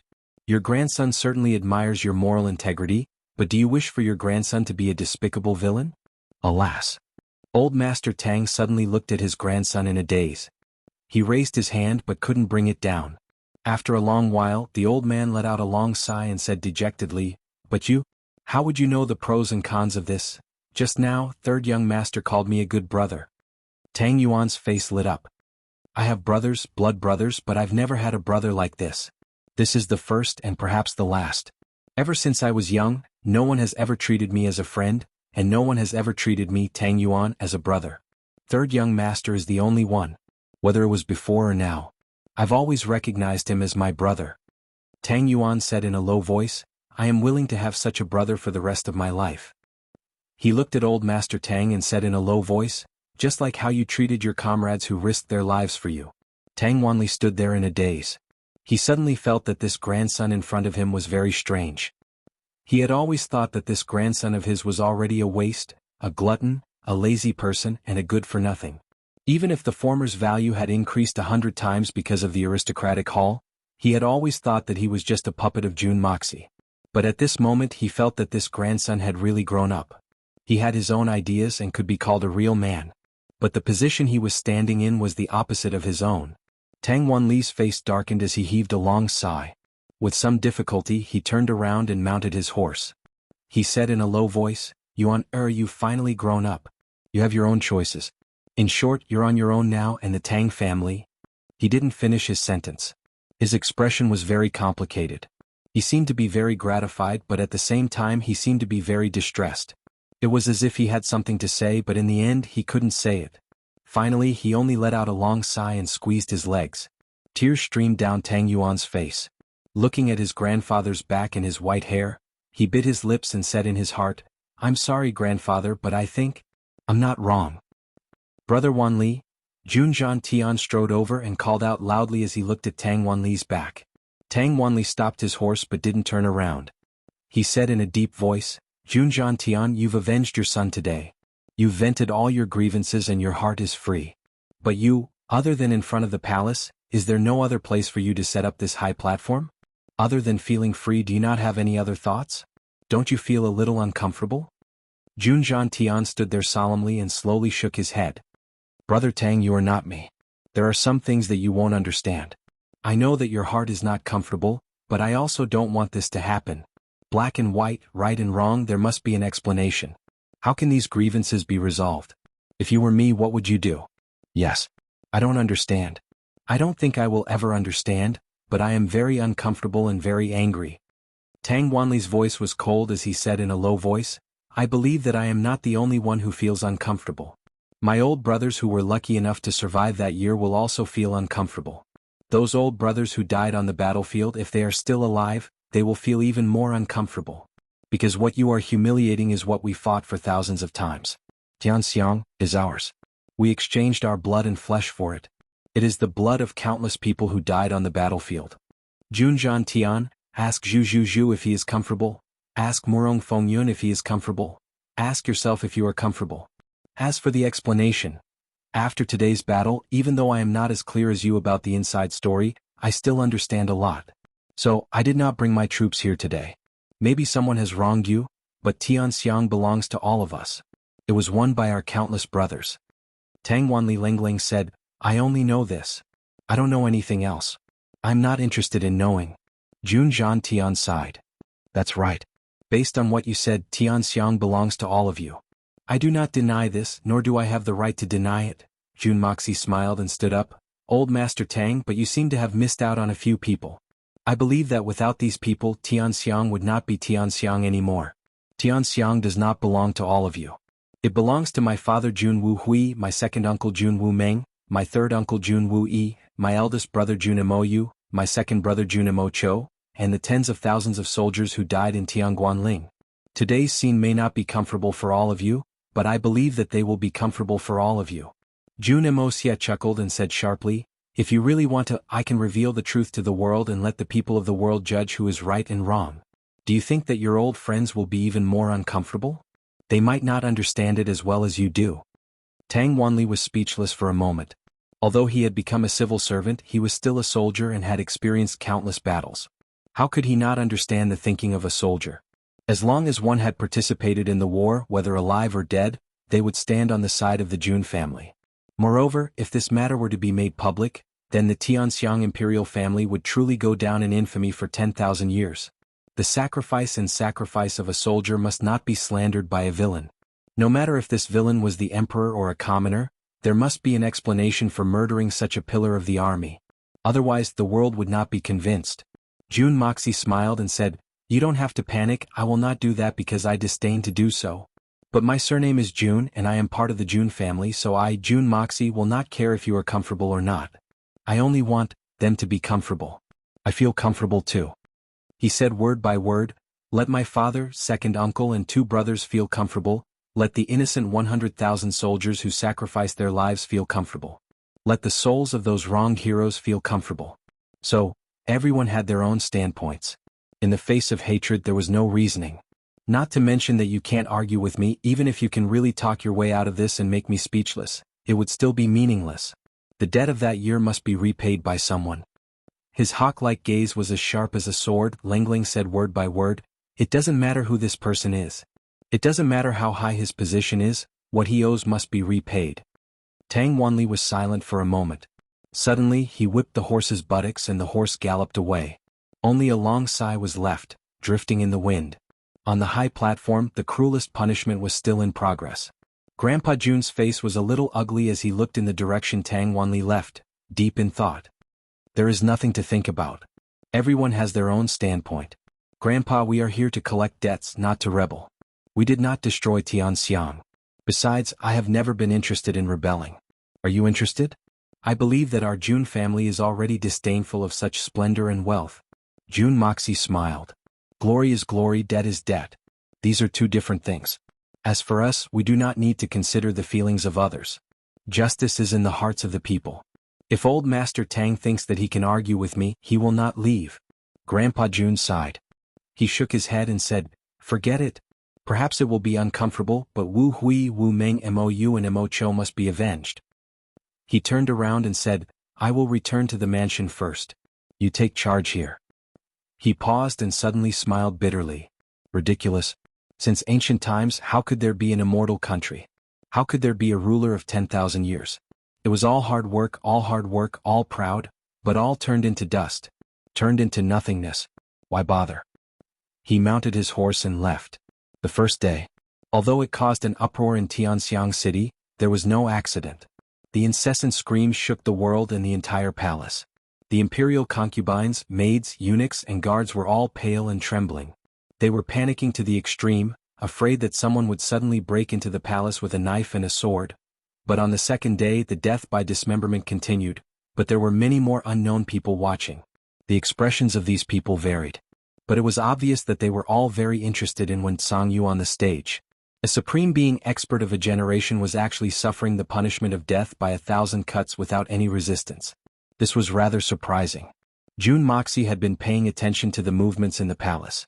Early the next morning, the heads of the aristocratic families and the courtiers were summoned to the palace and had yet to come out.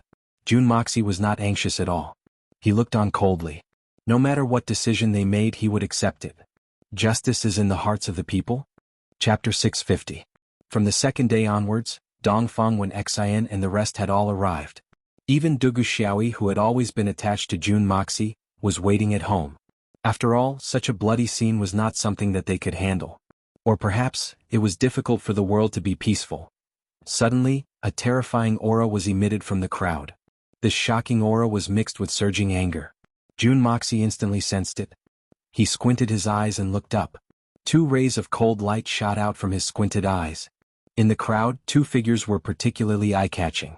No matter where they went, it was as if a large ship was sailing across the surface of the water, leaving a path for them to pass. The person in front was tall and handsome. He looked to be in his 30s or 40s, but at the same time he looked to be in his 50s or 60s. It was impossible to tell his actual age. His face was thin and his eyes were cold. He wore a crown on his head and was wearing a hemp robe. He was walking towards Jun Moxie step by step. As for the person behind him, Jun Moxie recognized him. Supreme Golden City's 3 Pearls Throne, Xiao Weiqing. The position of the person in front seemed to be even higher than Xiao Weiqing's in Supreme Golden City. There was still a distance of 20 to 30 feet between them, but Jun Moxie could already feel an oppressive chill. Behind Jun Moxie, Solitary Eagle and Feng Wanyun both revealed a shocked expression. This person's strength had obviously completely exceeded their expectations. Jun Moxie leaned against the armchair. His expression and posture did not change at all. He looked at the 2 people walking towards him, but his eyes became more and more gloomy. "You are Jun Moxie?" The person was expressionless. He looked at Jun Moxie as if he was looking at air and asked in an indifferent tone. Such a posture was like a god talking to a mortal. It was full of condescension and condescension. It was as if he was saying, "I'm giving you face by talking to you. Don't you know I'm Jun Moxie? Then you can guess who I am." Jun Moxie rolled his eyes and looked at this person mockingly. "Brat, you have a sharp tongue." The man shouted in a desolate voice. A majestic aura that was as heavy as a mountain suddenly pressed down. This powerful aura only targeted Jun Moxie. Even the Solitary Eagle and Feng Wanyun behind him were not affected. This kind of precise grasp, the pinnacle of control, really reached the level of a breathtaking level. It was a pity that Jun Moxie was still lying lazily on the armchair with a faint smile on his face. He didn't unleash his aura to counterattack. Instead, he just casually leaned against the chair as if he didn't notice anything. An imposing aura attack? That really scared me to death. With the Hongjun Pagoda, this young master is least afraid of aura attacks. No matter how strong your aura is, can it be stronger than the Hongjun Pagoda? Go and embarrass yourself. That person only felt his enormous imposing aura that was as vast and majestic as a mountain pressing down heavily, yet it was as if he had been pressed into the ocean, yet it was also as if he had been pressed into the air, and there was not the slightest place for him to exert any force. His surefire suppression method was actually ineffective. This kind of feeling was extremely unbearable. With a wave of his sleeves, the imposing aura disappeared instantly. That person's cold face was still expressionless, but there was a trace of surprise in his eyes. Not bad indeed. As expected of someone that Venerable May has taken a liking to. You're really impressive. Jun Moxie slowly raised his eyelids and asked indifferently, "Who are you?" His voice and expression were even more indifferent and arrogant than the hemp-robed man's expression. If the hemp-robed man's expression was that of a god, then Jun Moxie's was that of the Jade Emperor. Arrogant enough. "I'm Duju." Duju looked at Jun Moxie's eyes with his sharp eyes and said word by word, "I'm the heartless venerable." He didn't turn around.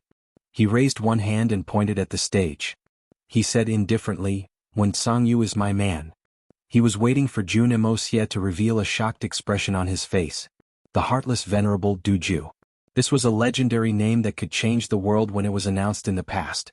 Although he had been away from the mortal world for almost 200 years, and many people might not know the glory of this name, he believed that Wuxia must know.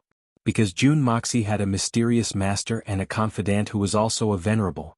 So you're Duju. Wuxia's lips twitched slightly. No wonder King Master Shao didn't even dare to breathe loudly behind you. The heartless venerable is really impressive. But I don't know why you've come here and come to me. What do you want? Tell me what you really want. Let Wen Song you go. Duju clasped his hands behind his back, his eyes cold as he spoke in a commanding tone. Even if the people of Gold City are in the wrong, it is not up to you to punish them. They are not people you can humiliate. Let him go now. For the sake of your master, I can let bygones be bygones and let bygones be bygones. Let bygones be bygones? How magnanimous. For the sake of my master? Wuxia smiled weirdly. Do you know who my master is? How can you let me go because of him? It turned out that his face was actually so big? It's such an honor for a venerable like you to give him face. Duju's face darkened. He looked at Wuxia and didn't say anything else. At the same time, an extremely solemn and oppressive atmosphere formed in the air. It was so heavy that everyone present felt suffocated. Solitary Eagle straightened his body and took a step forward. His beard and hair fluttered behind him. Facing the heartless venerable, Solitary Eagle didn't retreat or show any fear. Instead he stepped forward. On the other side, although Feng Wanyun did not move, his white robes fluttered despite the lack of wind. His fair hand also slowly landed on the hilt of his sword. His 5 fingers, dry and strong, firmly gripped the hilt of the sword. His eyes were as sharp as swords. A hint of disdain appeared on Duju's face. He just stood there silently without any movement. He didn't even raise his eyebrows. However, he was like a volcano that was about to erupt, emitting a terrifying aura that shook the heavens and earth. Such a terrifying aura was visible to the naked eye. Even ordinary people, if they paid close attention, would notice that there seemed to be a distorted space in this area. It was a mysterious and subtle feeling. Solitary Eagle and Feng Wanyun didn't move, but beads of sweat appeared on their foreheads. The two of them didn't think that this heartless venerable's cultivation had actually reached such a level. He didn't move, but he could use his own aura to mobilize the power of heaven and earth and use it to suppress them. Such a huge power was not something they could withstand. How could they fight against the heavens? This was no longer a simple aura. Instead, it was something that Duju had comprehended many years ago. He was able to use his own body's vital qi to form a temporary resonance with a mysterious energy between the heavens and earth. With a single thought, he could control this energy to attack. This had always been Duju's trump card. Facing Wuxia, he didn't need to use such an extreme method. However, Duju knew that he wasn't dealing with just Wuxia. Although Wuxia wasn't weak, he wasn't worthy of Duju's attention. This power of his was actually for one person to see, Wuxia's master.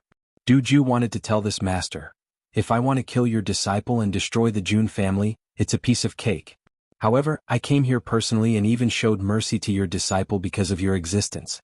Regardless of whether the other party appreciated it or not, he had at least expressed his standpoint. Usually at this point, both parties would take a step back. Duju would bring his disciple away, and the Jun family would forget about it. I've given you enough face, so you have to give me some face too, right? This was Duju's plan. Duju was very afraid of the legendary master of the Jun family. Although he was heartless, he wasn't stupid. The 90 masters from the 3 Holy Lands dared to try and kill Venerable Mei, let alone Duju. However, such a terrifying combination of forces would be completely defeated by the other party's aura. Duju knew that he wasn't a match for him. Therefore, although he was overbearing now, only an expert of his level would know that Duju was expressing goodwill. In this way, without leaving any trace, he could get things done without worrying about losing face. It was the best of both worlds. A strange look flashed across Wuxia's eyes. It was as if he was surprised but also something else. Following that, his face turned serious. He had been leaning against the chair all this while, but now he finally moved. He raised his head slightly, revealing a look of shock and surprise as he looked at Duju in front of him. However, there was still a look of him gritting his teeth and holding on. Although it seemed like he was trying his best to hide it, a careful person would be able to see it at a glance. Duju snorted coldly and stood with his hands behind his back. He asked, "How does it feel? Does it feel good?" Jun Moxie seemed to be in a lot of pain. One could faintly see the blood vessels and pulse under his skin trembling slightly. It seemed like he couldn't bear the burden, but he could still hold on. He forced an indifferent expression and said in an indifferent tone, "It feels good. Really feels good. No, it feels too good. Too good." Duju snorted softly and smiled coldly. "Is that so? Then I'll let you feel even better." After saying that, he once again increased the power of his aura. However, he was feeling strange in his heart. Why hasn't the master come out yet? Duju had a million reasons to believe that the peerless master was in Tianxiang City. He was in the Jun family's residence. Otherwise, how could the Jun family dare to deal with the people of the Great Golden City in public? What a joke. Could it be that I haven't oppressed Jun Moxie enough? This level of power isn't enough to lure him out? Is he that confident in his disciple? Jun Moxie groaned in a low voice. His head seemed to be suppressed by his aura. One could clearly see the blue veins on the back of his neck bulging. Chapter 651. Does it feel good now? Duju asked indifferently with a hint of mockery. He had already used 30% of his strength, which was already quite impressive.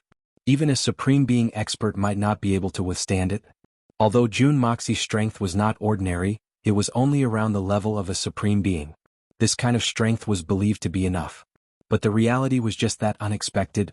Of course, it feels good. If you could use a little more strength, it would feel even better. Jun Moxie gritted his teeth, sweat dripping down his face as if it was very difficult for him to say each word. Very good. As expected, your bones are tough enough. Since you've already spoken, then this seat will naturally let you feel good to the end. Duju took a deep breath and suddenly raised his strength to the 5th level. Only a small portion was used to deal with Solitary Eagle and Feng Wanyun, while the majority of his strength was placed on Jun Moxie. Jun Moxie's feet made a crack sound, but his body seemed to straighten up again, as if he was stubborn to the point of not turning back until he hit the wall, and not shedding tears until he saw the coffin. Duju frowned slightly and said, "Are you still going to persist?" Duju did not dare to go too far. If he really killed this youth in front of him, the consequences would not be a joke. Jun Moxie lowered his head slightly and said as if he was gritting his teeth, "Don't, old thing. This young master has experienced this kind of situation many times. With this weak pressure of yours, you actually think you're so great?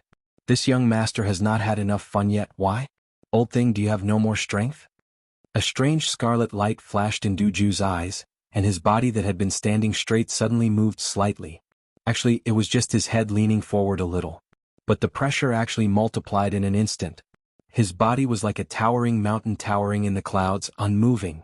But that kind of vast pressure that connected the heavens was enough to subdue even the heroes of the world. But in reality, Duju was also a little depressed, and he was even in a dilemma. Although it was said to be friendly, this kid in front of him was too resistant. He had already used 60% of his strength, yet he was still able to withstand it. If he rashly added more, it would exceed the scope of his control, and unpredictable consequences might occur at any time. If it wasn't handled properly, then the consequences wouldn't be showing goodwill, but a demonstration. It was even to the extent that if he killed this kid on the spot, he would form an irreconcilable enmity and make an unparalleled enemy. But if he were to stop now, this brat's face would be full of dissatisfaction and would not appreciate his kindness at all. His old undying master also did not come out. In the eyes of outsiders, wouldn't it mean that he had lost a move? If that were to happen, he would really lose his head and face. Wouldn't he, the heartless venerable, become a laughingstock in front of everyone? He could clearly feel that this kid was barely hanging on, so why couldn't he admit defeat even now? Could it be that his master often used this method to train him? Yes, that's right. Jun Moxie let out another muffled groan. But he opened his mouth and laughed bitterly, saying, "It feels so good. Continue, continue." Duju was furious. For hundreds of years, how many people had dared to provoke him like this? This little bastard who was still wet behind the ears was challenging his limits again and again? A green light flashed in his eyes, and his eyeballs suddenly turned into a faint silvery white color, flashing and disappearing. At the same time, the pressure in the air was like a small hill that had just fallen down, and then another small hill smashed into that small hill. Boom. A soundless rumble sounded. The surrounding people were shocked to see that above Jun Moxie's head, there was a space of a few hundred feet, that had suddenly turned into a pitch-black hole. A black that was darker than ink. It was daytime. Not only was the sun shining brightly, but the snow was also reflected clearly. But if one looked at the top of Jun Moxie's head, it was even more obvious that it was Nighttime. 80% of his strength. The heartless venerable Du Ju had 80% of his strength. Even if Mei Shuiyan was here, she would also have to be careful when dealing with him. As Jun Moxie felt this pressure, he suddenly felt an indescribable sense of ecstasy. That's right, ecstasy. When Du Ju had just mobilized this heaven and earth spiritual energy pressure, Jun Moxie had already felt something strange. As Du Ju's pressure approached his body, Jun Moxie first felt a heavy pressure. Then he felt the Hongjun Pagoda in his mind suddenly open, spinning at a high speed. But this time, it did not release a huge amount of spiritual energy like before. Instead, a large amount of spiritual energy suddenly separated from Du Ju's pressure, turning into a dense white fog, and was instantly swallowed by the Hongjun Pagoda. And this time the spiritual energy was unusually thick and pure. Moreover, it was mixed with a slightly majestic atmosphere. Jun Moxie quickly understood what this atmosphere was. This was the heaven and earth chi. At the same time, Jun Moxie felt that after the Hongjun Pagoda refined this portion of energy, when it entered his body, his spiritual energy grew at a rate that was actually 10 times faster than before. What the hell was going on? But as for what exactly is going on, although Jun Moxie was not clear, he was not willing to delve into it at this time. Right now, Jun Moxie was like a dried-up pond, while Du Ju was making use of his own abilities like a no. It was like hundreds of high-powered water pumps, drawing water from other places and forcefully pouring it into Jun Moxie's meridians. Where else could he find such a good thing? It was truly a great feeling, a great feeling. So when Jun Moxie said to Du Ju that he was very happy, he was definitely speaking from the bottom of his heart. So Jun Moxie would not waste such an opportunity. In fact, he was shouting in his heart, "Come again. Don't stop. The more the better. I don't mind even if you continue until the end of time. Damn it, if you continue to squeeze me like this, I will soon break through the 5th level of the art of creation." So, Jun Moxie immediately acted as if he was about to collapse, but at the same time he was not going to collapse. This gave Du Ju an illusion. This kid is going to collapse soon. Just a little more strength and he will be finished. But he had already increased his strength several times and Jun Moxie was still in this half-dead state. Du Ju finally became angry. So he increased his strength step by step. This phenomenon, Jun Moxie did not know what was going on, and Du Ju was naturally even more confused. But in the end it was because of one word, spiritual chi. The Hongjun Pagoda was extremely sensitive to spiritual chi. Once it encountered a place with an abundance of spiritual chi, it would open and absorb it. But in this densely populated Tianxiang city, the Hongjun Pagoda did not bother to absorb the spiritual chi here. Unless it was the pure heaven and earth chi that Jun Moxie absorbed during his cultivation, the Hongjun Pagoda was not interested in anything else.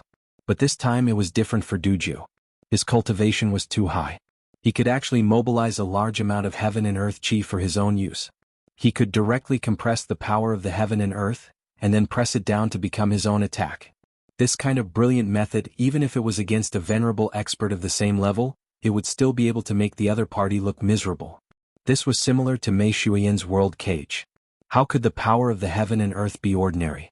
But this kind of supreme weapon that could be used to deal with others had fallen into Jun Moxie's hands today, and had become his greatest tonic. Because this kind of power was simply great news for the Hongjun Pagoda. To think that there was actually such a person who had painstakingly gathered the heaven and earth chi and forcefully poured it into the Hongjun Pagoda, and it was the kind that he could not do without. So, everything was very dramatic. And what made Jun Dashao even more pleasantly surprised was that under this kind of compression, Du Ju had to first mobilize his own mental strength to communicate with the heaven and earth chi, then he could further mobilize the heaven and earth chi to attack. But what the Hongjun Pagoda lacked was the heaven and earth chi. There was no shortage of spiritual chi, but the heaven and earth chi was a vast amount of chi. With Jun Moxie's current strength, he could not absorb much and he often needed the Hongjun Pagoda to compensate him. But now, this heartless venerable had used the supreme Shen technique that he had bitterly cultivated for hundreds of years, and put on the demeanor of a peerless expert. He stood with his hands behind his back, proudly facing the wind, and used a posture that best reflected the demeanor of an expert. His expression did not change, and in a short period of time, he had actually directly replenished a lot of the heaven and earth chi. He had almost made up for all the previous losses and even exceeded them by a little. Such a wonderful thing was naturally unknown to Jun Moxie. But this did not affect Jun Dashao's original intention of silently making a fortune. Under Jun Dashao's superb acting, sometimes he gritted his teeth, hissed and gasped for breath, his face ashen and his lips pale. Sometimes his bones would crack and his face would sweat profusely. His feet were stepping on the bluestone ground, and 2 pieces of bluestone had already broken, and the ones at the sides were also showing signs of cracking. Even Duju was worried for him. If he exerted a little more strength, would he crush this kid into meat paste on the spot? But he could clearly feel that if he exerted a little more strength, this kid would be convinced and wouldn't be able to hold on anymore. One more point, one more point, one more point, one more point. Just like that, the 2 of them were in a deadlock. If Duju knew that the strongest attack that he was so proud of had become the opponent's tonic, and that the opponent was gritting his teeth and enjoying it, as if he was enjoying a massage, this heartless venerable would definitely scream in embarrassment, and then spit out a mouthful of blood and die. And he would die with everlasting regret. For hundreds of years, when had the heartless venerable ever been played like this? It was not that he wanted to do good, but Jun Moxi's body was really too strange. Chapter 652. Duju was already caught between a rock and a hard place. Right now he had already used 80% of his strength, and it had already exceeded the limits of what he could control. However, it was still possible for him to forcefully retract his strength. He was also planning to forcefully retract his strength the moment something went wrong. At most, he would just suffer some damage to his vitality. But this stubborn boy was still gritting his teeth and holding on. This made Duju feel that he cherished his talent. As a young boy, Jun Moxi was probably the first one in history to be able to resist to this extent. If he increased his strength again, it would really be beyond his control. It was easy to release but difficult to withdraw. If he was not careful, he was afraid that the young boy in front of him would suffer a terrible injury that he could never recover from. Moreover, it would leave a shadow in his mind that was similar to the devil in his heart, and he would never be able to make any progress. That would really be an irreconcilable hatred. Putting himself in Duju's shoes, if Duju had such an outstanding disciple but was forcefully turned into a cripple, he would also disregard everything to take revenge. Thinking of this, Duju had decided to stop. Since that master still doesn't show up, I will kidnap Wen Sangyu and leave. I think he will know that I have been merciful when he comes back, so it should be no big deal. But at this moment he heard Jun Moxi's extremely annoying words again. You really don't know what's good for you. I have been merciful from the beginning to the end. But you, a dead duck, not only are you stubborn, you even dare to mock me. Duju was furious and subconsciously increased the power of the coercion directly to the peak. Everyone in the square suddenly felt their vision darken, and their feet shook. Even the high platform swayed a little. With the power of the aftermath, one could imagine the pressure that the people who took it all had to bear. An unprecedented majestic force instantly pressed down, and the Hongjun Pagoda swallowed it all. There was still more, like the continuous waves of the sea, and like the waves of the Yangtze River, each wave higher than the previous one. The Hongjun Pagoda was naturally not afraid of the incoming spiritual energy. In the most hospitable manner, it absorbed all the spiritual energy that had forcefully entered, not wasting a single bit. Jun Moxi felt as if his meridians were about to explode. It felt so good, so good. This continued for a moment. Suddenly the pressure on his body lightened. Duju had suddenly cut off the source. Duju was infuriated by Jun Moxi to the point of exploding. But after he exploded, he suddenly regretted it. It's over. This kid was definitely finished. However, he had already mobilized the maximum amount of heaven and earth spiritual energy that he could bear. He had to vent it out because even his body could not bear this wave of heaven and earth spiritual energy. After enduring the first wave with great difficulty, Duju hurriedly stopped, feeling an inexplicable sense of apprehension in his heart. However, Jun Moxi suddenly moved and slowly raised his head. His lips still had traces of teeth marks and the corners of his eyes were twitching. His complexion was deathly pale and his face was ashen. It was obvious that he had died and come back to life. But he was fine. He was fine. How could he be fine? How could this be possible? Duju stared at the little monster in front of him, and was almost speechless from shock. Whether Jun Moxi was on the verge of collapse, Duju could not be sure. In any case, Duju himself was really on the verge of collapse. A 17 or 18-year-old boy had actually withstood the full power of a middle-level venerable combined with the pressure of heaven and earth spiritual energy. Who would believe such a thing if it was told to others? It was truly sensational. Was this kid a human or a ghost? Although Duju's face was as indifferent as before, his heart was already in turmoil. Indeed, a great teacher produces a great disciple. But such a talent was really too dangerous. Jun Moxi slowly raised his head and actually smiled. Venerable Du, why don't you let me have fun? I haven't had enough fun yet. Venerable Du's methods are powerful enough, but unfortunately they don't last long enough, and I can't enjoy them to my heart's content. What's wrong with giving up halfway? His tone was filled with deep disappointment and dissatisfaction. He was like a resentful woman who was about to climax but was poured down with a bucket of cold water. Very resentful, heaven and earth could be his witness. When Jun Dashao said this, he was 100% sincere from the bottom of his heart. He really wanted to have fun for a while longer. This was a once-in-a-lifetime opportunity. But in Du Ju's ears, it became the most vicious sarcasm. How could he get out of this situation? Du Ju's venomous snake-like eyes stared fixedly at young Master Jun, not blinking for a moment. Suddenly, with a muffled snort, he raised his palm without even turning his head, slamming it down heavily onto the stage. A sharp whistling sound broke through the air. The next moment, Wen Sangyu, who was on the platform, felt as if his chest was smashed by a 10,000-pound sledgehammer. With a bang, he flew up with the wooden stake. His body cracked in mid-air, and then he split into countless pieces like a bomb and fell on the high platform. Under the high platform, there was blood and flesh on the ground. No one would ever recognize that the blood and flesh on the ground were once the elegant Wen Sangyu. The place where Du Ju hit was at least 300 feet away from Wen Sangyu. From such a long distance, even an ordinary archer might not be able to shoot from such a distance and with such accuracy. But Du Ju just raised his hand and smashed a living person into pieces with his air-splitting palm. The heartless venerable was indeed extraordinary. Du Ju turned around and didn't look at Jun Moxie anymore. He closed his eyes slightly, and the people in front of him could clearly see an unprecedented crazy killing intent in the heartless venerable's eyes. However, he tried his best to restrain himself. The palm just now more or less vented some of his crazy killing intent. Tell your master that Du Ju came to visit. It's a pity that we didn't have the chance to meet. If I have time in the future, I'll come again to learn from you. I've already dealt with the people from Jin City. Jun Moxie, let me give you a piece of advice. It's better for young people to restrain themselves. After Du Ju finished speaking, he did not even turn his head and continued walking forward. Xiao Weiqing followed behind him, not saying a single word from start to end. The two of them floated out of the hall. Wherever he went, the crowd would part and make way for him involuntarily. The silhouettes of the two flashed and then disappeared. From the beginning to the end, Du Ju didn't look back because he was afraid that if he turned back, he wouldn't be able to control himself and would cripple Jun Moxie on the spot, or even kill him. Du Ju was sure that if Jun Moxie continued to develop at this speed, then the title of the world's #1 expert, which had never appeared since the beginning of time, would belong to him. It was too dangerous to keep such a person with limitless potential alive, and moreover he was an enemy. However, when it came to killing him, even the great Golden City couldn't bear the consequences.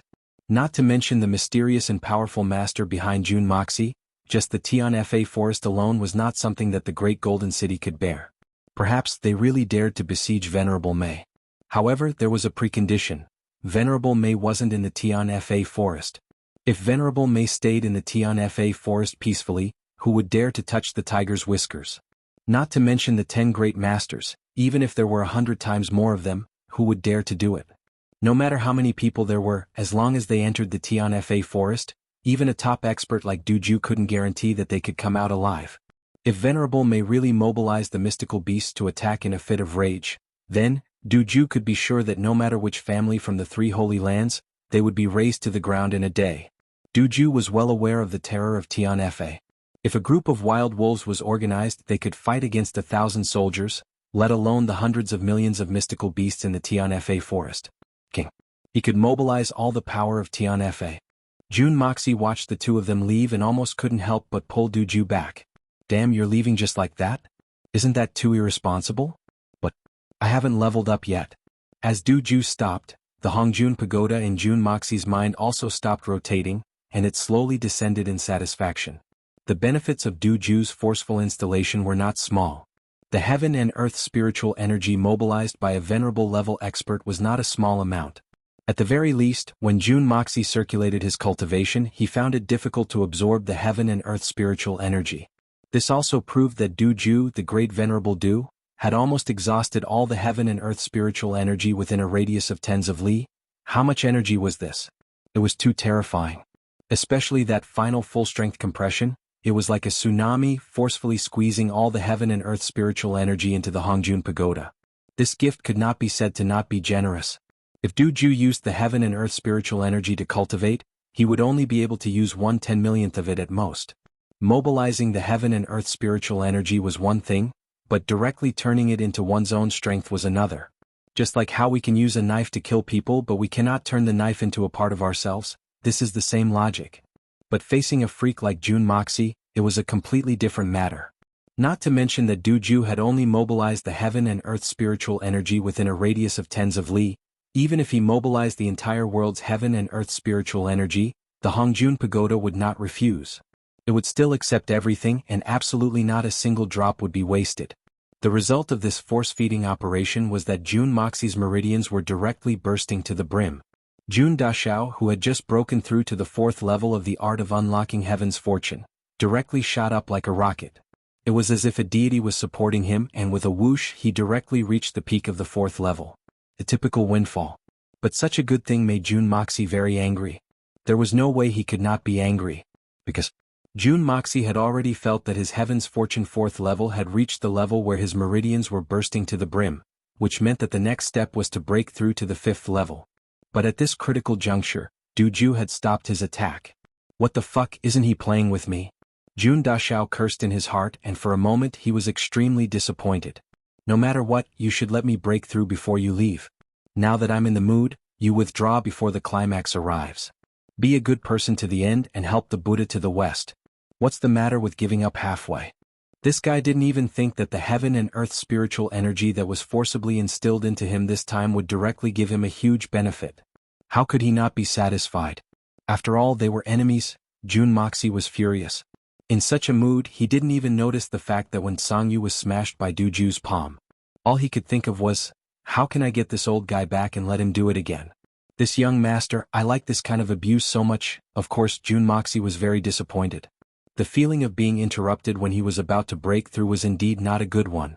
But if Du Ju knew about this heartless venerable would probably force himself into a dead end in the blink of an eye, and he wouldn't live no matter what. So depressing. Chapter 653.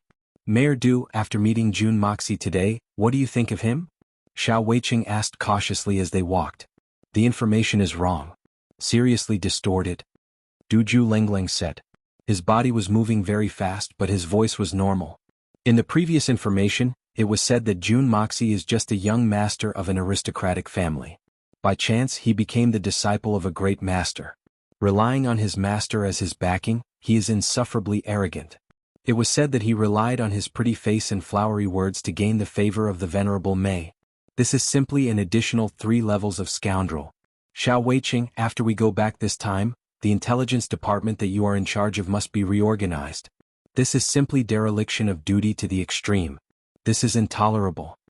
A cruel look appeared on Du Ju's face as he said heavily, Jun Moxie, this child's talent is unparalleled in this world. With his age and cultivation speed, even if he might not be able to last forever, it is definitely unprecedented. He is definitely a super genius that will not appear even in millions of years. But the intelligence department said that such a genius is useless. To a certain extent, it misled our actions and caused us to suffer a great loss. This is simply an unforgivable mistake. He paused and his tone revealed a deep sense of fear. An 18-year-old boy can actually withstand my full power of spiritual power and not even suffer a serious injury. Jun Moxie's strength must at least be at the level of a superior supreme, or even higher. Xiao Weiqing, an 18-year-old superior supreme, do you know what this means? In the past, when I heard of his master's vast divine power, I was still quite doubtful. I did not believe that there could be such a person in this world. Today, seeing the strength of his disciple, it is really unbelievable. With such a disciple, one can imagine the strength of his master. Previously, I still had a slight desire to win, but now that I think about it, I really overestimated myself. I have not stepped into the world for a long time, and have become a frog at the bottom of a well. Let's not talk about his master. Just based on that Jun Moxie alone, I believe that with just a little more time, he will be able to look down on his generation, and no one will be able to stand up to him. Xiao Weiqing took a deep breath. His expression was ugly, but he didn't say anything. Don't say that I'm exaggerating his abilities because I'm unable to subdue him. But do you know that ever since the Shen continent came into existence, there have been countless Shen cultivators and there have been many legendary figures? But even the most outstanding genius in history was only the profound Saint Guanmeng from 3,000 years ago. He was a peerless genius who reached the level of Xinxian at the age of 18. Apart from him, no one else, whether it was before or after him, had been able to surpass this age and level. But even with the peerless talent of a profound sage, advancing to the fifth layer of the Xinxian realm, which is the so-called supreme realm, would have to be done after the age of 20. Du Ju clenched his teeth and said, "But this Jun Moxie actually reached the superior supreme level at the age of 18. That's 8 levels higher than Guanmeng. What a terrifying thing this is. If we really let Jun Moxie grow up, even with the strength of the 3 holy lands, we may not be able to be in his eyes. At that time, the entire pugilistic world will belong to Jun Moxie alone." Is really that serious? Xiao Weiqing's eyes widened. After today's incident, Xiao Weiqing finally realized how terrifying Jun Moxie was. But he didn't expect it to be so serious. Just like what Du Ju had said earlier, Xiao Weiqing really thought that Du Ju was praising his master and disciple just to save face. At least, there was a reason behind it. Serious? That's serious? There's something even more serious. You haven't even realized it yet. Du Ju said coldly, "Right now, the 3 holy lands and Venerable Mei have become sworn enemies. And Venerable Mei is Jun Moxie's woman. Don't tell me that Jun Moxie is a pretty boy and has a relationship with Venerable Mei. Because with Jun Moxie's potential, even if his partner is Venerable Mei, he may not be qualified. If the 2 of them are working together, it's still possible. But if it's really my judgment, it might be that Venerable Mei has borrowed a lot of benefits from Jun Moxie. If Tian Fa really appeared in the human world, their strength would be considerable, but it wouldn't be that scary. Because no matter how powerful Tian Fa is, they can't be compared to human Shen cultivators. But if she has a strong ally like Jun Moxie and they work together, if we don't stop them, the 3 holy lands will be annihilated in no time. No man can tolerate other forces plotting against his woman, especially Jun Wuxia, this unruly son. Based on Jun Moxie's cultivation progress, he has already reached the level of superior supreme at the age of 18. Then, it can be predicted that he will reach the level of venerable before the age of 20. Before the age of 25, he might surpass the level of venerable or even higher. If we wait for him to live peacefully until the age of 30, then the 3 holy lands don't have to work hard anymore. They can just wait to be annihilated. In Du Ju's voice there was an obvious fear, a great fear. It can't be that fast, right? This is too unimaginable. Xiao Weiqing was still unconvinced. The process of accumulating Shen Qi is not that easy. Even if it's just the accumulation of strength and the improvement of mental state, especially when it's above Xinxian, there has always been a saying that Xinxian is at the 12th grade, every step is like ascending to the heavens. It's not something that can be achieved in 3 to 5 years. Do you think I don't understand what you're saying? But let me ask you, is it really impossible? Du Ju snorted. Xiao Weiqing, you are now at the level of superior supreme. 10th grade Xinxian, how old are you this year? I have experienced 178 winters and summers. Xiao Weiqing was startled and answered. That's right, it's not even 200 winters and summers. Considering your age, your progress can be said to be quite fast. Then think about it, how long have you been practicing Shen Qi? Du Ju Lengleng said. I started practicing Shen Qi at the age of 3. I successfully broke through to the Silver Shen realm at the age of 9. At the age of 12, I rose to the Golden Shen realm. At the age of 16, I was already at the Earth Shen realm. At the age of 19, I reached the Tian Shen realm. At the age of 25, I reached the peak of Tian Shen realm. At the age of 30, I successfully broke through to the Shen Shen realm. At that time, I was the most outstanding one in the family. Xiao Weiqing revealed a look of nostalgia. At the age of 49, I broke through to the Supreme Realm. Then, I continued to accumulate, until I reached the level of Superior Supreme at the age of 90. After that, I spent close to 80 years to reach my current level. Recalling the past, Xiao Weiqing suddenly felt that the years were long and he could not help but sigh in his heart. In other words, you can already be considered a genius in the eyes of ordinary people for your current achievements at the age of 178. Is that so? When you were 18 you were only at the Earth Shen realm, right? But you have practiced for 178 years, and you are only at the same level as the current Jun Moxie, and he is only 18 years old. If you are a genius, then what is Jun Moxie? Is there a problem with me saying that he is a peerless genius that has never been seen before? Du Ju snorted and asked, and on what basis do you think that with Jun Moxie's unprecedented advancement, why can't Jun Moxie reach the honorable realm before the age of 20? The current you, do you still dare to say such words? Xiao Weiqing's body trembled and he suddenly stopped in his tracks. His mouth was agape, and he had an expression of extreme shock on his face.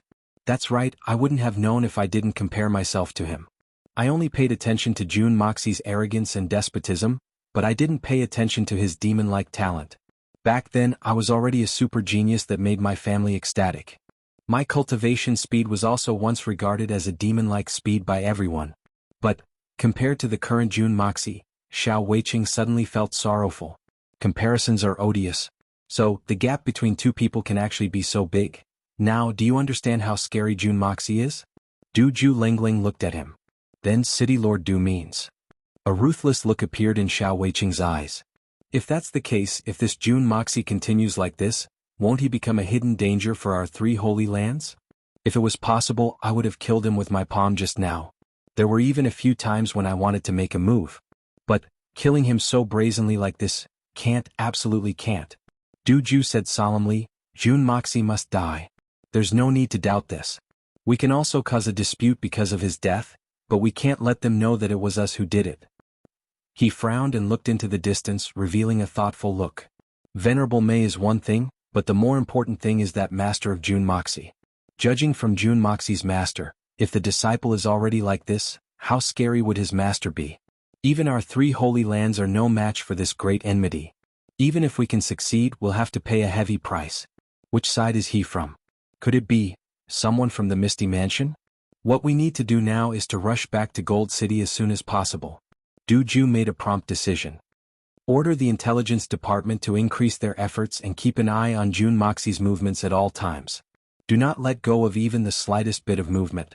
We must gather the elite forces of the 3 holy lands to the Silver Blizzard City on the 2nd day of the 2nd month of spring. That would be the best opportunity to kill the Shen Beast Kings of Tianfa. And it would also be the best opportunity to deal with Jun Moxia. After all, you must strike a fatal blow when dealing with an opponent like Jun Moxia.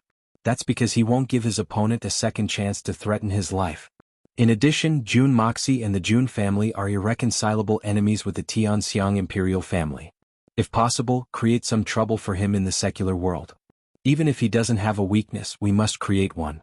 Restrain him. We can't let him develop too quickly. Focus on Jun Moxi himself.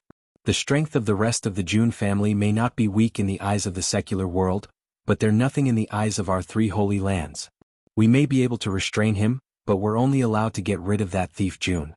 It doesn't matter even if we ignore the rest of the Jun family. Once the time is ripe, be ready to strike like a thunderbolt. Xiao Weiqing didn't understand what he was talking about, and could only nod in agreement. Chapter 654. The 9 consecutive days of death by 1,000 cuts finally came to an end. The Wu Hui army flag was once again standing proudly in the Tianxiang city, fluttering high in the sky. During these 9 days, the nobles and officials kept coming to the Jun family in waves, demanding that this unsightly show be stopped. Their reasons were endless and every one of them was reasonable. However, Jun Moxia firmly refused them all. You have 1,000 reasons, but I have a set of rules. Those who squeaked too much were directly put down and beaten up. If they did not stop, their legs were directly broken. In this world where the fist was the biggest reason, the fist was the best reason. What's more, if this little drama was dissuaded, then the real drama would not be staged. The so-called real drama was naturally the thing that Jun Moxi had promised to do: complete the burial of Murong Xiao and Yi Gohan. Wasn't this decision even crazier?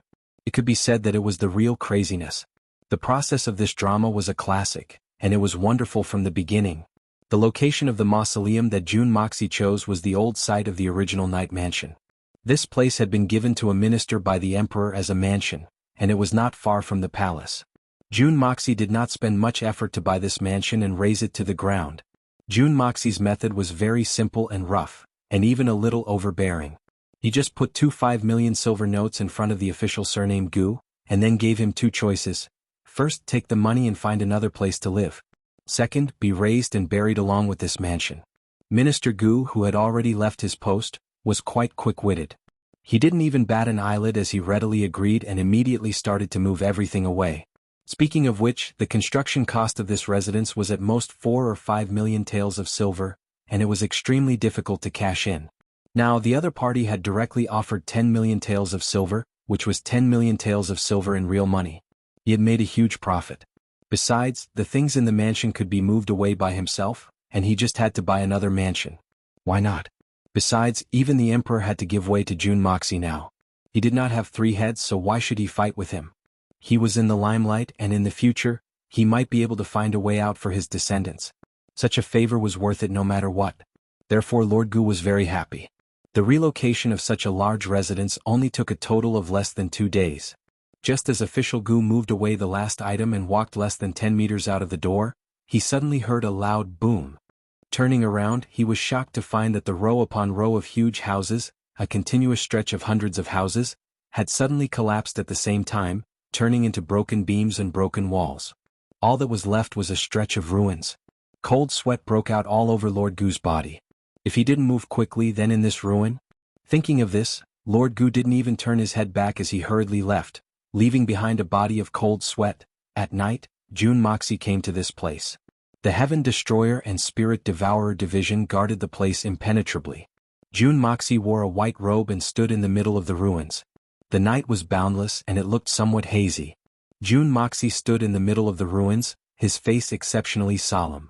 The corpses of Yi Guhan and Murong Xiao Xiao, the pair of infatuated lovers, were in a huge bronze coffin behind him. Jun Moxie slowly stretched out both of his hands. His hands suddenly glowed with an earthen yellow radiance. He waved his hands lightly and waved them out. Under the illumination of this mysterious earthen yellow radiance, the broken walls and broken tiles were quickly turned into dust. The messy ground actually became smooth and flat in an instant. It was so bright that one could see one's reflection in it. Jun Moxie clasped his hands together and separated them again. In front of him, a tomb several feet deep suddenly appeared.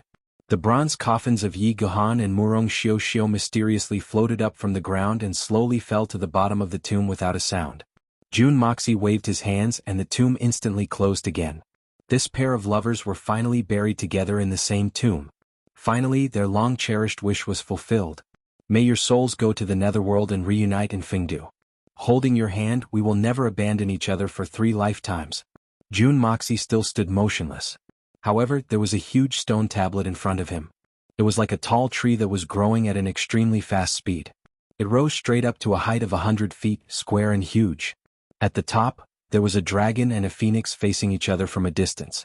The atmosphere was heavy and dignified. Between the dragon and phoenix, there were 3 majestic characters that stood hollowed out. Tomb of Lovers. Jun Moxie's body slowly floated in the air. His fingertips glowed with an earthy yellow brilliance. He pondered for a moment and suddenly waved with force.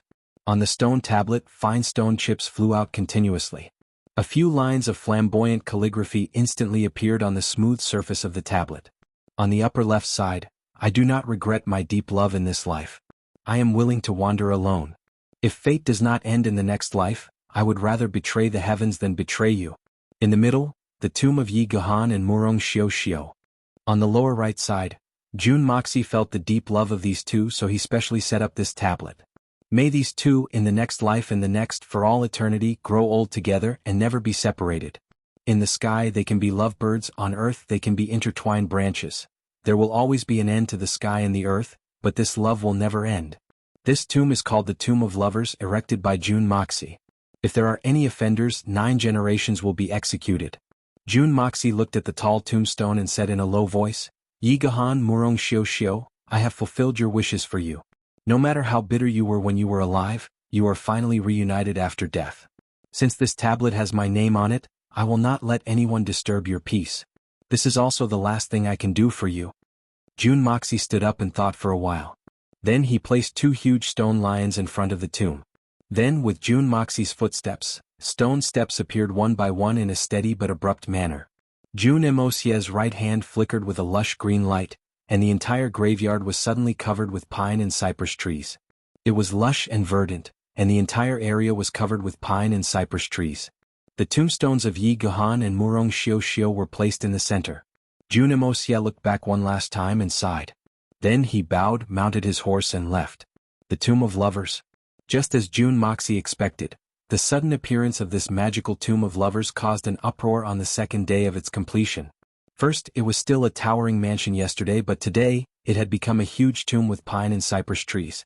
This magical phenomenon naturally caused the people in the city to be inexplicably surprised. Secondly, it was because of the two names on the huge tombstone. Few people knew who Yi Gahan was, but everyone knew who Murong Xiao was. Wasn't that the name of the current empress? Why was she buried here? Moreover, she was married to someone else? What the hell was going on?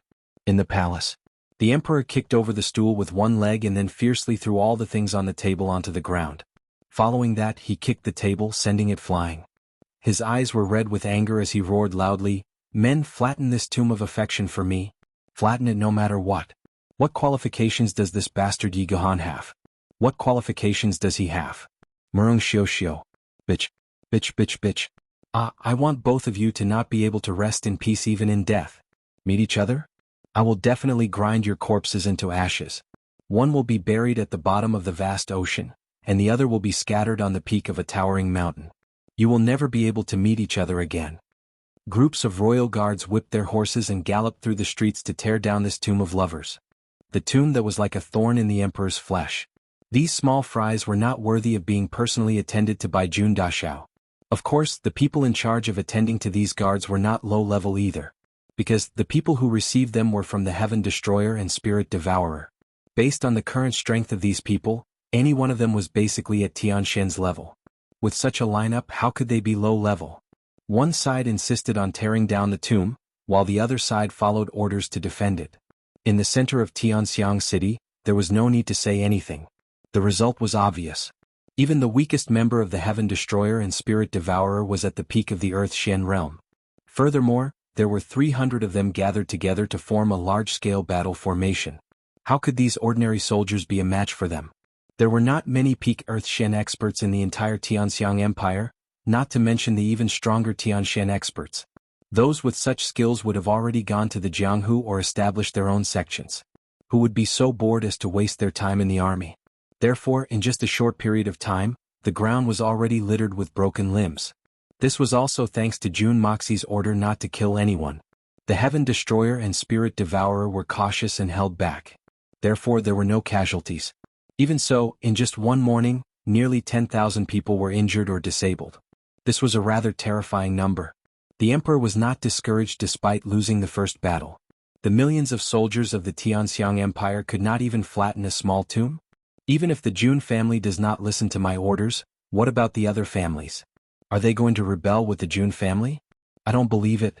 It can't be that the other families are like the Jun family, who have the backing of a peerless expert.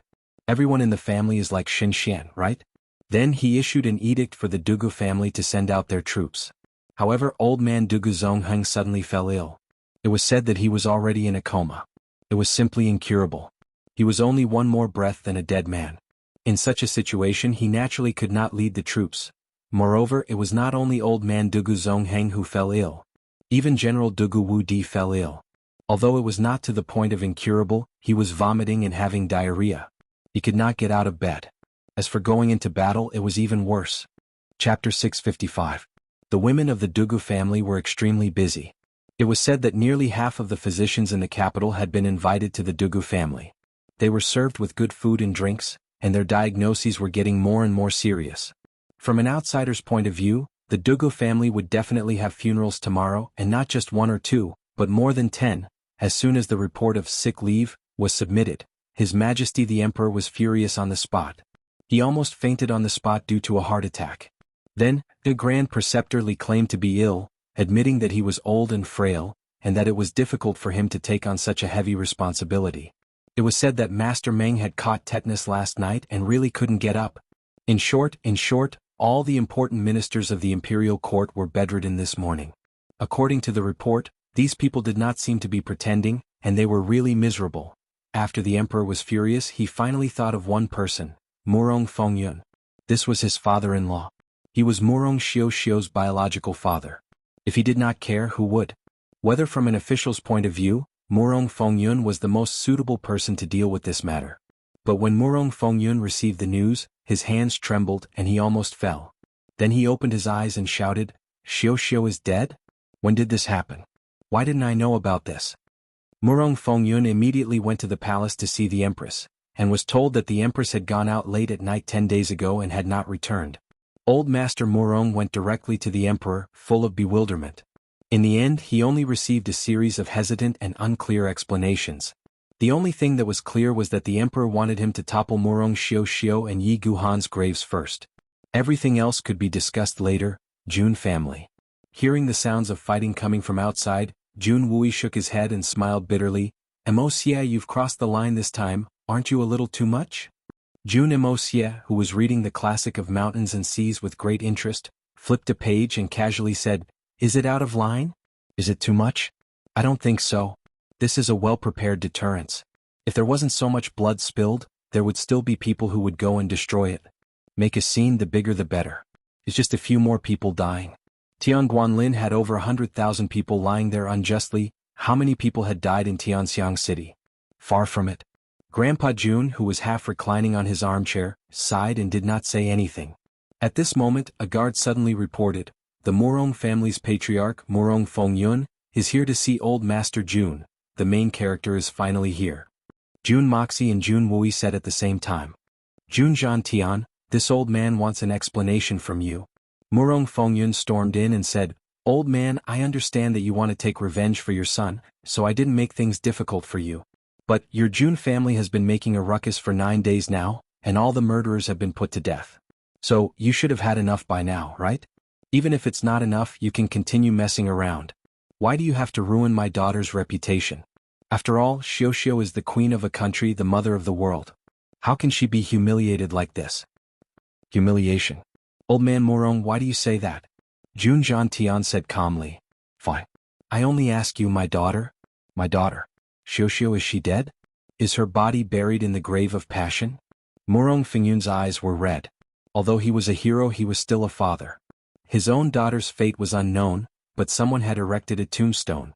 How could he not be angry? How could he not be sad? Yes.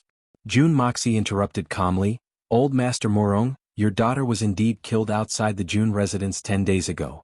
My third uncle and I saw it with our own eyes. She's really dead. Xiao. Morong Fengyun's body trembled and he suddenly roared, How did she die? Oh, who killed her? The old man's voice was hoarse as if his throat was torn. The person who killed her was one of the people I killed with 1,000 cuts, Chu Feng said. Jun Emosia said slowly, You should know this person. I'm sure you are not unfamiliar with him. He is Mr. Wen Sangyu. Wen Sangyu. It's him? How could it be him? Morong Fengyun's eyes flashed and his face turned pale. His tall and straight body could not stand steadily and he slowly sat down. He did not notice that there was no chair behind him and sat directly on the ground. Hearing this name, he could guess how Morong Xiao died and who was the mastermind behind it. This was a matter that was completely obvious. Impossible. How could it be him? Morong Fengyun raised his head ferociously and roared hysterically, You lied to me. Is it impossible? Princess Raimu saw the assassination with her own eyes. At this moment, she is still in a coma, recuperating from her injuries in my residence. There were also more than 100 guards who protected the Morong clan lady that night.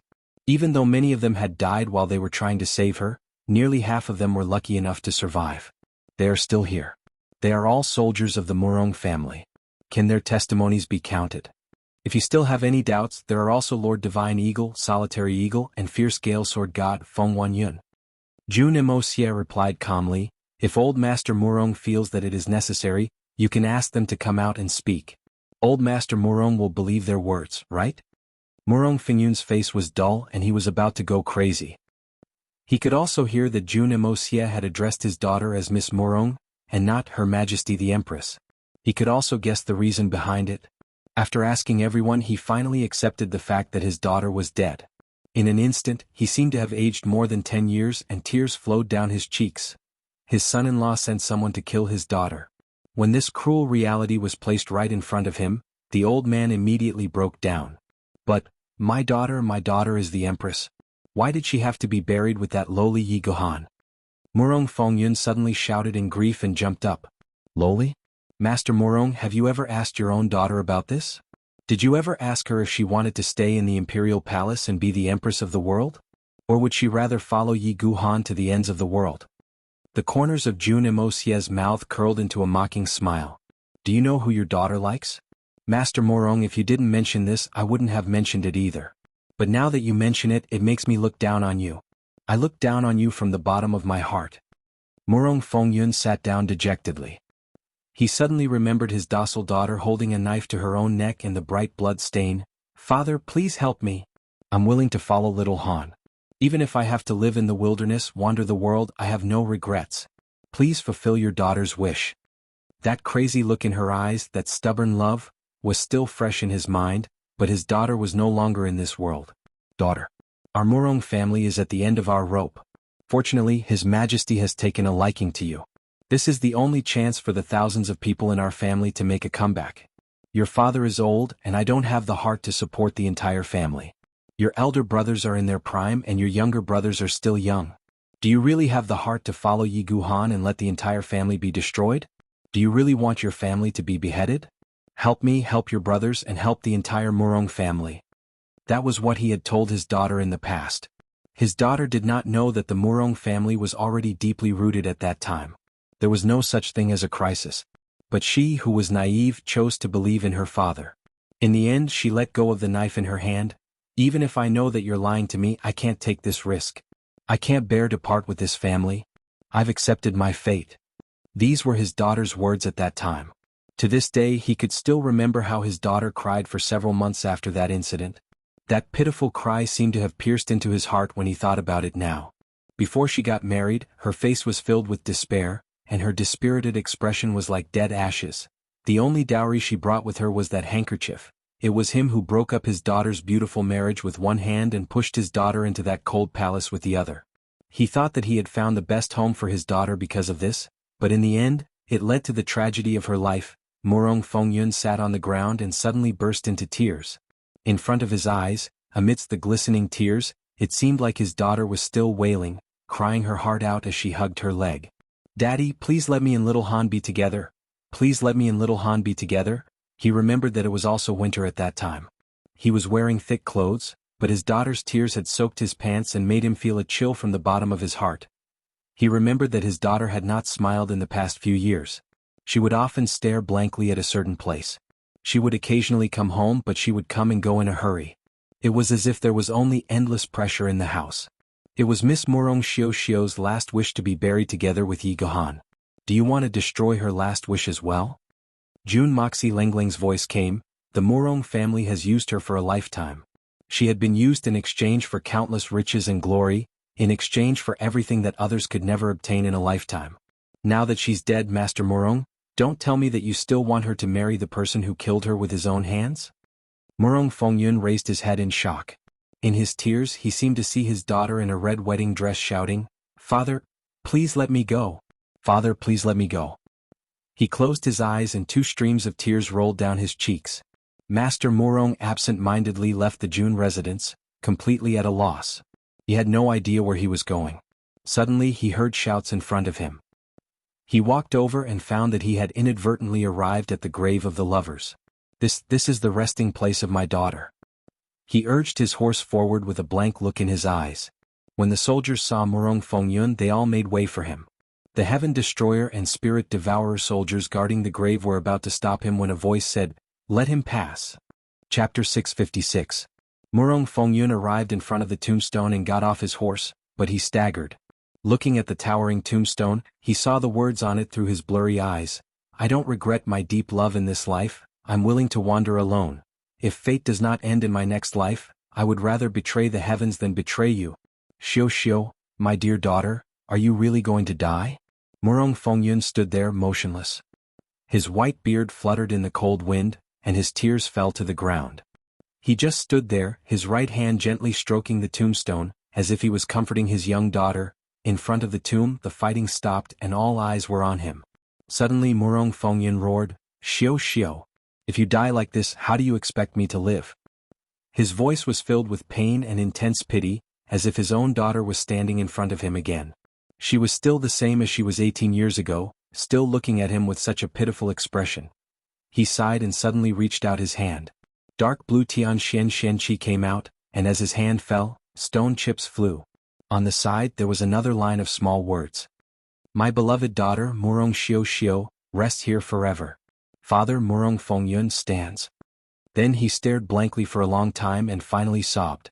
He covered his withered face with both hands, jumped on his horse and left. He lay on the horse's back and never looked back again. The stubborn old man did it in the end. Even though he did not recognize Yi Gohan as his son-in-law, he still broke off his daughter's engagement. He did not recognize his daughter's empress position anymore. He only erected a tombstone for his daughter. The cold wind blew, and the pines rustled like the sea. It seemed like Murong Xiao was saying her final farewell to her father. After Murong Fengyun returned home, he immediately issued an order. All officials in the Murong family were to resign immediately. From now on, the Murong family would have nothing to do with the world's disputes and power struggles. Anyone who disobeyed would be beaten 80 times and expelled from the family. However, Murong Fengyun's addition meant that Murong Fengyun and the Murong clan had acknowledged this grave. It acknowledged the existence of this tombstone. He had accepted this seemingly absurd fact. The remaining imperial guards quietly withdrew. Because if they didn't leave now, they would have to face death and slaughter. Jun Moxie announced that from this moment on, there would be no mercy. From then on, the Grave of Passion became a major attraction of Tianxiang City. From this moment on, the huge tombstone would stand tall for 10,000 years. The evil monarch had personally established it. Even after 10,000 years, no one would dare to touch it. This also became a great miracle left by the evil monarch in the human world thousands of years later. Because the whole graveyard and the tombstone were completed in an instant by evil Prince Jun Moxie alone. Tens of thousands of years later, the continent produced many experts, but no one was able to achieve such a legendary feat. Ordinary people came here to pay homage, but the experts came here and all of them were amazed, guessing how the evil monarch had done all of this. This had already surpassed what people could do or even the greatest scope of guesses.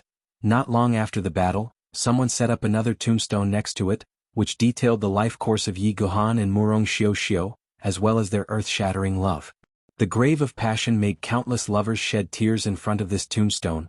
Some young men and women in the future would come here every time it was time to talk about marriage. They prayed that this pair of lovers could fulfill their marriage, and hoped that their feelings could be like theirs, unchanging in life and death, never changing.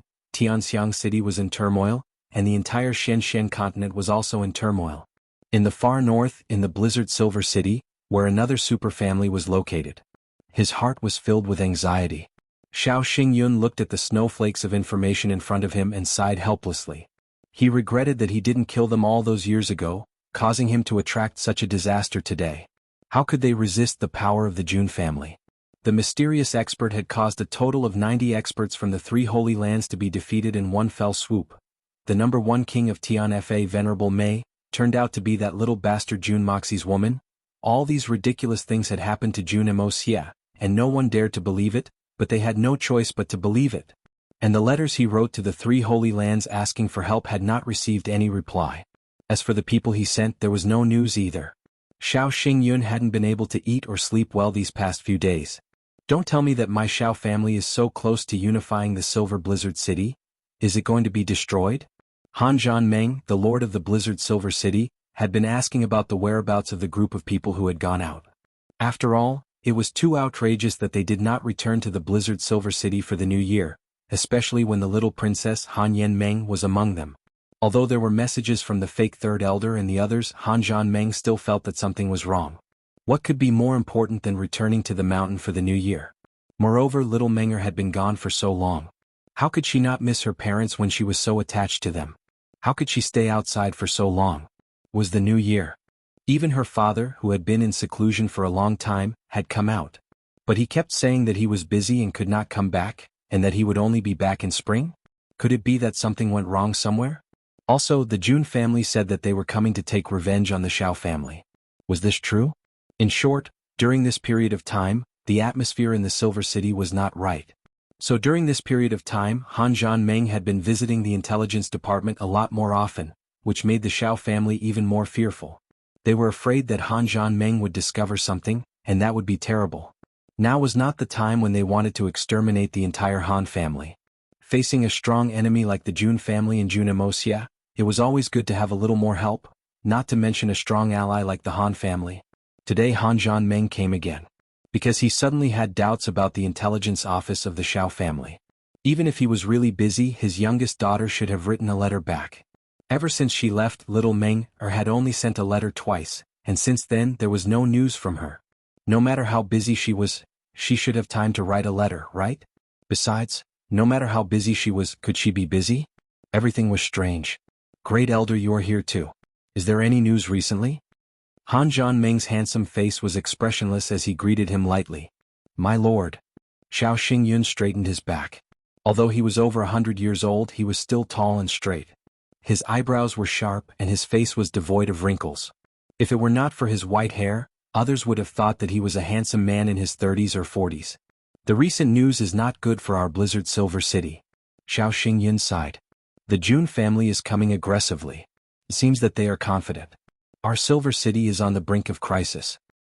Oh, it's still about the Jun family? Han Zhanmeng frowned, feeling a little impatient. You know what I'm asking about, but you're using the Jun family to brush me off. Besides, the Jun family is looking for revenge against the Xiao family. What does it have to do with the Blizzard Silver City? That's right. The Jun family has the support of the Beast Kings of Tianfa this time. Xiao Xingyun looked up to the sky and sighed. My lord, it seems that we are going to face a tough battle this time. We must be fully prepared. Han Zhanmeng interrupted him and asked, Has there been any news from the third elder in the past 2 days? Xiao Xingyun smiled and said, My lord, you came at the right time. The third elder's letter just arrived. Everyone has been working hard, especially the little princess. She complained in the letter that she needs to come back soon. I estimate that she will be back in 10 or 20 days at most. Let me see it. Han Zhanmeng was excited. Han Zhanmeng looked at the letter, which had almost 1,000 words and took 7 or 8 pages. He flipped through the pages one by one until he saw his daughter's message. It was not written by her but by someone else. She said that the little princess was very naughty and homesick, and that she missed her parents. She even cried one night. The subordinates were in fear and trepidation, and were trying their best to resolve this matter as soon as possible and return to the Blizzard Silver City. Han Zhanmeng's doubts did not disappear after he finished reading. Instead they increased. Something was not right. If she could write 1,000 words in 7 or 8 pages, why couldn't Menger insert a page and write it herself? Why did she have to let someone else write for her? She kept saying that she missed the Blizzard Silver City and wanted to return, but she delayed it for several months? The elders of the Blizzard Silver City had always been swift and decisive in their work. When had they ever delayed things like this? According to the letter, there were no casualties among the subordinates of the Blizzard Silver City. That was even more wrong. Since it could cause such a big problem, how could there be no casualties? Wasn't it too smooth? If it was so smooth, why didn't they deal with it for a long time and didn't return? Han Zhanmeng was silent for a long time after he finished reading the letter. However, he gradually tightened his grip on the letter until his knuckles turned white. The ominous premonition that had been lingering in his heart for a long time suddenly became stronger and stronger. He stood quietly for a long time before he slowly said, Great Elder, what do you think of this news? His back was facing Xiao Xingyun when he said this. His tone was flat and even carried a hint of a smile. It was as if he was chatting peacefully. I also feel that something is not right. However, as long as there are no casualties, it's a good thing. It's possible that they only report the good news and not the bad news.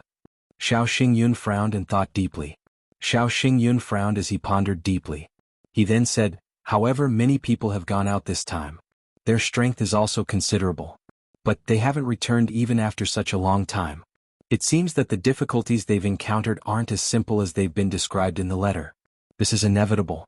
This old man is also somewhat suspicious. Or perhaps they are trapped by worldly forces and are afraid of losing face. If you put it this way, it makes some sense. But, how could Menger not have sent back any news? What is the reason for this? Han Zhanmeng's doubts were slightly reduced when he heard this. Could it be like this? Xiao Xingyun suddenly slapped his thigh as if he had suddenly realized something. Then he stammered and found it difficult to speak. Like this? What did you think of? Han Zhanmeng turned around and looked at Xiao Xingyun sternly with his sharp eyes. This old man is just guessing. After all, there is no news from the little princess and it's the end of the year. This is really abnormal. Xiao Xingyun looked embarrassed. What did you think of? Tell me quickly. Han Zhanmeng was a little annoyed and waved his sleeves heavily. Chapter 657. Xiao Xingyun was a sly old fox. How could he not see that Han Zhanmeng was suspicious of the Xiao family? He had been thinking about how to solve this problem for the past few days, but he had not come up with a good idea. Now that he was forced by Han Zhanmeng, he had a sudden inspiration and came up with such a reason. It had to be said that this reason was quite reliable. After all, there was a precedent. Han Jianming was stunned and frowned. After a long time he said, "If that's the case, Great Elder, please pay more attention to the news. If there are any abnormalities, please report to me immediately." With that he walked out with a heavy heart. In his heart he was thinking, do both of my daughters have to walk this path? Looking up at the misty snow mountain Sword Peak, Han Jianming's heart was in turmoil. His eldest daughter Yan Yao was still in seclusion up there. It was a punishment, but it was also her own choice. It had been nearly 10 years now. Han Jianming let out a long sigh, and his eyes flashed with pain. Suddenly he flew towards the Sword Peak. However, he didn't notice that Xiao Xingyun's sinister eyes had quietly flashed with a trace of a relieved smile. "I finally managed to deal with it for the time being." Sword Peak. This was the key to the oath that the Dongfang family was forced to make. The Sword Peak collapsed. All the Shen beasts came out of Tianfe. This was the highest peak of the snow mountain. The whole mountain was shaped like a huge sword, piercing straight into the clouds. The lower part of the mountain was round and the upper part gradually shrank. On both sides of the mountain, there were two mountain ridges protruding, like the two handguards of the sword. Above it was a tall and straight mountain, piercing into the depths of the sky straight into the clouds. This towering mountain at the top of the snow mountain was majestic and steep, and covered a radius of dozens of miles. When it came to collapsing the Sword Peak and the snow mountain, this was an almost impossible task. How could such a majestic mountain collapse just like that? Han Jianming could not help but think of that battle and that oath. He could not help but feel sad for the Dongfang family from the bottom of his heart. Such an outstanding assassin family was sealed in this remote and desolate place for all eternity by a vow. Furthermore, he had no hope of making a comeback. How could he not be sad? According to altitude sickness, the higher one went, the more difficult it would be to breathe. This was because the higher the altitude, the thinner the air would be. This was especially true in this place. If an ordinary person came here, they would be in danger of suffocating at any time. But for these experts who were familiar with the climate of the plateau, it was not a problem at all. On the contrary, the higher one was, the denser the spiritual qi of heaven and earth would be. This was greatly beneficial to the cultivation of Shen techniques. Snowflakes fluttered in the air. This was the case at the top of the snow-capped peak. It snowed all year round. This also caused some strange phenomena. For example, some of the mountains were hundreds of feet tall, but they were not actually that tall. Most of them were formed by the accumulation of ice and snow over the years. If there was high temperature, it was very likely that the ice and snow would turn into a gurgling stream in a few days. However, in such a snowy world, how could there be high temperature? Han Yanyao's seclusion cave was already very close to the top of the mountain. The temperature there was even colder, almost double the temperature at the bottom of the snow-capped peak. But if one were to practice here, it would be more efficient. For generations, there were many outstanding disciples of the Silver City who had secluded themselves here. But the longest period of seclusion was no more than 3 years. Most of them could only last for 3 to 5 months. This was because humans were social animals. If they were to live alone, 1 or 2 days might not be a big deal. But if they were to be separated from the group for a long period of time, no one would be able to stand it. That loneliness and boredom could drive people crazy. Especially in the last few hundred years, this place had gradually become a place where they were punished to face the wall. But Han Yanyao had already been in seclusion here for over 10 years. Even Han Jianming, as her father, could not imagine how his daughter had endured these 10 years. The madam and the great elder had tried countless times to get her to come down, but she had always refused. She refused to give a reason. Han Jianming sighed softly. Looking at the cold, dark cave, he finally stepped in. Inside the cave, not only was it not warmer than outside the cave, it seemed to be even colder. As far as the eyes could see, it was an illusion of ice and snow. There were ice pillars and walls that were as smooth as jade everywhere. There were no mirrors, no combs, no tassel-embroidered tent, and no soft bedding. As far as the eyes could see, there was nothing that could be called enjoyment. Even the basic daily necessities were hard to find. Was this really a girl's residence? Inside the cave, on the only iced jade platform in the center, a woman in white with black hair trailing over her shoulders sat cross-legged. Her eyes were slightly closed, and her hands were quietly placed in front of her abdomen, as if she was silently practicing. There was no sadness or joy on her tranquil face, only tranquility. It was as if her whole body had melted into the ice cave, almost like she was not a living person. Han Jianming felt an inexplicable pain in his heart. Was this still the daughter who hugged his leg and begged him to tell her stories? Was this still the same carefree daughter who ran around with a face full of smiles? How could she become like this now? Yao, Han Jianmeng's heart was filled with mixed feelings, and he finally called out softly. On the jade platform, Han Yao suddenly heard the voice and opened her eyes slightly.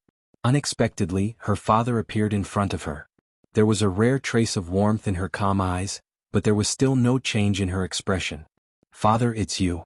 Living alone on the icy peak all year round and suffering in her heart caused her to be unable to smile. She didn't even speak much. At this moment, she had become like the snow peak that had existed for thousands of years. She refused to melt. It was rare to melt. Perhaps in this world, except for that person, there was no one else who could make her smile. Facing his eldest daughter, Han Jianmeng felt speechless for a moment. The alienation and unfamiliarity that his daughter exuded made his heart ache for a moment, and he was speechless. After a long time, Han Yao finally took the initiative to ask, "Father, why are you here today?" Several thoughts went through Han Jianmeng's mind, but he suppressed them and changed the topic. Yao, there is one thing that I still don't understand. It has been a whole 10 years and until today my doubts have not been solved. Today I came up to have a good talk with you. Han Yao raised her eyebrows slightly in surprise. Please enlighten me, father. When you went down the mountain you saw the third son of the Jun family, Jun Wui, and fell in love at first sight. Afterwards I went down the mountain to see Jun Wui and to see him. In all fairness, he is indeed a good man, and can be regarded as an outstanding talent. However, in my opinion, no matter in which aspect, he is not as good as Xiao Han. I still don't understand why you made such a decision. Could it be that Jun Wui is truly extraordinary? Could it be that I, your father, was mistaken? Han Jianmeng said that this question had been bothering him for a whole 10 years, and it was not wrong. But the biggest reason he brought it up today was because of the Great Elder's speculation. If the Great Elder's speculation was true, would both his daughters have the same fate? Hearing the words Jun Wui, Han Yao's eyes flashed and a hint of softness appeared in them. Even the cold expression on her face seemed to melt a little, but it quickly disappeared. She said lightly, "Father, is this why you don't understand? I thought you already knew about it." "What do you mean?" Han Jianmeng frowned. In the past, Jun Wui was not as handsome as Xiao Han, nor was he as considerate as Xiao Han, who deliberately flattered his daughter. In terms of Shen cultivation he was far behind Xiao Han. In terms of family background, one was a secular official while the other was from a super family. The difference was like heaven and earth and there was no room for comparison. I believe that Jun Wui is nothing in comparison to Xiao Han in most people's eyes. He doesn't have any redeeming qualities, Han Yao said indifferently. If you understand this, then why did you? Han Jianmeng did not expect to hear such words from his daughter. He thought that she would praise Jun Wui greatly, and that he would surpass Xiao Han in every aspect. Unexpectedly, what came out of his daughter's mouth was very different from what he had imagined. Yes, in terms of external conditions, Jun Wui is indeed not as good as Xiao Han. This is also why I said that in the eyes of most people, Xiao Han is better than Jun Wui. But unintentionally, he made me feel that this is a person, and a man at that. Han Yao's cold eyes shone with a blazing flame. At that time, his Shen cultivation was not high, but he often helped people and did not seek fame or fortune. He was upright and had an awe-inspiring character. Although he was not good-looking, his heart was as broad as the sea, and he had the spirit of a man. His family may be ordinary in our eyes, but in Tianxiang, it could be considered one of the best. But he did not have the slightest bit of extravagance, nor did he use his power to bully others. He shed his blood for his country and ideals, and at a young age, he was already a blood general, serving the country and its people, and had an illustrious reputation. All of these were his strengths. Based on what his father knew, could Xiao Han compare to him? If Xiao Han was not born in the Xiao family, with his aptitude and breadth of mind, what level could he have reached? Han Yao's face showed a trace of gentle reminiscence. Let's put aside these strengths and weaknesses for now. What I remember most is the first time we met in the magnificent jewel hall. His eyes were very clear and free. As she spoke, she slowly raised her head and said, "Father, although your daughter's appearance is not rare, I am confident that it is enough to cause the downfall of a city. In this world, I do not belittle myself, but the number of women who can stand shoulder to shoulder with me can be counted with one's fingers. I believe you will not deny this, right?" Han Jianmeng nodded silently. Han Yao was an outstanding beauty, and could be said to be the most beautiful woman in the Silver Blizzard City. How could he not know this? Even to this day, the title of the most beautiful woman in the city had never changed hands. He had long been used to seeing some of his disciples suddenly stare at his daughter, so how could he not know his daughter's beauty? But when Jianghu saw me, although his eyes were stunned for a moment, he returned to normal in a very short time. Han Yanyao's face showed a trace of a shy smile. Then when he left, he was even more resolute, without any worries. I remember that I had a medicinal herb in my hands that he urgently needed, and he practically snatched it, shoved a roll of silver notes into my hands and left in a hurry. At that time I was so proud and arrogant, so I followed him. At that time, his Shen cultivation was not even at the gold Shen level, so he naturally did not notice me. I originally wanted to play a trick on him, but I unexpectedly found out that the reason he left in such a hurry was to treat the poison of an injured deputy general, and the medicinal herb was the one he bought from me. The deputy general was plotted against and poisoned deeply. Although the medicine was effective, he was already deeply poisoned and the medicine could no longer take effect. After taking the medicine, he was barely able to speak a few words before the poison attacked his heart and he died. At that time, Jianghu was lying on his body, crying and sucking on the injured part of his body in vain, trying to save him, but in the end he was powerless. Father, that was the first time I saw a man cry, and I suddenly understood what it meant to be a brother. Han Yanyao's face was full of sorrow. I quietly left, and when I returned, I often saw the image of him holding the corpse and crying bitterly. For the sake of a brother who was almost hopeless, and who was only his subordinate, he gave up the opportunity to be alone with me, and hurriedly returned, without the slightest bit of reluctance. After a few days we met again, and he was sending his elder brother off to battle. So, after meeting him again and again, I felt that although Jianghu was not a peerless genius, nor was he a descendant of a super-aristocratic family, he was a real man. In front of me he never concealed himself. He was very honest and very frank. Han Yanyao quietly said, "What other people think, what they say, I don't care, but in my eyes Xiao Han is a very fake person." The way Xiao Han looked at me was very intoxicated, but also full of pride. It was as if he was looking at something that belonged to him, as if I was already in his palm, but the way Jianghu looked at me was only love and respect. So, I like Jianghu and hate Xiao Han. Han Zhanmeng sighed deeply. Perhaps there is another reason. Xiao Han is the future son-in-law you all chose, and you never asked for my permission.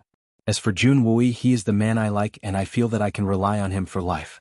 Han Yanyao's voice became more and more calm, but to Han Zhanmeng, it sounded like a daughter shouting loudly.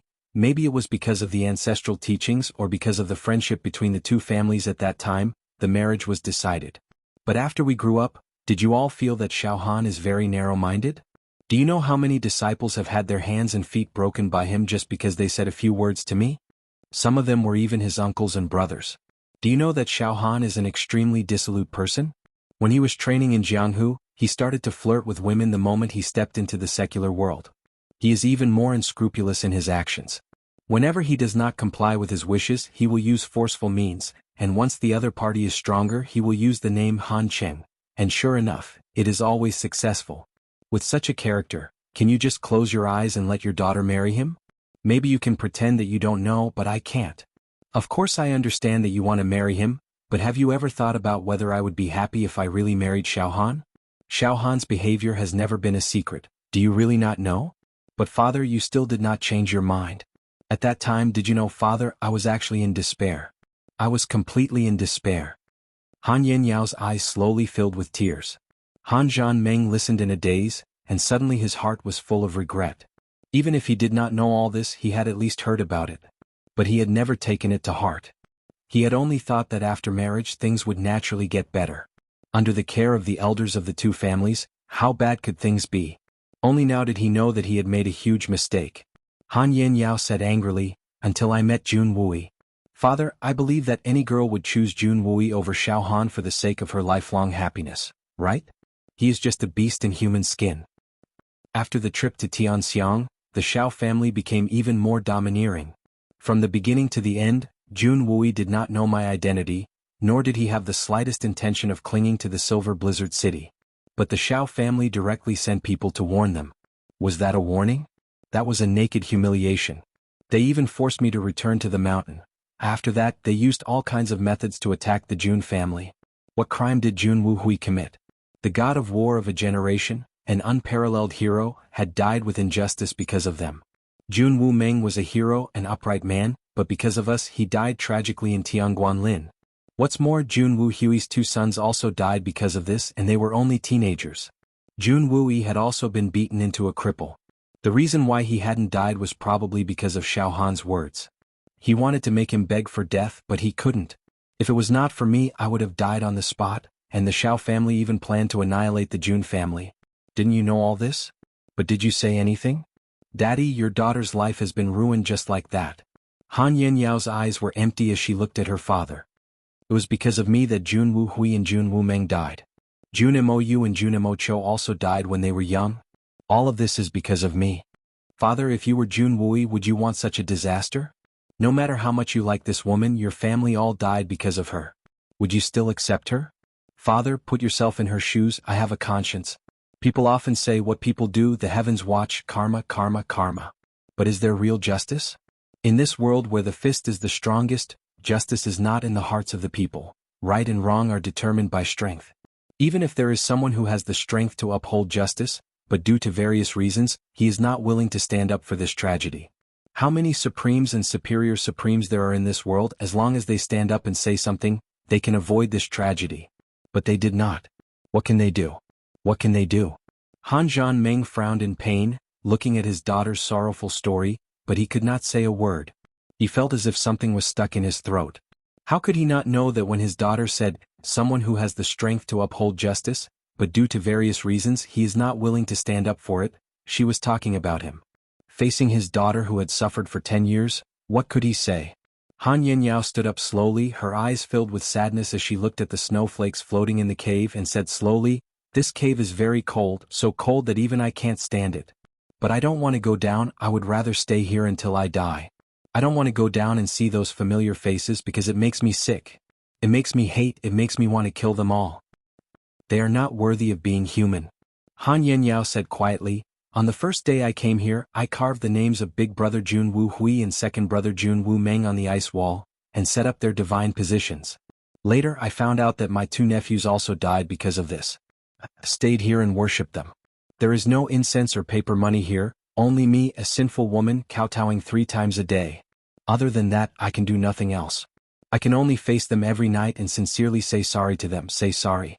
I know it is meaningless, but I will still do it, accompany them like this because I have let them down, and I will never be able to atone for it in this life. Their deaths are my responsibility. Han Yenyao's face was frighteningly calm, and I am Jun Wuyi's woman. I am a member of the Jun family. Father, we don't have an official marriage. We don't even have the incense and candles. We don't even have the words of a matchmaker. But I've already decided that I'm a member of the Jun family. If I were to die here one day, I hope that Father can fulfill my wish and bring my remains back to the Jun family for a proper burial. This may be the last request of a daughter to a father in this life. Han Zhanmeng slowly stood up and sighed to the sky. He had always thought that he would see his long-lost daughter again this time. He must have had a lot to say, but now he found himself speechless. He couldn't say anything at all. That's right, the heavens are watching. Those who have the power to uphold justice for various reasons are not willing to stand up. But what? What? He himself, daughter, you don't have to be so pessimistic. Maybe Jun Wu Yi will come to the Silver Blizzard City one day to pick you up when he is successful in his cultivation. As long as Jun Wu Yi has such strength, I will definitely help you too. Han Zhanmeng took a deep breath and made a promise. Even if I have to fall out with the Xiao family, I will make sure that your wish is fulfilled this time. Father, if you had said this 10 years ago, perhaps all the tragedies could have been avoided. But now it is too late. The tragedy has been cast, and the dead cannot be brought back to life. Even if he doesn't, I believe that he will come to the Silver Blizzard City, but not to pick me up. It is for revenge. The blood feud between the Jun family and the Silver Blizzard City is irreconcilable. I know his temper very well. The blood feud between the 2 brothers of the Jun family is a sore point for him, and it is also a sore point for me. This kind of sore point cannot be eliminated. Father, that's a brother made of flesh and blood. Our Han family and the Xiao family are only brothers of different surnames, and we have been protecting each other for thousands of years. Not to mention that we are brothers of the same mother. Han Yenyao smiled sadly and said, Father, when Jun Wu Yi climbs the snowy mountain, my life will end on the day he arrives. I will personally go to the underworld to apologize to big brother Jun, second brother Jun, and my 2 nephews. No.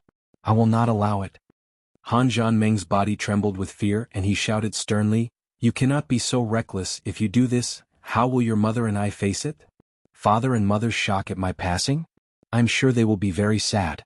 However, Junwu had to face the torment of having his two brothers and nephews die for him every single day and every single night of the past few years. How will he face it? Father Xiaohan said that he would make Junwu suffer a fate worse than death, and he has done it. I believe that Junwu will suffer a fate worse than death for the past 10 years. Much worse. Han Yenyao laughed coldly. Since he has committed a sin, he will have to pay the price.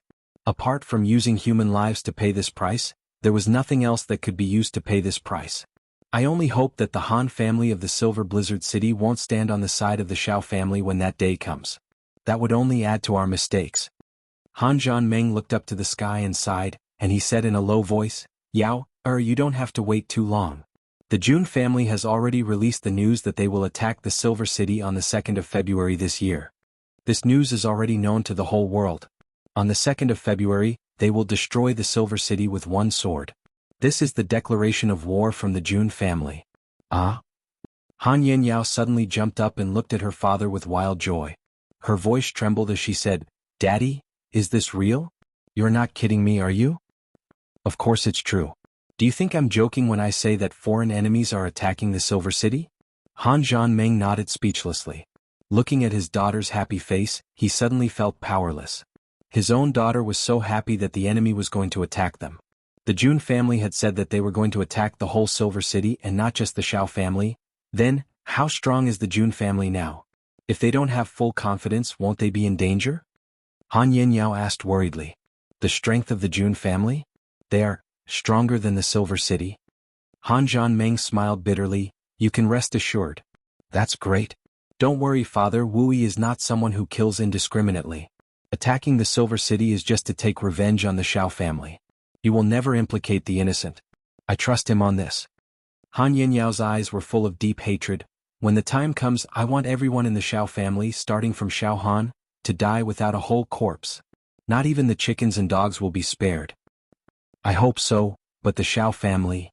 Han Jianmeng looked troubled and it was difficult for him to say it out loud. The Xiao family? What happened to them? The Xiao family has been very strange lately. Han Jianmeng sighed. At the top of the sword peak, facing only his daughter, he finally voiced out his suspicions. Something is very strange? What do you mean? Han Yenyao frowned and looked at her father. It is very strange. In early autumn, the third elder and the others signed a contract with the 7 swords of the Silver City and went down the mountain with your sister. They still haven't come back. Han Jianmeng sighed. The information that was sent to me was very strange. I had already felt that something was wrong. But none of the people I sent to gather information came back. And, during this time, the Xiao family has been paying more attention to the intelligence system of the Silver City. Almost none of the information was sent to me. So I feel very depressed and the sense of crisis is very strong. It seemed like something bad was about to happen. This premonition is very strong. The Xiao family, for so many years you have spoiled the Xiao family. This is nothing new. Han Yenyao said calmly, internal strife is destined to be unavoidable. No matter how deep their friendship was in the past, it couldn't resist the arrogance of being spoiled generation after generation, which led to the wild ambition of wolves. This is not something to be alarmed about. What I am most worried about now is that Menger went out with them. Will she? Han Yenyao's eyes were full of anxiety. The great elder speculated that Menger is very likely to be like you. Han Jianmeng shook his head, but I feel that there is something fishy about it. Xiao Han and Xiao Fengwu are also in the team, but they didn't come back. Even if they are like me, there is nothing strange about it. Because the whole Xiao family is just a bunch of trash. No wonder I didn't see that bastard Xiao Han during this time. So they went out. Han Yenyao paused and said seriously, Father, you have to be careful of the Xiao family's tricks. You can't be careless. Also, in this war we can't let the Xiao family be dragged into it. Since he said that he is going to take revenge, the Xiao family's fate can be predicted. If the Han family gets involved, the consequences will be unimaginable. Han Jianmeng sighed and avoided the question. Have you decided to stay here? The Jun family's people will come in 20 days at most. Don't you want to go down? Go down? Han Yenyao smiled sadly but did not say another word. Her eyes stared blankly at the snowstorm outside the cave. Then she quietly turned around and walked to an ice wall, standing there for a long time. Han Jianming walked closer and saw a few lines of words engraved on the ice wall. Late Brother Jun Hui's Memorial Tablet. Late Brother Jun Hui Wu Meng's Memorial Tablet. Nephew Mo Yu and Nephew Mo Chao's Memorial Tablets. 4 memorial tablets. The inscription was, Unfilial sister-in-law Han Yen Yao stands in tears. Han Jianming suddenly understood his daughter, and seemed to have touched the misery in his daughter's heart. These 4 names were like 4 mountains that had heavily pressed down on his daughter's body. They carried an ancient and desolate feeling, and had separated his daughter and Jun Wu Yi from each other. Even if Blizzard Silver City was destroyed and the Shao family was destroyed, this mountain in her heart could not be removed. Han Yanyao's dream of a lifetime had been shattered the moment the Shao family had dealt with Jun Wu Hui. There was no more hope for her to realize her dream. She was still supporting herself to live, just waiting for revenge. Just waiting for the right time to atone for her sins. At that time she would use her own life to atone for her sins, to express her guilt. Was this the retribution of those who had the power to uphold justice, but for various reasons refused to stand up for her? Han Jianming got up sadly and floated down the sword peak, full of worries. Behind him, amidst the clouds and mist, a graceful white-clothed figure, her black hair fluttering in the wind and snow. She was currently gazing into the distance. On the face of this peerless heavenly fragrance, clear and cold tears slowly slid down. When they fell to the ground, they had already frozen into beads of ice. She stood there quietly as if she had been standing at the peak of the sword peak since ancient times. Chapter 658. Han Jianming went straight through the main hall of the Silver Blizzard City, and then quietly left through a secret passage, arriving at a secret place halfway up the mountain. This place was still within the secret passage, and only this secret passage could lead to this place. Although this place was located in the middle of the mountain, the concentration of heaven and earth spiritual chi here was far purer than any other place on the snow mountain. Even the peak of the sword peak where Han Yenyao was located was far inferior. The stone room was very spacious, with a circumference of about 100 feet. It was like an underground hall. There were many stalactites hanging in the air, forming a variety of strange shapes and sizes. On the surrounding stone walls, there were countless glittering and translucent spots of light, shining brightly. These were all kinds of unknown crystals that were naturally inlaid on the stone walls. At the very center of the stone chamber, there was another peculiar shape. It was roughly hexagonal, and on each corner, there was a huge white crystal that naturally protruded from the ground. It happened to form 6 white petals, and the center was naturally arranged to form a lotus seat. The gentle light emitted by the mystical crystals from all directions and even the ceiling of the cave coincidentally gathered in the middle. As the light gathered in the middle, it formed a light pillar that was almost tangible. It went straight to the top of the cave, and after being refracted by the top of the cave, it once again connected with the crystals in all directions, forming an indescribable subtle cycle. The power of nature was indeed magical. And within this huge light beam, which was as thick as a bucket, was a dense fog. If an expert with profound Shen cultivation were to carefully examine this fog, it would not be difficult to discover that the fog was actually the purest heaven and earth spiritual chi. This was the biggest secret of the Silver Blizzard City. This was a stone room that was completely formed by nature. In this stone room, sitting on a naturally formed lotus seat, one's cultivation progress would be at least 10 times faster than in the outside world. Throughout history, only one person could enter this place. Only the Lord of the Silver Blizzard City, the leader of the Han family. This secret had always been passed down by word of mouth and would never be leaked to outsiders. However, this stone chamber also had a greater restriction. If one's strength had not reached the superior supreme level and recklessly entered the lotus seat to cultivate, then it wouldn't take long before his body exploded and he would die. In fact, this was also reasonable. After all, the heaven and earth spiritual chi contained in this place was too thick, and the quantity was too great. Even experts who had reached the level of superior supreme could not cultivate on the lotus platform for too long. However, the successive city lords were still able to cultivate in this stone room. As long as they didn't enter the lotus pedestal, they wouldn't be overwhelmed by the overabundance of spiritual chi. Although his cultivation speed was far inferior to cultivating on the lotus platform, it was still 3 to 4 times faster than cultivating outside. Therefore, the city lords of the Silver Blizzard City were able to become great masters at a very young age. Take Han Jianming for example. His innate talent was only above average, but he was able to successfully break through the ranks of the Supremes before the age of 50. Now he was trying to break through the ranks of the Supremes. This was a mysterious cave that was accidentally discovered when the Silver Blizzard City was being built. Once it was discovered, it was immediately classified as a top secret. After the decline of the other two families, the Han family continued to keep this secret until now. Even though the Shao family had almost controlled the entire Silver Blizzard City, they still had no idea about this secret. The Lord of the Silver Blizzard City was sitting upright in that milky white beam of light. He was the third Great Master among the 8 Great Masters. He was second only to the Chief Great Master Yun Bichen and the Great Master Li Ju Tian, the Great Master of the Snow Blizzard City, Han Feng Shui. But Old City Lord Han's current level could no longer be judged by the Supremes. In fact, he had already surpassed the superior Supreme level and reached an even higher level. This was the magical effect of this mysterious cave. Ever since Han Feng Shui had successfully broken through to the superior Supreme level, he had kept this shocking news a secret. He had only passed the position of City Lord to his son and had been in seclusion in this cave for 30 years. After Han Zhanmeng came in, he did not dare to make a sound and only stood quietly at the side. After a long time, the light finally moved slightly and an old man in white floated out. His clear eyes looked at Han Zhanmeng and said, "Meng-er, why have you come here today? You look so anxious. Is there something urgent?" The corner of Han Zhanmeng's mouth twitched, and a strange feeling arose in his heart. His youngest daughter's nickname was Meng-er, but his old father still called him Meng-er. He didn't know whether to laugh or cry. Come to think of it, when Han Zhanmeng had named his youngest daughter Han Yan-meng, he had this thought in mind. No matter what, I'm the lord of the city and I'm also her father, but you still call her Meng-er every day, it makes me feel uncomfortable. But it was not convenient for him to say it out loud, so he named his youngest daughter Meng-er. What he meant was, your granddaughter is also called Meng-er, so you can't call me Meng-er anymore, right? There should at least be a little bit of taboo, right?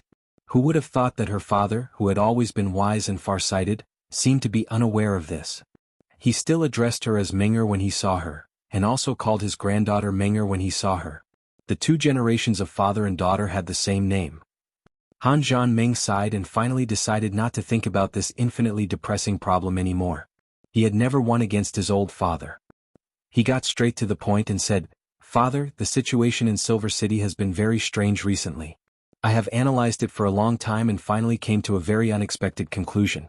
I hope you can give me some advice." Han Zhanmeng's face was very serious and he said slowly, "Father, the Shao family has been very sneaky recently. I even suspect that they are secretly plotting something against the Silver City." The Shao family. Han Feng Shui's eyes flashed and he laughed. Old Master Han was already over 100 years old, but from his face he seemed to be about the same age as his son. If not for the fact that he deliberately kept his hair white, he would have looked like Han Zhanmeng's brother. "Just be careful, don't worry too much." Han Feng Shui said indifferently, "The Shao family's perverse actions over the years are almost over. I guess their wild ambition has finally reached its peak. However, they don't have the power to directly shake the Han family. They can only play dirty tricks in the dark." "Then what do you mean, father?" Han Zhanmeng was startled. He thought that his father would be shocked when he said such a big thing, but he didn't expect such a casual reaction. "If the Shao family has no ulterior motives, then we, the Han family, must continue to follow the teachings of our ancestors and continue to support each other through thick and thin. This is the teachings of our ancestors and must not be violated. And we, the Han family, have been doing this for thousands of years, of course we must continue to do so." Han Feng Shui said lightly, "The relationship between the Shao family and the Han family is complicated. Now, it can be said that you are in me and I am in you. Whether the Silver City loses the Han family or the Shao family, it will be a great loss and they will have to pay a heavy price. Therefore, for generations we have carefully protected each other. It would be a lie to say that it is not tiring. Under such circumstances, the Han family has always been the leader of the Silver City, and the Shao family as a support. The Shao family has never been the leader. It would be impossible for the Shao clan to not have any complaints after such a long period of accumulation. Therefore, sooner or later, the Shao family will have the intention to take over the Silver City. This is human ambition, human desire, it is inevitable, there is no need to make a fuss about it." Han Feng Shui's eyes shone with wisdom as he looked at Han Zhanmeng and said with a smile, "In your generation I don't know if it is a coincidence, but there are no male heirs, only 2 girls. Therefore the Shao family's ambition is growing. In addition there is a strong fear, so it is reasonable for them to choose this time to act. Because this is the best time." "Reasonable?" Han Zhanmeng was speechless. Could it be that it was reasonable for the Shao family to betray the Silver City? Of course it is reasonable, why not? Any family that had been enslaved by another family for thousands of years would want to be the master of their own family. Although we, the Han family, have never enslaved the Shao family, but for thousands of years the Shao family has done many things for us. It is natural for the Han family to do the same thing, but for the Shao family to do it, in their hearts, it is slavery. Different status, different mentality. This has been the case since ancient times. Moreover, after putting in so much effort, it is the Silver City that reaps the benefits, not the Shao family. If it were you, you would feel the same way, right? Han Fengshui smiled and said, therefore the old saying, those who are not of our race are bound to have a different heart. This old saying is very reasonable. So what should we do? The oath made by our ancestors still hangs in the hall. As long as the Silver City exists, the descendants of the Shao family will never die. Generation after generation, the ancestral teachings will never be broken. Han Zhanmeng recited the ancestral teachings in a low voice and frowned. If we act up and deal with the Shao family, won't we be going against the ancestral teachings? This matter was witnessed by the whole world. Who said you should deal with the Shao family? Han Fengshui frowned and looked at his son. Why do you want to deal with the Shao family? Han Zhanmeng was confused by his father. His eyes widened and he did not know what to say. He stammered, not deal with the Shao family? Then, don't tell me we're going to hand over the Silver City's foundation?